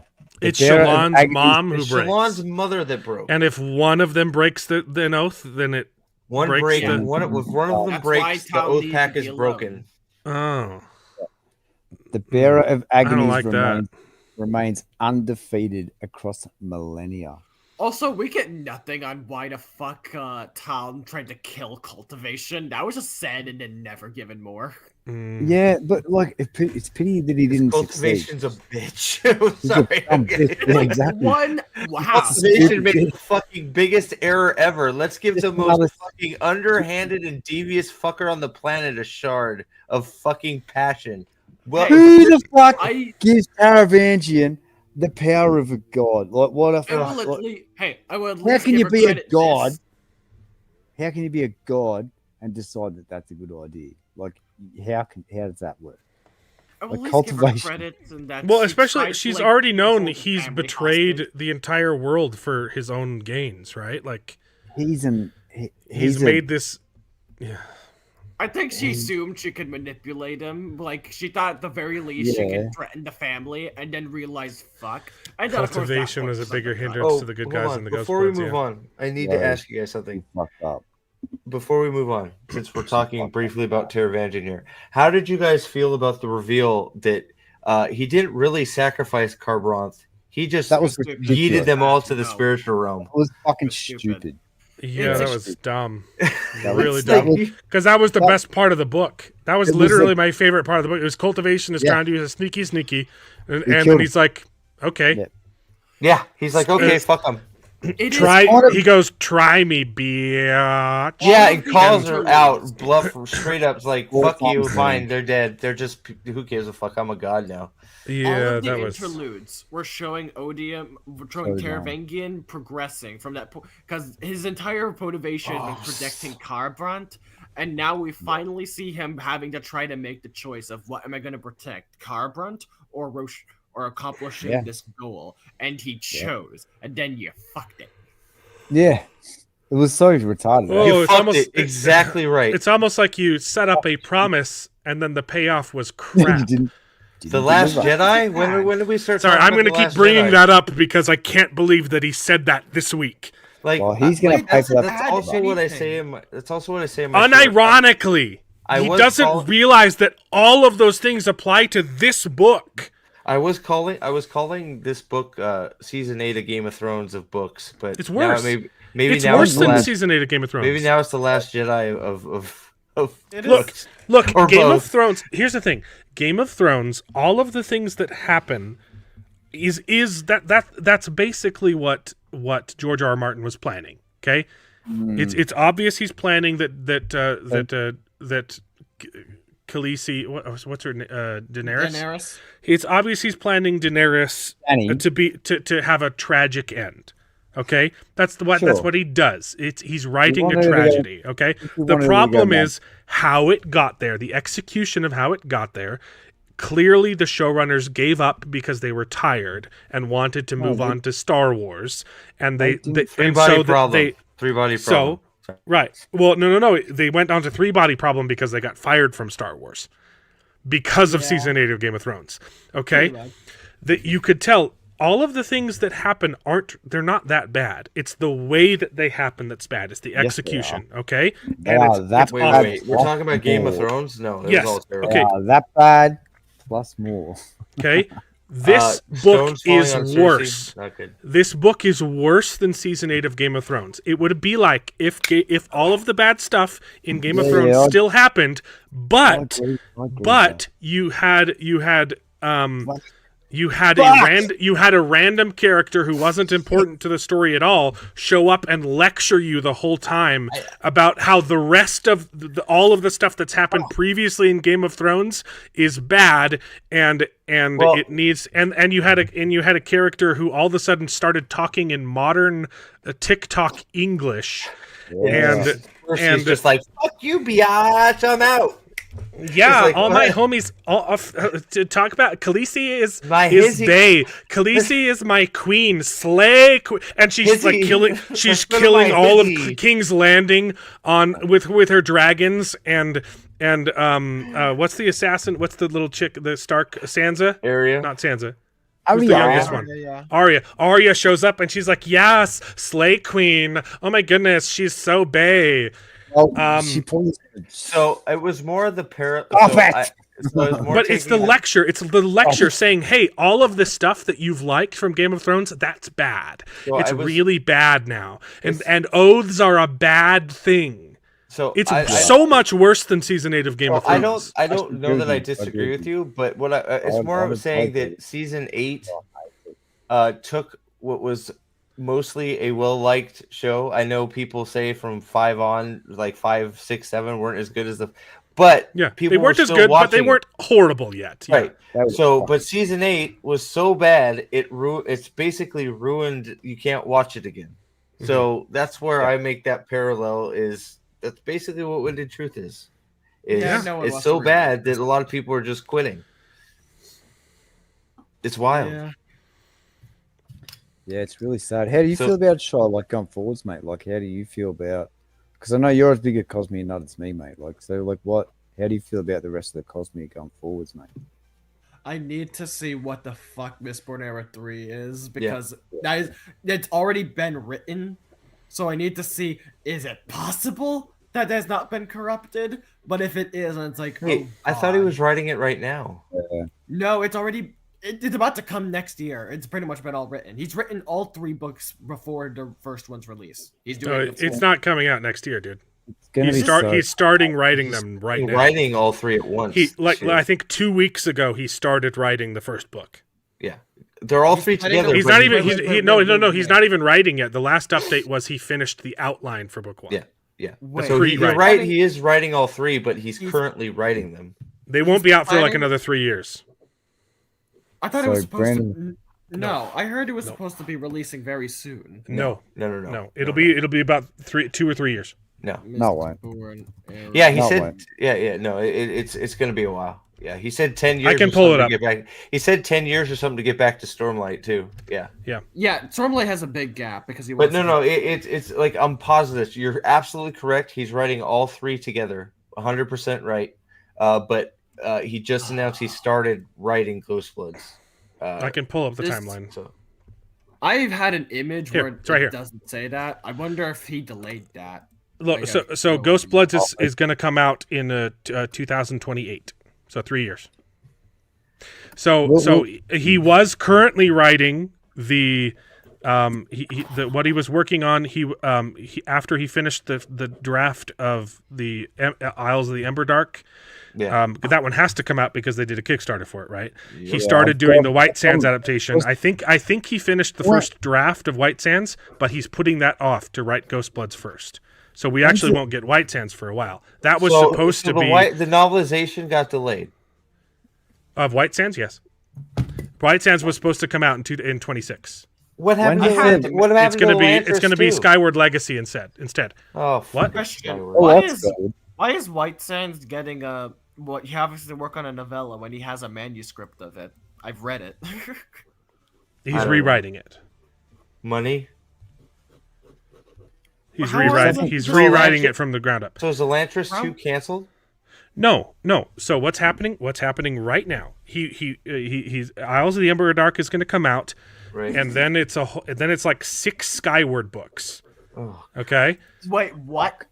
There's Skyward Legacy 1, Legacy 2, Legacy 3. Those are going to be the next couple years, and then we might. What the fuck is he doing Skyward? That's serious. He's not doing it. He's not. That's Jancy. Yeah, it's his. Yeah, Jancy Patterson is writing those. He goes. He doesn't even write Skyward. What's going to happen is those are going to fill up the time, but so he can finish Ghostbloods. What's happening right now? He just barely finished outlining Ghostbloods Book 1. He's going to write all 3. He's going to do a first draft of all 3 books, the whole trilogy. Then, while he is editing those, while he's doing second drafts and revisions, he's going to be writing Elantris 2 and 3 in between. Shit. So he's going to be writing those, editing, and doing that. So let's see. The current timeline is Wind and Truth just happened. Skyward Legacy 1 comes out in 2025. I'm not convinced either, Ginger. I'm not convinced. December of 2025 was supposed to be the White Sands book, but he just said in his last update that one's going to get pushed back because he wants to start Ghostbloods now. And he's already finished with the first draft of the book, but maybe he got like a 90% done, but didn't finish in time. Okay, I think that we need Brandon to like stop writing for maybe 5 years until he until the world changes a little bit. Yeah. Until the world changes a bit. Instead of White Sands in December of 2025, we're likely going to get a novelization of Dark One Forgotten, which will be written not by him but by Dan Wells. So why is he even included? Whatever. Then spring 2020. Here, I have it up on my screen. I don't care. Spring of 2026 is Skyward Legacy 2. December of 2026 is Skyward Legacy 3. And also Horneater novella, maybe, if he ever gets to that. Who knows? No, there's supposed to be a release in 2027, and he doesn't even know what that is. Rock's dead, so... And it's not till December of 2028 that we get Ghostbloods 1, and then summer of 2029, Elantris 2, December of 2029, Ghostbloods 2, summer of 2023, Elantris 3, December of 2023, Ghostbloods 3. Yeah, I stopped listening. And only after that is he going to go back into Stormlight. Don't care. Okay. I need to see. It'll all change. It'll all change. Wakazashi. So Jinja, we're not. We know you're not. We know you're serious because we don't think you wrote half of it either. At least I don't. He mentioned something about like test groups and having it relied on that. I'm sorry. So when you start when your forward in a book is, hey guys, I totally wrote this. It definitely wasn't anybody else. It was prefaced. It was actually really bizarre because I just listened to it today. Definitely wasn't more fucking sensitivity. He goes, the credits for these books keep getting longer and longer. They feel like movie credits because we have so many people involved, because we have so many editors and re-release and alpha and beta and gamma and delta readers. Get rid of all the alpha and beta readers. Get rid of all of them. You don't need them. You can just wrap them all up into one bundle called fuckwits. He's like, the credits keep getting longer and there's so many more people involved and so many editors. Don't worry though, I still write every single word, but we got to acknowledge how many people it takes to get these giant books. That's the thing. It doesn't need to be giant. You could cut so much of this book and it would be better for it. Go back to how you wrote Way of Kings by your fucking self. That's all. Just do that. We don't need the committee. Fuck them. All the beta readers and the alpha readers and all the editors are not making shit better. So when it doesn't make it better, it's time to start cutting bodies. He had two endings. He tried out two different endings for these books. No, two. No. He had two. He tried two different endings for this book with his beta gamma readers, whatever it was.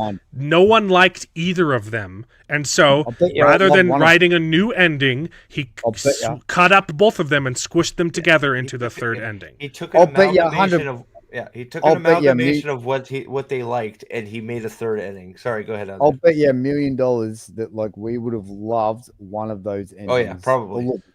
I'll fucking guarantee it. I want him to. I really wish. I want to know. I would love to see those first edits, absolutely. But let's but on top of that, on top of all the editors, he also mentioned he had for this book only. He had sensitivity editors. Yes. That's what.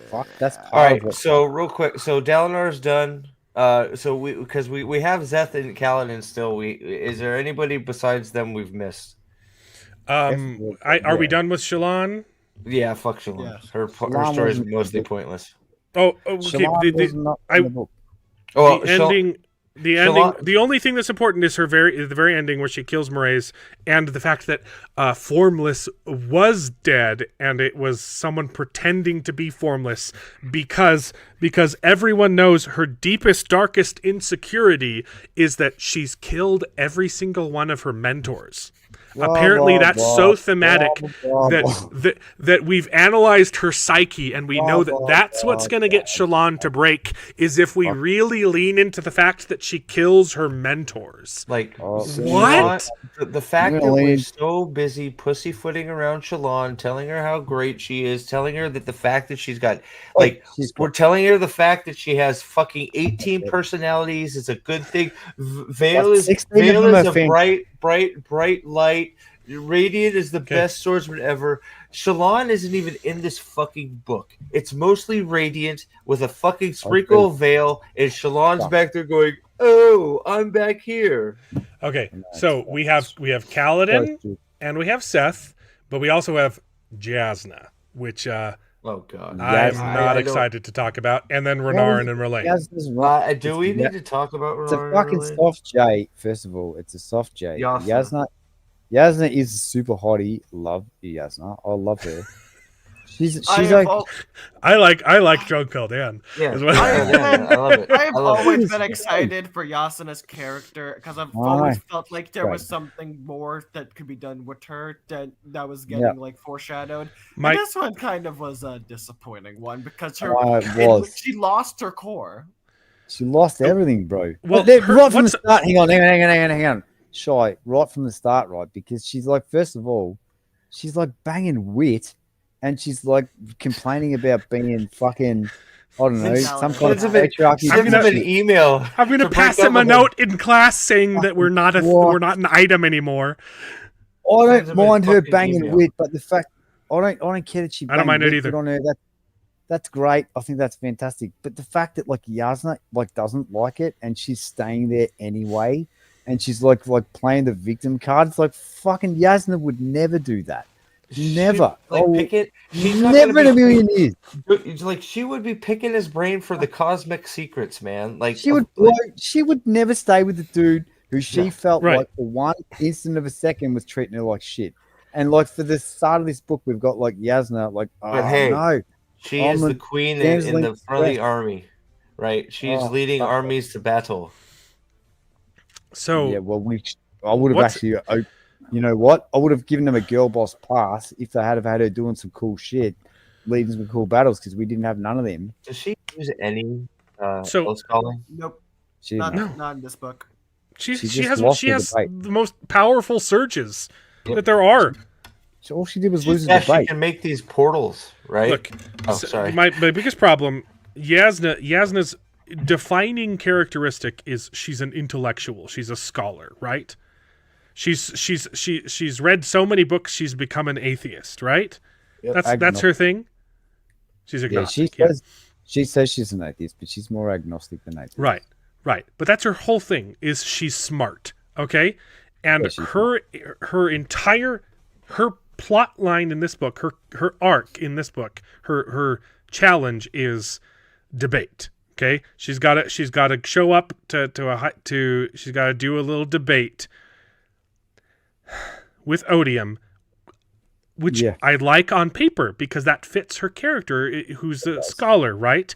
Yeah. Except that Odium's arguments are awful. It's like someone took one high school debate class and read a couple quotes by Nietzsche and has all of a sudden become a nihilist. His arguments wouldn't even be discussed in a high school debate because they are so bad. Okay? Your teacher wouldn't even introduce these debate tactics because they're garbage and they can be instantly refuted by anyone who's studied any kind of debate or any kind of functioning brain. My 13-year-old or the Socratic method at all. My 13-year-old daughter could have taken this shit apart like that, and she's pretty I smart. could have done it in high school. I could have beaten Odium. If that's what his debate was, I could have beaten that position in freaking high school. Jasna, who is defining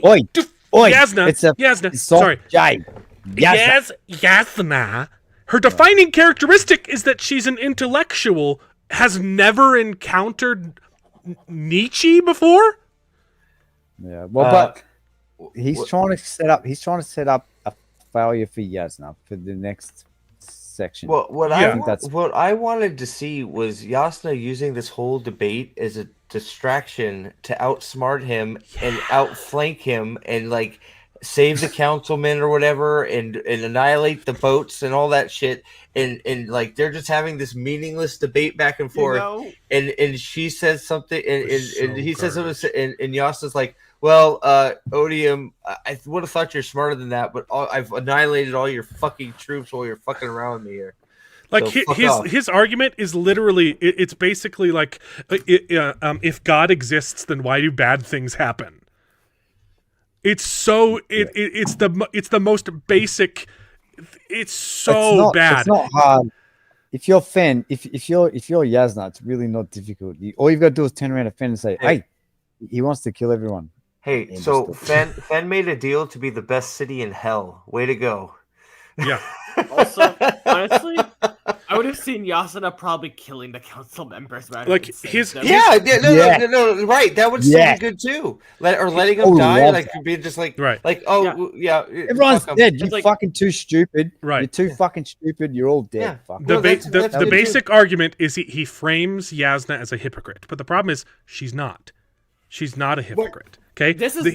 What he's claiming as hypocrisy is just humanity. Okay. He's saying you made one mistake and that makes you imperfect. That makes you a hypocrite. No, it doesn't. It makes you flawed. It makes you imperfect. And all she had to do was like, look, people make mistakes. People make selfish mistakes all the time. That makes us human. That doesn't make us hypocrites. Hypocrisy is forcing other people to live by standards that you don't believe in. Okay, that's hypocrisy, and that's not what Jasna is. Go ahead, Shai. Okay, she made a selfish mistake, and she needs to say, "Yeah, I own it." But I also believe that the greater good is important here. Very important. Yasna, I'm sorry, I keep saying Jasna. No. It's so juvenile. The fact that Jokel down, let Shai talk. Go, Shai. What were you gonna say? When Odium brings up Elikor's wife and how Yasuna brought a paper to like have her assassinated in, that's like a point against just in case. I wanted Yasuna to mention. You mean the person who single-handedly gave my empire to the enemy? Who literally betrayed everyone? Yeah, she betrayed her own husband. Yeah, I had a failsafe in mind to assassinate her because she was literally a traitor. It's logic. My only mistake was not actually having her killed. It's called logic. Yeah. It's so juvenile. That's the problem. Being able to do what needs to be done. That was Yasna. She knew what logically was the best choice, and she was able to make the hard choice. So she did. Yeah. When you have a character who's smart, the problem is they can only be as smart as the author. They can't be. And for some reason, Brandon Sanderson thought that this debate was freaking awesome, and it was juvenile. So I had somebody tell me. Oh, sorry. Go ahead, Shai. Also, the fact that Yasuna can't say full-heartedly that she would not take a deal from Odium, a person who is incredibly untrustworthy, shocks me. Excuse me, why would you take any bargain from him? You know it'll backfire. Exactly. This is exactly. the in-universe Satan, right? Fen made a deal with Satan to be the best fucking city in hell. So everybody's on fire. But you're just a little less on fire, right? It's just like... Congratulations, you're the best loser, right? Yeah. Like, who believes that Fen would... Honestly, if you're Fen, so let's say you get gender-swapped text, like you get... Okay, I'm Fen. I'm banging my husband in a hammock when I need to be preparing for war, okay? Exactly. You know, you've got like you got a dress on, you love it. Okay, I'm liking this. Keep going. Let's say that you're Fen, as if... who does this? Like, who chooses this? No, it doesn't. You don't. You don't. I don't think you understand. I just found out that Jasna made a mistake once. Oh my god, Jasna doesn't exist. So I'm gonna make a deal with the devil. I guess Jasna may have made a mistake, but it's hard to say because Jasna doesn't exist. Like, Oh, Yasna. So I'm sorry, Yasna. Well, Odium just told me Yasna made a mistake once, and that means that she's a hypocrite. Remember, and even if that's true, even if Yasna is a hypocrite, why the hell would I make a deal with Satan? Don't remember. Wouldn't. Don't forget. Don't forget. Wouldn't. Don't forget. No one would. Alexthar was bad to them once, so they don't. So Then does not trust Dalinar, so she'd rather trust Satan. Yeah, which is insane. Yeah, the guy who used to rule Jankep Insane. and manipulated every single nation by assassinating their leaders. Yeah, exactly. I did talk to somebody who had a great idea. They said Yasna's storyline would have been a lot better if she just died on the boat. No, I like that. No, I'm just kidding. It's better than this. It's Probably better than this part. It's better than book 5, Yasna. Yeah, I'm just kidding. It's not Yasna. It's not Yasna. This is what's so frustrating about the whole fucking thing. No, the characters aren't the characters. Like, she doesn't act like Yasna. She's not smart. She doesn't make decisions that Yasna would make. Well, she's always making like the hard practical choices, right? Like and also, hold on, it also drags. It's tedious to get through these chapters. Very tedious. Especially tedious. It drags up to the point where I forgot about her. Like, you said Yasna, and I'm like, I totally forgot about Yasna. Look, her character introduction is freaking awesome. She goes walking down. She goes walking down a dark alley at night so that she has an excuse to kill bad guys. Yes, this is the same character who starts crying when Satan comes up and says, "You made a mistake once. You're imperfect." Yeah, she should have. This is what's annoying. She should have stood up and go, "Yeah, no, fuck oath. I will kill him again. In fact, just bring him out here now. I'll kill him twice. Fuck off." Yeah, all you need to say is me walking around in high jewelry does not give them an excuse to take a knife to me or my ward. And what's crazy is he brings that up. Like, that's part of Odium's argument. He brings it up as an example. Shit. And you're like, that just makes her cool. It's not. It's just awesome, and she's so not awesome anymore. It's like a knife has much more power than threatening someone without a knife. Guess what? They threatened me with a knife while I held the fucking power to kill them with a touch. Fuck sucks to be them. It's just, yeah. Walking around with jewelry on guarantees you're gonna get mugged. I mean, it's like. In a place where there's royalty, what do you want her to do? Not. She was asking for it. Did you see the way that she was dressed? She's asking for it. Did you see the way she was jeweled? Scandalous. Rude, everyone. I love it. All right, Yasna's done. Fuck her. Yeah. That's it. And that's the sad thing. That's it for Yasna. That's it. She loses. Failed intellectual battle. Then she goes back to Urithiru and does nothing. Okay, so this is the one. Why isn't she throwing out fucking else color lightning and shit and killing stuff? Why isn't she actually at the Shattered Plains once after this all happens? They've already sent troops. She just needs to go there. She's a Fort Oath. She can help. She can make portals. Okay, she can't. She has the ability to. She never learned. She never took the time to learn how. But either way, she's soul cast and she's great at it. Because an intellectual wouldn't ever try to learn how to make portals. Guys, Wit knows they can make portals too. He walked through the fucking thing. Wit is a walking portal. Wit is a walking portal. Wit came through an else portal. He knows. And he never told Yasna how to make an else portal. Did we already talk about Wit? He just does nothing. Okay. We said Wit was fucking stupid. I'm not always sure how he gets from planet to planet. He sometimes needs to seem to go to a perpendicularity for it. Nah, sometimes he just appears, right? He's a dragon. It really does. He's a dragon. I know. He's a dragon. I think we've already said enough about. I know at least in Mistborn he needed to go to the Well of Ascension to get in, but he could. He's a dragon. With the way he is, he could honestly just face the ability. He's a dragon.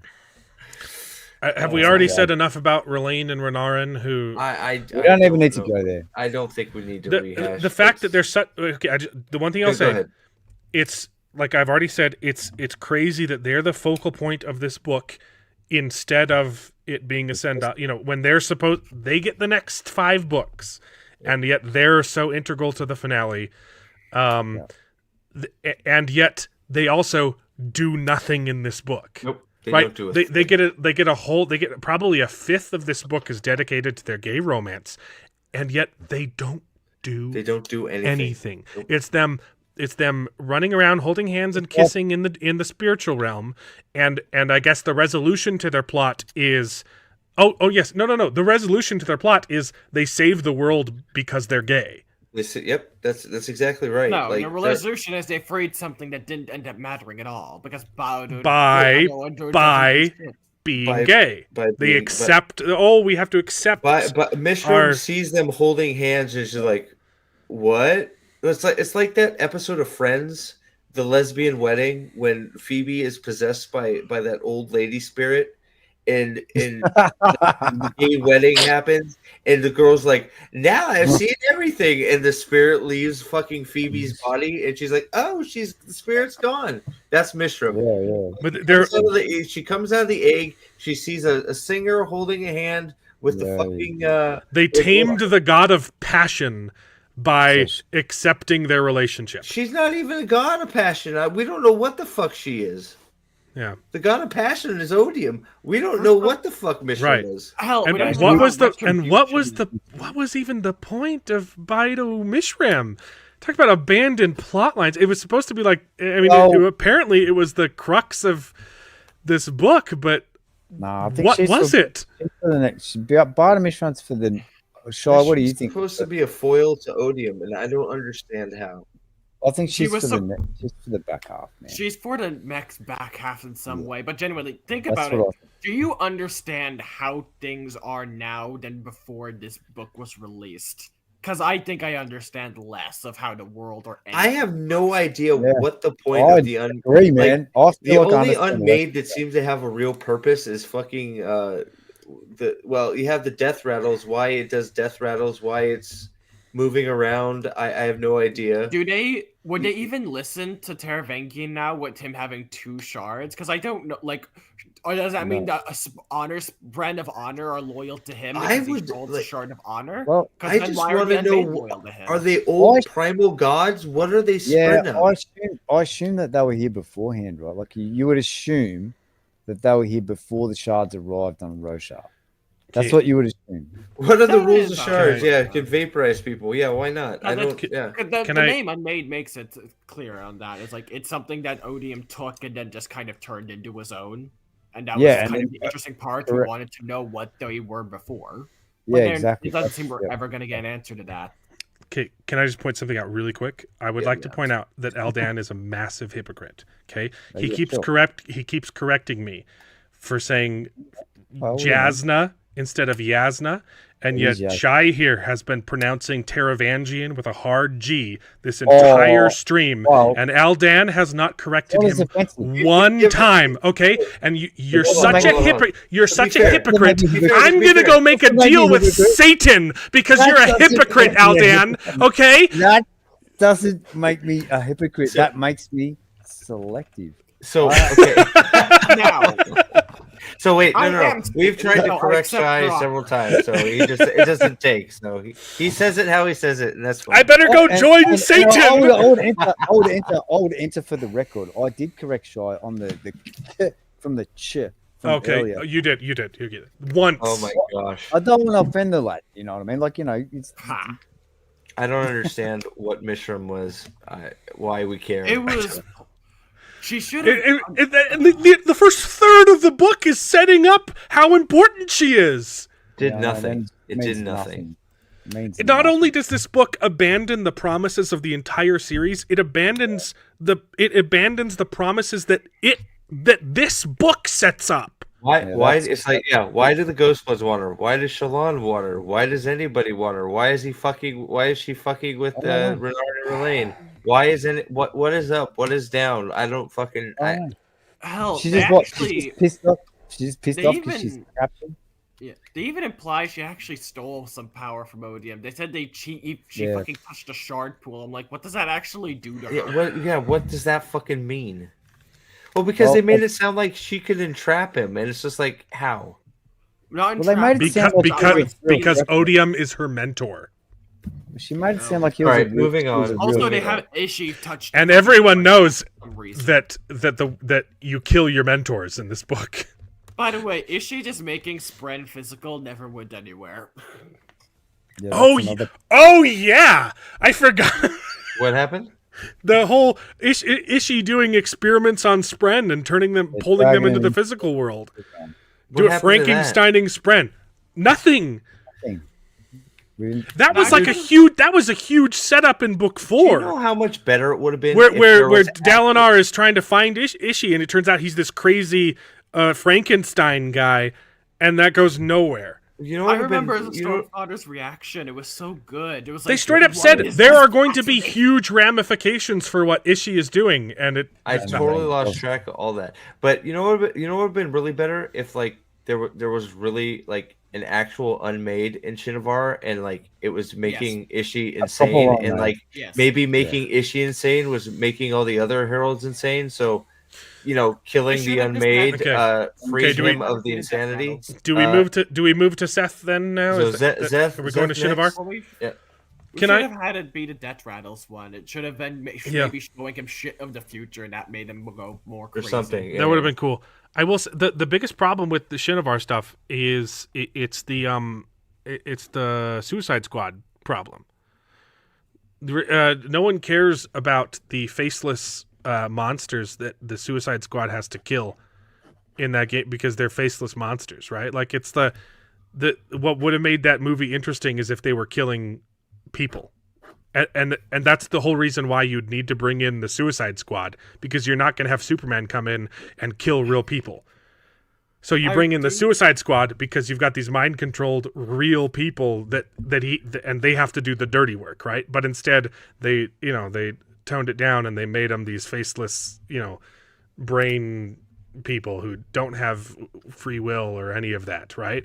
And then you get this Shinovar. The reveal is it was just a herald telling them things this whole time. Yeah, for fucking ever. Just because instead of there being like real freaking consequences. Because Seth is the chosen Seth having one. to make hard choices and maybe kill real people along the way. Yeah, Ishii was just fucking with Seth the whole time because he was the chosen one. That's right. it. When you like take free will out of the equation, it's just boring. He made Seth truthless to battle harden him, not like training with honor blades and shit did that.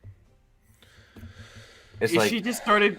Ishii was like, "Oh, Zeth's the protagonist. I want him at the cost of." So I'm still not even 100% sure why Ishii was bad. He was crazy. That's literally it. He's crazy. He touched a shard. Wait, he's the one doing the Spren stuff, right? Yes. Yes. And it's not even brought up. Honestly, I thought that was a different herald because it's not even mentioned in that he just has depression that Kaladin fixes. Yeah, he has like what does he want? What did he want? What was his entire purpose? I don't understand. He said he wanted to make an immortal Spren army. It's like, do they look immortal? What does that have to do with Shinovar? I don't fucking know.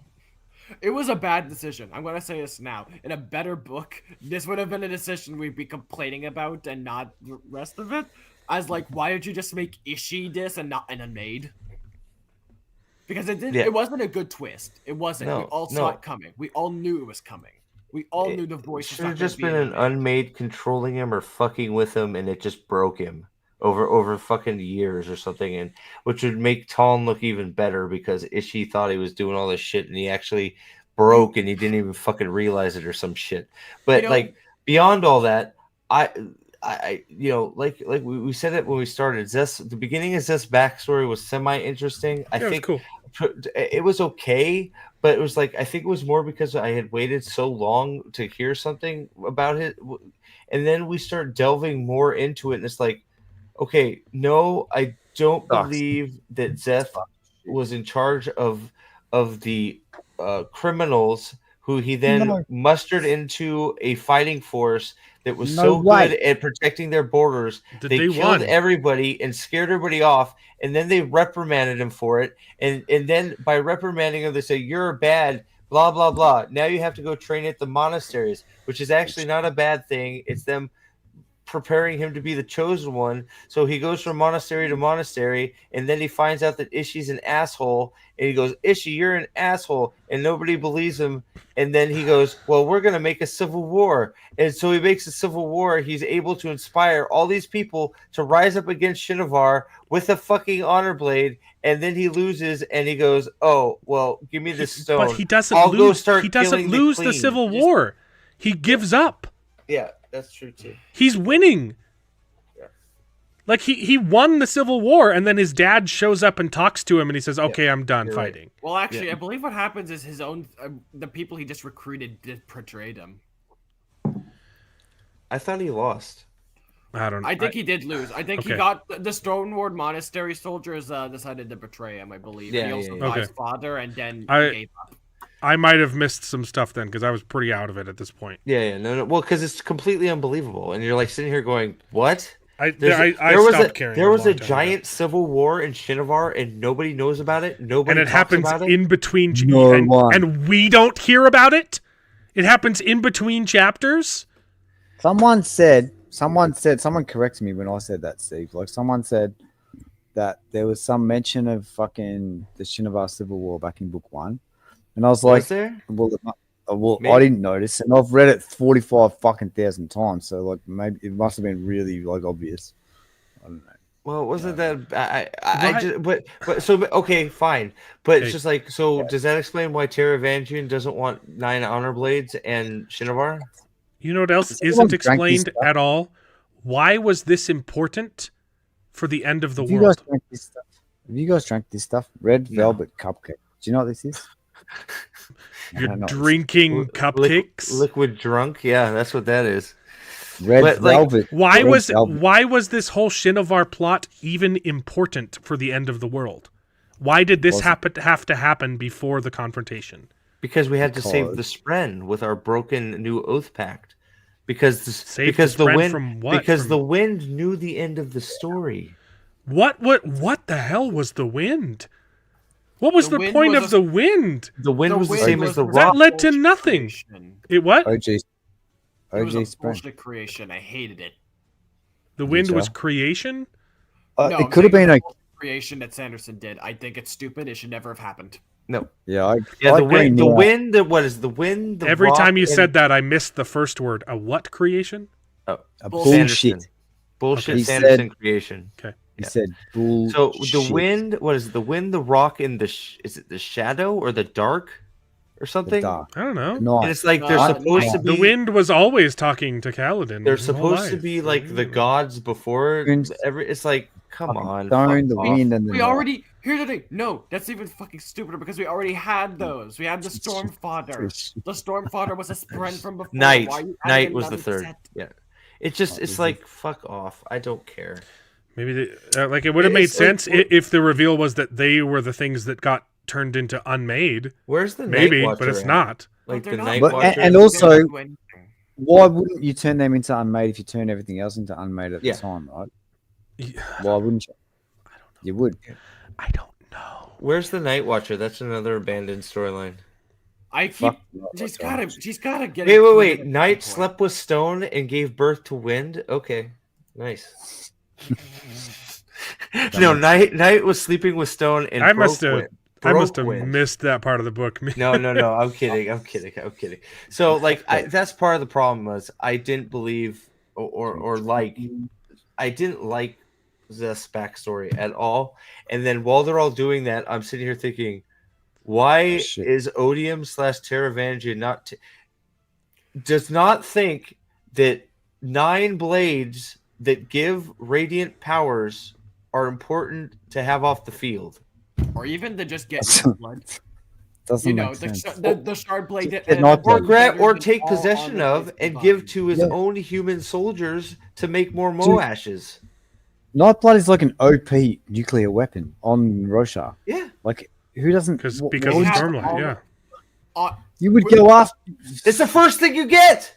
What they The need to first do is thing. get they need to get Nightblood to Scatriel so it can become a Mistborn because that's gonna be its next step.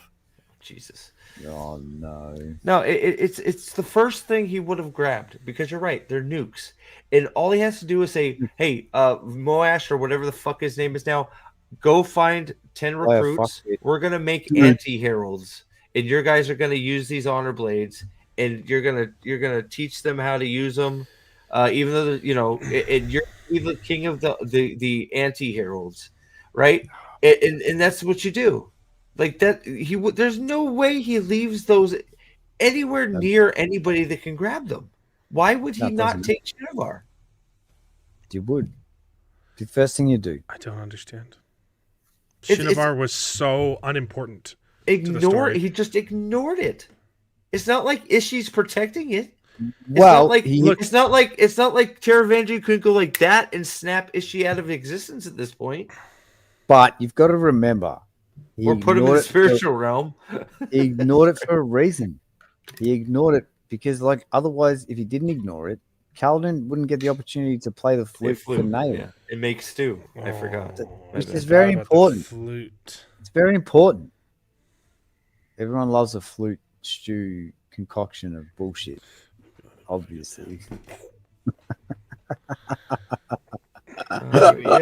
Yes, the three gods or whatever they are very strange 11th hour editions.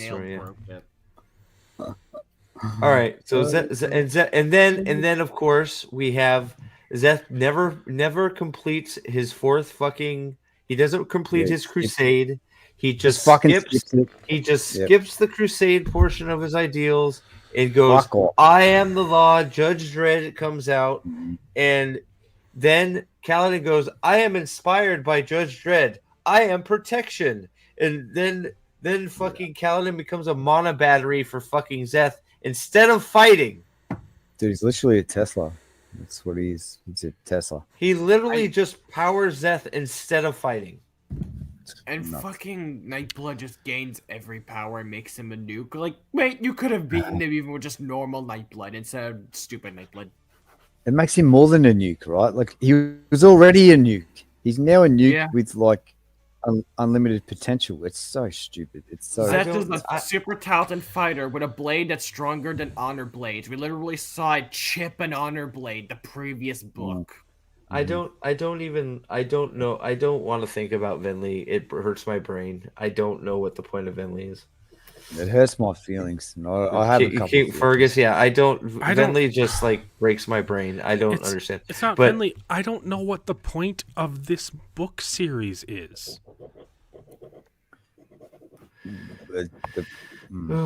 I don't know what the point of Stormlight is anymore. It's not honor. There's not even Stormlight anymore. Yeah, Stormlight's gone. There is no Stormlight.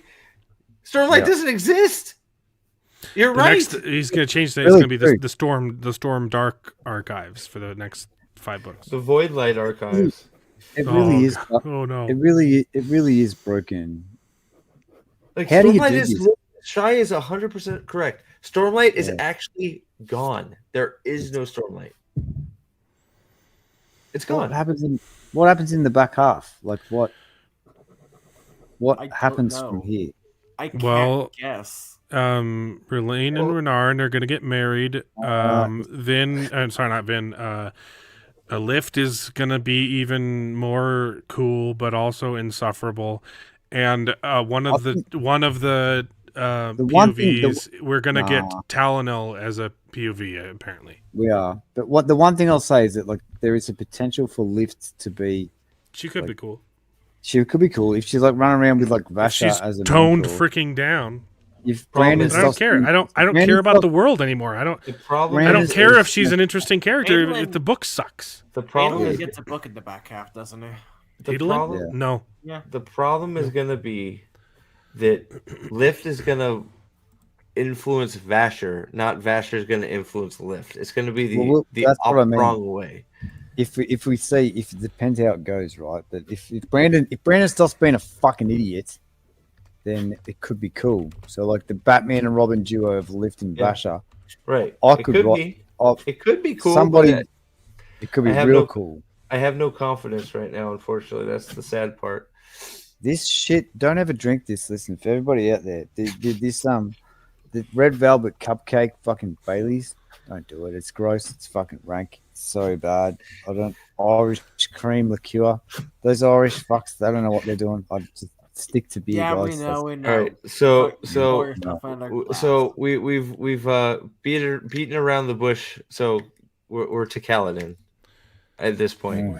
Oh well. So wait, Zeth speaks the law and then wins the day, and then immediately breaks his oath For what? and then half his body melts and he gets married. Right? Does that sum it up? Yeah. Yeah, he It's gets like, married. why did he renounce his oath? Because he didn't like 1, 2, 3, 4, 8, 9, 7, 6. Yeah, he's a numberist. Pretty good reason. It's like wait till your body isn't sucked all away, and then renounce it at least. Like It's a number.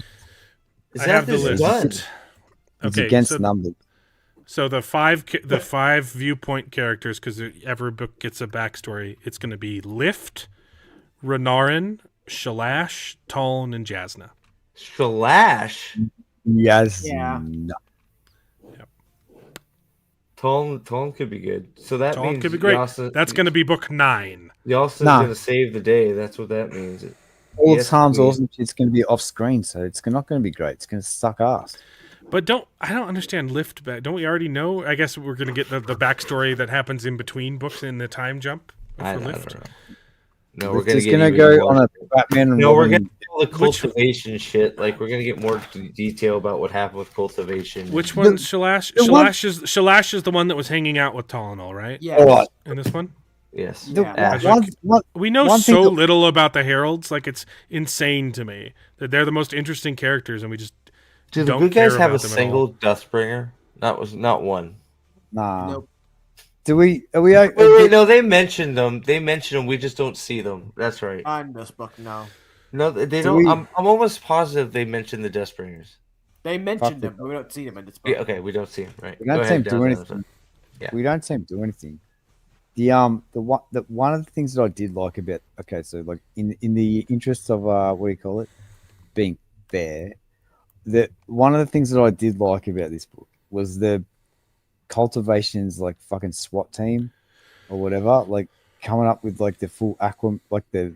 That was It cool. reminded me of the like the antithesis of Aquaman, like the manta rays or whatever, like all them little like fucking like Aquaman soldiers like coming up out of the ocean and stuff. I don't know why, but like that's the mental image that I got when I read it. I thought that was pretty cool, but they got murked straight away because she sucks. Hey, remember when Lopin's hand grew back when he spoke his No. oath? That wound that was really old forever. Oh, It's really sorry. bad. Just saying. No, it was super His stub that happened years ago. It just grew back when he got a super stub. Super Just stub. saying. All right, so he's known as super stub from now on. so Kaladin and Syl. I don't want to do it. Which one do you want to do first? Do you want to do Syl or do you want to do Kaladin? Well, Syl is almost a non-entity. No, she's not. This is She has- ironically, despite the fact her entire thing was, "Oh, I need to get a character that's not connected to Kaladin." It's like Syl Yeah. Syl wanted to be a scribe, and then she does nothing. Nothing with it. She doesn't do anything. We have the Nothing. Cho Vagina fucking talk with the librarian who is a spren racist, and then she's able to. We hate that. She has to get a special book and pen because she wants to be a scribe, and then she doesn't scribe anything. What's crazy to me is that It's that pen Sanderson up with was Sol Vagina. so obsessed with writing a book about curing depression, Yes. and it was He- so bad it he gave me depression. literally sent me into a depressive spiral for an He entire gave me depression. 2 months. Still drinking it away. Yep. I'm drinking pink fucking alcohol for fuck's sake. That's how depressed I am. Fucking can't even- Sanderson, your fault. I can't even think about Kaladin as a character without crying. It's bad. so bad. It's pretty bad. Yeah. It's The pretty bad. absolute worst destruction of the Hang on. greatest character he's ever written. It's literally just deciding that, 4 years later, I'm going to change my character to a bard class, despite the fact he is level Yes. 15 at a fucking spear. True. If he went, look, if he goes like, that's exactly it. That is exactly. If he just puts one more level into fighter, he gets an extra attack, but he's multi-classing into bard for reasons. Oh, fucking stupid. It's like, look, it's like Zet's player took Kaladin's aside. It's like, look, mine's is a maxed fighter. We don't need a second one. You can be the bard this session. Yeah, fuck. That's Kaladin, bro. It's Kaladin Stormblessed. That's a good point. The Jinja Ninja. Even I haven't heard any I haven't heard anyone saying this book is fantastic. No. I've heard a whole bunch of people and even normies saying they hated it.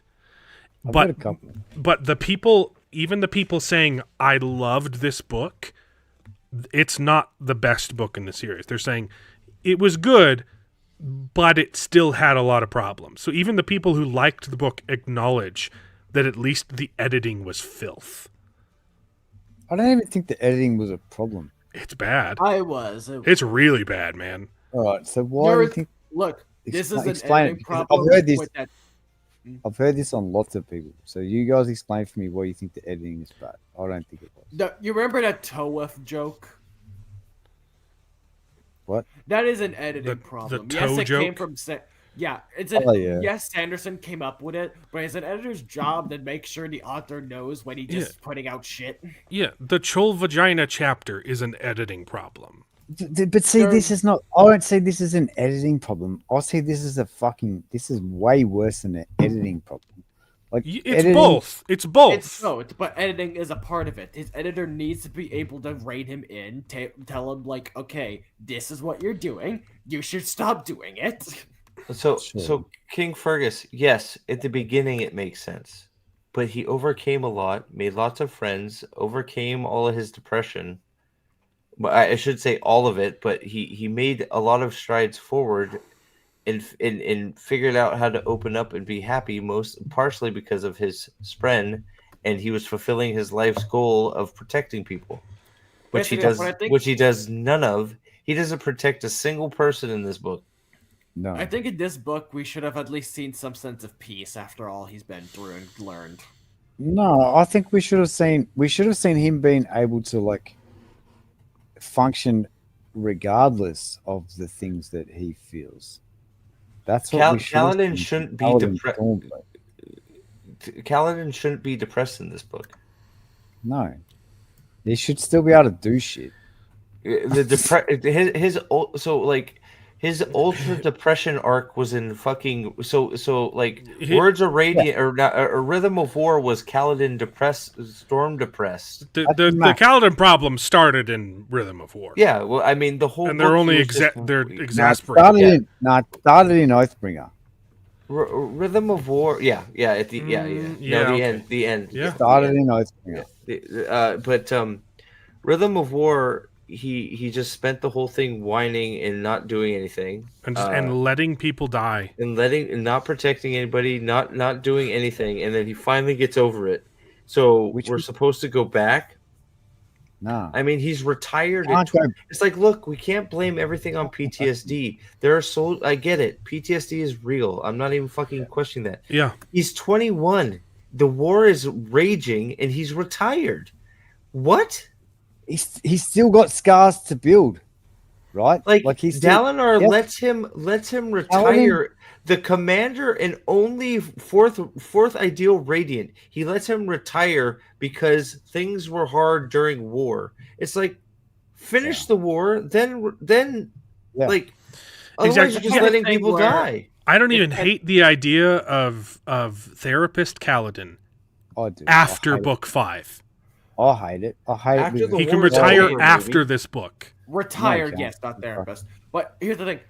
Yeah, is it the kind of conflict where all hands on deck? When Adolin rejects the lighter people, it's not because it's like, we're not that desperate. It's like, no, if you go in there, you'll be a hindrance. You can help somewhere else. It's not a rejection of help. It's you just helping where you won't fuck someone else up. Because everyone needs to help. Yeah, I guess we're talking about Kaladin because we kind of have to. It's unavoidable. It does not make any fucking sense whatsoever that just the Kaladin Stormblessed just sits out this fight. It makes no sense that Kaladin Stormblessed sits out. He leaves all his friends. He leaves all his loved ones. And then gets rewarded by becoming a herald. Which is fine, but the way that he gets there is fucking shit. Bullshit. Doesn't say his brother, his mother, his dad just leaves them behind. Doesn't think twice about it. Yeah. Don't think about nothing. Yeah, sure. Kaladin doesn't. Remember how important it was that he discovered he had a little brother? Mm-hmm. Remember Kaladin's little brher? What was the rock for? What was the rock? I'm not even talking about Tien. I'm talking about his new little brother. Talking about Oridon? It was Oridon. I think it's Oridon. Remember his new little brother? He didn't even think once about his brother. Abandoned He plotline. loved it. He was so happy. He was so happy. It saved him. I forgot about old plot lines until I was thinking about this book. I really liked how book 3 started introducing a little bit of gray morality, right? Like Kaladin starts touring the world and he starts meeting some singers and he's like, these aren't just Nazis, right? These aren't just soulless people that we can just, dehumanize to kill because they're evil. And he starts learning more about the singers, and I really loved that it was setting up like a Romeo and Juliet kind of plot almost, like that he's honor bound. Like that's you're right. He's honor bound to defend his country and his people, but he also feels for the enemy, and it was beautiful. That's completely abandoned in this book. Yep. They totally dropped it. Yeah, you're right. They did. They totally completely abandoned. Yep, they set it up. They did. They set up the Kaladin was like Kaladin had this like problem. Kaladin was the man stuck between two worlds. In between two worlds. He was supposed to unite them or something like that, Yeah, and he just dropped it. You're right. That's one thing. Yeah, you're right. Actually, yeah. Yeah. I really liked that part about book 3. I didn't actually necessarily like it, but he definitely dropped it. Ideal 5 was I will protect myself. Yeah, fuck. That was ideal 5. I will protect my fucking I self. will protect myself from Dre. Why literally ideal 5 is the easiest fucking one. I won't let myself die. Oh yeah, because said no one ever. Said no one ever. Oh well, I'll live. Oh yeah, sweet mate. Does Jasna get more book time than she has a scene with Wit, and then she has that's it. She has a couple. She has a couple like strategy sessions with Fen, and then she has a horrible debate performance with Satan. Yasna doesn't have a lot of book time, but it feels very. It feels long. like a lot. Yeah. It feels like pages. She's got. I got it pulled up right here. She has 4% of the book is Yasna. Yeah, that's fuck all. I think that's more than Rhythm of War though. It's 14 POV chapters. In Rhythm of War is 14 POV chapters. Wind and Truth. In this one. In Rhythm of War, I can go. Let's see. I thought you meant total. There's like. Oh no! That's just this book. If you want Rhythm of about sheer amount of POV chapters in Rhythm of this book is fucking insane. Yeah, and the fact that's also another big problem with the book is there's so many damn POVs. You don't get you barely get any chapters that are all one POV. You hop to something else in almost every chapter. Yeah, and it feels like it. So true. And I think you know this, but like me and my son, me and Max are like rereading the Wheel of Time at the moment, right? And we're going through Crown of Swords at the moment. Same. And you notice, like Robert Jordan has this really good way of like, he has a lot of point of view characters, like a lot of them, but the way that he does it is like he has like multiple chapters where you're in the same character's head, and so Yeah. you get like a good chunk of the story where you're in that person's head. That's way better. It's way better. It's not even on the same scale. This like jumping around between, Steve, like you said, it makes it Can't very keep track. difficult. But here's the thing. can't keep Look, it worked. It worked in A Memory of Light. Okay, because you had these big long It's just coming sections. up to the end. Right. The reason why it works is because the pacing. Right. But by Well, the time you get to A Memory of Light, you're in all-out war. Everyone is fighting this battle, and so you can jump between 10 different characters in the same chapter, and it still feels awesome because of the tension, because of the pacing. This book jumps so much, and nothing is happening anywhere you jump. Yep. It would be okay if things were freaking happening, but they're not. There's zero progress in this book.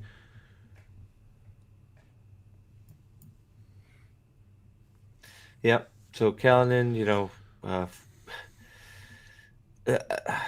I'm getting tired, but like, can somebody explain to me how the new oath, like, maybe we'll end on this. How does the new oath pact work? Because I don't get it. No clue. Doesn't work. Somehow the 10 heralds. They make an oath, but they don't. They can go to the bad place in spirit, but not their bodies. Taln and Ash are in Braze right now. So is who else is in Braze? But they take turns. Kalash is in Braze. Like they tap out. So how do they get them into the Vulcan mind meld where they go to Nana land so Kaladin can therapy them back to health, right? And then the Oath Pact is supposed to protect the Spren from being taken over by Odium, but when does the Oath Pact break? How are they going to know to break it? They're going to be in Nana land having therapy time. They're going to break it when they want to, when they're ready to fight? Like, there's no reason for the Oath Pact to be broken. Let's be clear. Ishar has put the heralds into like a mind space where they don't feel any of the torture. So their physical bodies are returned to Braze or whatever. Braze. Yeah, where they're tortured, but their minds go to therapy with Kaladin. Their minds are somewhere else, and so they don't know that their bodies are being tortured. So there is no reason for them to ever break the Oath Pact. It's the other way around, Ginger. It's the other way around. Their bodies get tortured, but their minds aren't there. So Ishar has put them in like a spiritual realm of their own, where they get to pick flowers and do therapy while they're being poked with swords and knives but then on top of that, we are only doing a 10-year advance, right? So the Oath Pact 2 is going to end in 10 years when the other one lasted thousands? Let me look it up. Well, it can't be short because they don't have longer lives because their Spren are dead. Or there's no bond. If I'm playing devil's advocate, right, like there must be some reason that the Oath Pact gets broken in the future, and whatever that reason is, we don't. I think they're going to break it on their own. They're going to do 10 it years. on purpose. There's no reason for them to break it. Well, that's what they're going to do some convoluted thing to end it on their own. No, it's going to be a technicality. So Odium is going to find a chair and sit on it, and it's going to break the oak. You're probably right. Yeah. It'll be a stool though this time, just for. It'll be. He's going to find the oath stool in the spirit realm. Exactly. The oath stool. Exactly. It'll undo any pacts made. Right. That's a metaphor because it's a giant piece of poop. You know. I don't like. So you can just like how do you just like a pact? Doesn't that mean that Odium needs to be like how does that bind Odium to not? I don't. So I hate this. I'm gonna drink more. Yeah, it's kind of hard to like you're talking about lawyer stuff, right? It's hard. You can't renegotiate an agreement without both parties involved. Then on top of it, now Roshar is in some fucking time dilation where it moves slower time bubble, than the rest of the fucking Cosmere. For reasons, I guess. I don't know. Why? Who did that? Why did it happen? How did it happen? I think that's a retcon. I think that's to explain why Mistborn is already in steampunk and Roshar is in Middle Ages. Roshar is not in Middle Ages. The characters don't act. The characters don't act like. Well, I don't think that's because currently when this is taking place, they're already there. They're already in the. I mean, Scadrial's already got guns and shit right now. So putting them in a time bubble now doesn't do anything retroactively. Hey man, I don't know. Okay. You're looking. You think I know the answers to these questions? Okay. No, we were going at it for almost 4 hours. So I remembered nowhere near enough. By the way, we haven't even done. Something you said reminded me of another thing that I wanted to bring up. Another abandoned plot line. It would have been really awesome if we actually got to understand the whole corrupted Spren thing in this book. That would be. If we got to explore Renarin's bond at all. Yeah. You know, that would have been amazing. I would love that. Like, there's a whole bunch of corrupted Spren too, and it's just not important. Why can't? Well, are they're corrupted, but they're not. They're just given free will or some shit, or they're like free will means corruption, right? If oaths are bad, then free will. Well, they're red. Extra they're bad. They're red and evil. It's like, what does that mean? Yeah. Also, what? There needs to be a better explanation as to why giving the Oathgate Spren free will means that they are okay with Odium. Just they're okay teleporting Odium's guys everywhere. No, that's my question, right? Like, why would giving them free will all of a sudden make them like Odium? And you're like, that's one of my questions. Is like, when the Oath Pact breaks, does that mean temporarily Odium can just control Spren? I don't know. It doesn't make any sense. I'm exhausted. Yeah, but like, you're soft. This book gives me the big sad. Yes, the big sad. Yeah. It's pretty. So anything. So we can wrap up. Is there anything we missed for this round of this discussion? There's probably going to be another one. There's just. We haven't even got. I don't even think we've even got into it. It's insane how much is wrong with this book. We've done 2 characters. We haven't even done Kaladin properly at all. I don't want to talk about. I don't want. I like. Kaladin is a podcast in and of himself. It hurts my soul to talk about Kaladin. I don't want to talk about him. We should just do a specific Kaladin one later on. I don't want to. Yeah, well, it has to be done because Kaladin just. I feel like the failure of Kaladin just ruined so many. Like, Bridge 4 is ruined. Your mom has to be done. This is what it will go to. Syl is ruined. It will go down. Dude, we did like. It's like the whole Syl and Kaladin are going to screw thing. Oh yeah, we didn't even get to see Kaladin bang Syl. Remember Syl? I'm okay with that. I'm okay with being wrong about that. And Syl was gonna meet up with Mishram, and she was gonna get a body and become a real girl. We didn't even get to see Kaladin clap them chol cheeks. Yeah, I know exactly. Part those chill vaginas. I'm glad to be wrong about that. Oh my god! All right, well.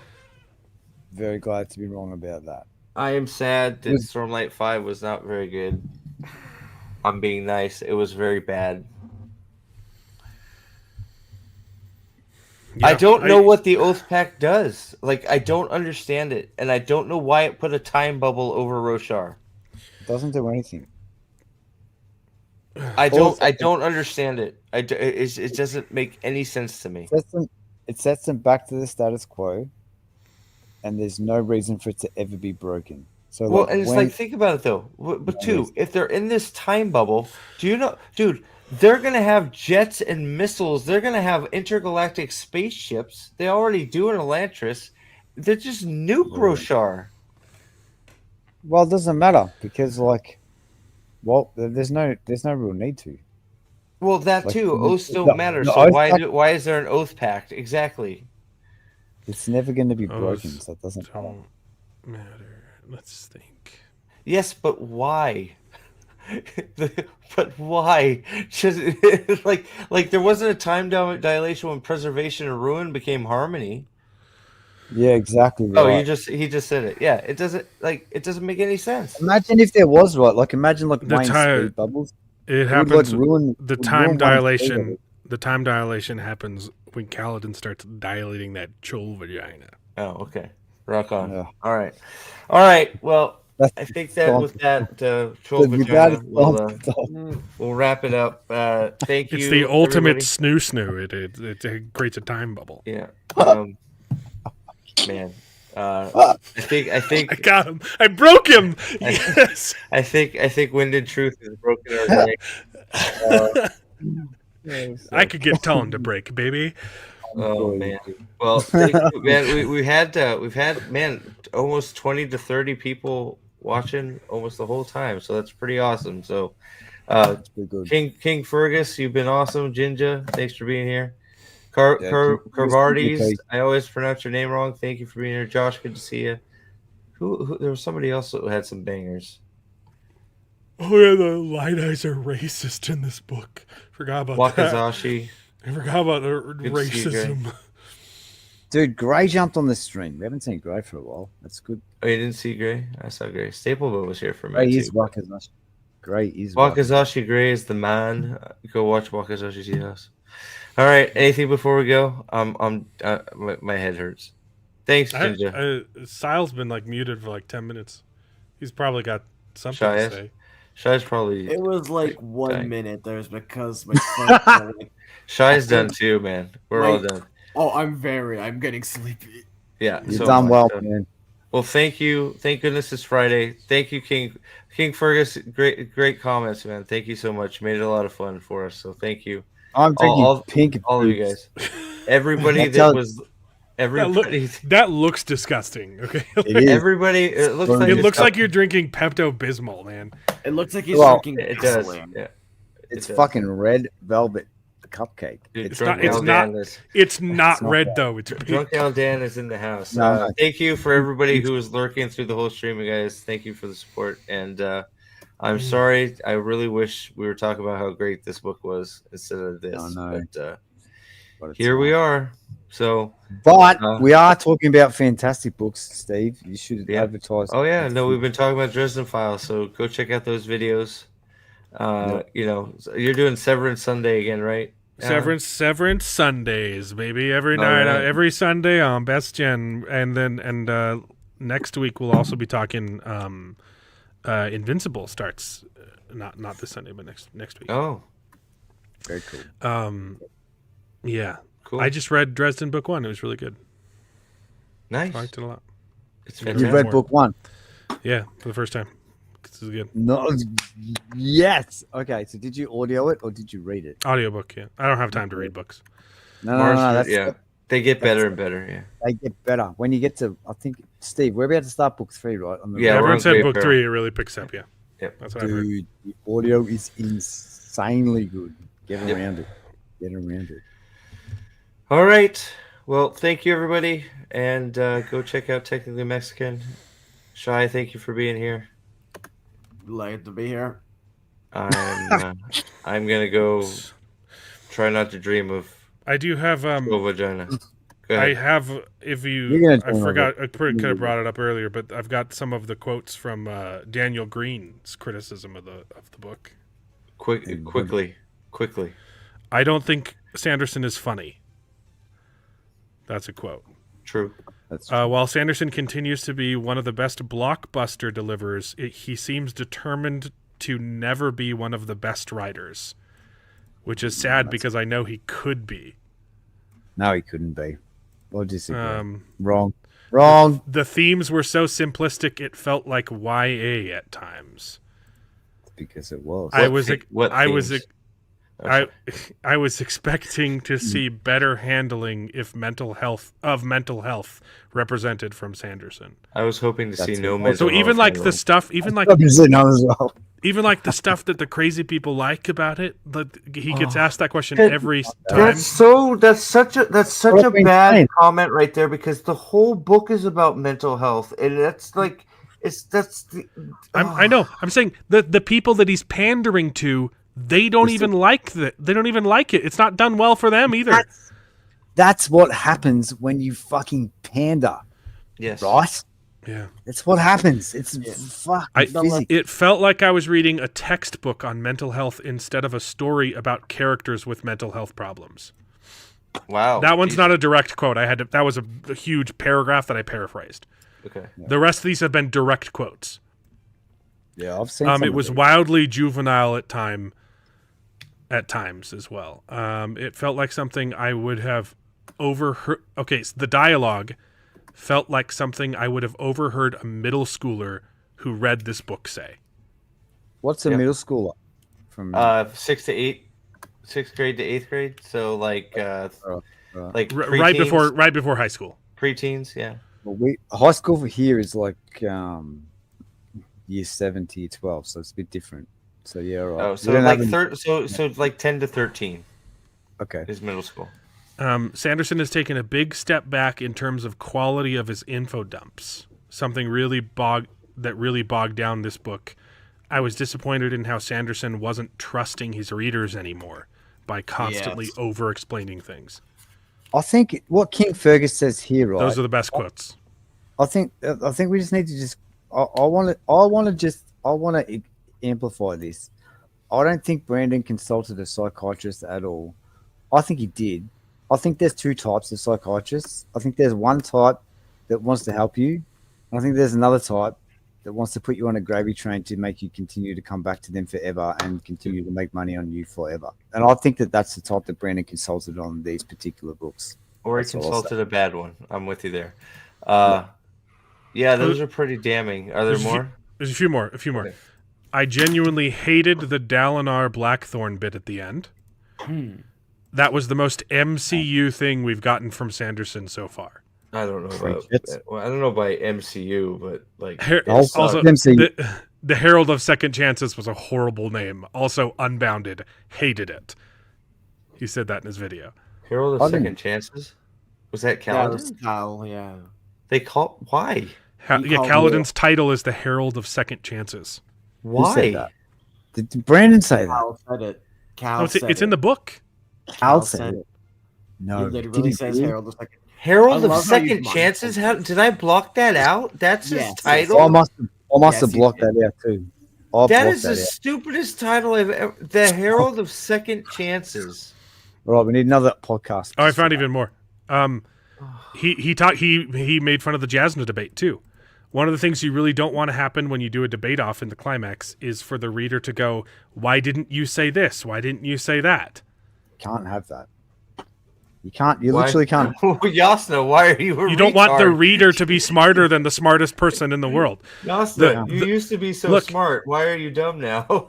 The Shallan shower sex was weird and out of place for Sanderson.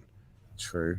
I don't even. I've blocked. I remember it happened. I blocked it out. Right, but like these are the people who you would think would love that kind of stuff. They don't even like it. And even look. Even if because you like, he didn't write that shit. I swear to God, he didn't. The reason why they don't like it is because it's out of place. If this kind of stuff was in the series from the beginning, you would this is the tone of the series. But even the people who celebrate this bizarre, weird crap can see that it's an about face. It's a complete 180 from where the series has been. It doesn't belong. These people are not. They're still not retarded, right? Like his last, Shallan was completely disconnected in this book, and he ended it by saying, "Even if you disagree with me and you love this book, or even if you hated it, I think we can all agree that this was a weird one for Sanderson." Amen, sister. Was that a girl or a boy? He's right. That's Daniel Green. That was Daniel Green. Amen, brother. Honestly, your comment still applies. All right, Drunky, you're gonna get yourself in trouble. All right, good night, everybody. We'll end on that.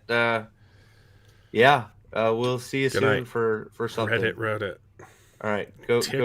TikTok therapy, the book. Yeah. All right. I'm hitting end. Bye, guys. Bye. Thanks again. Bye.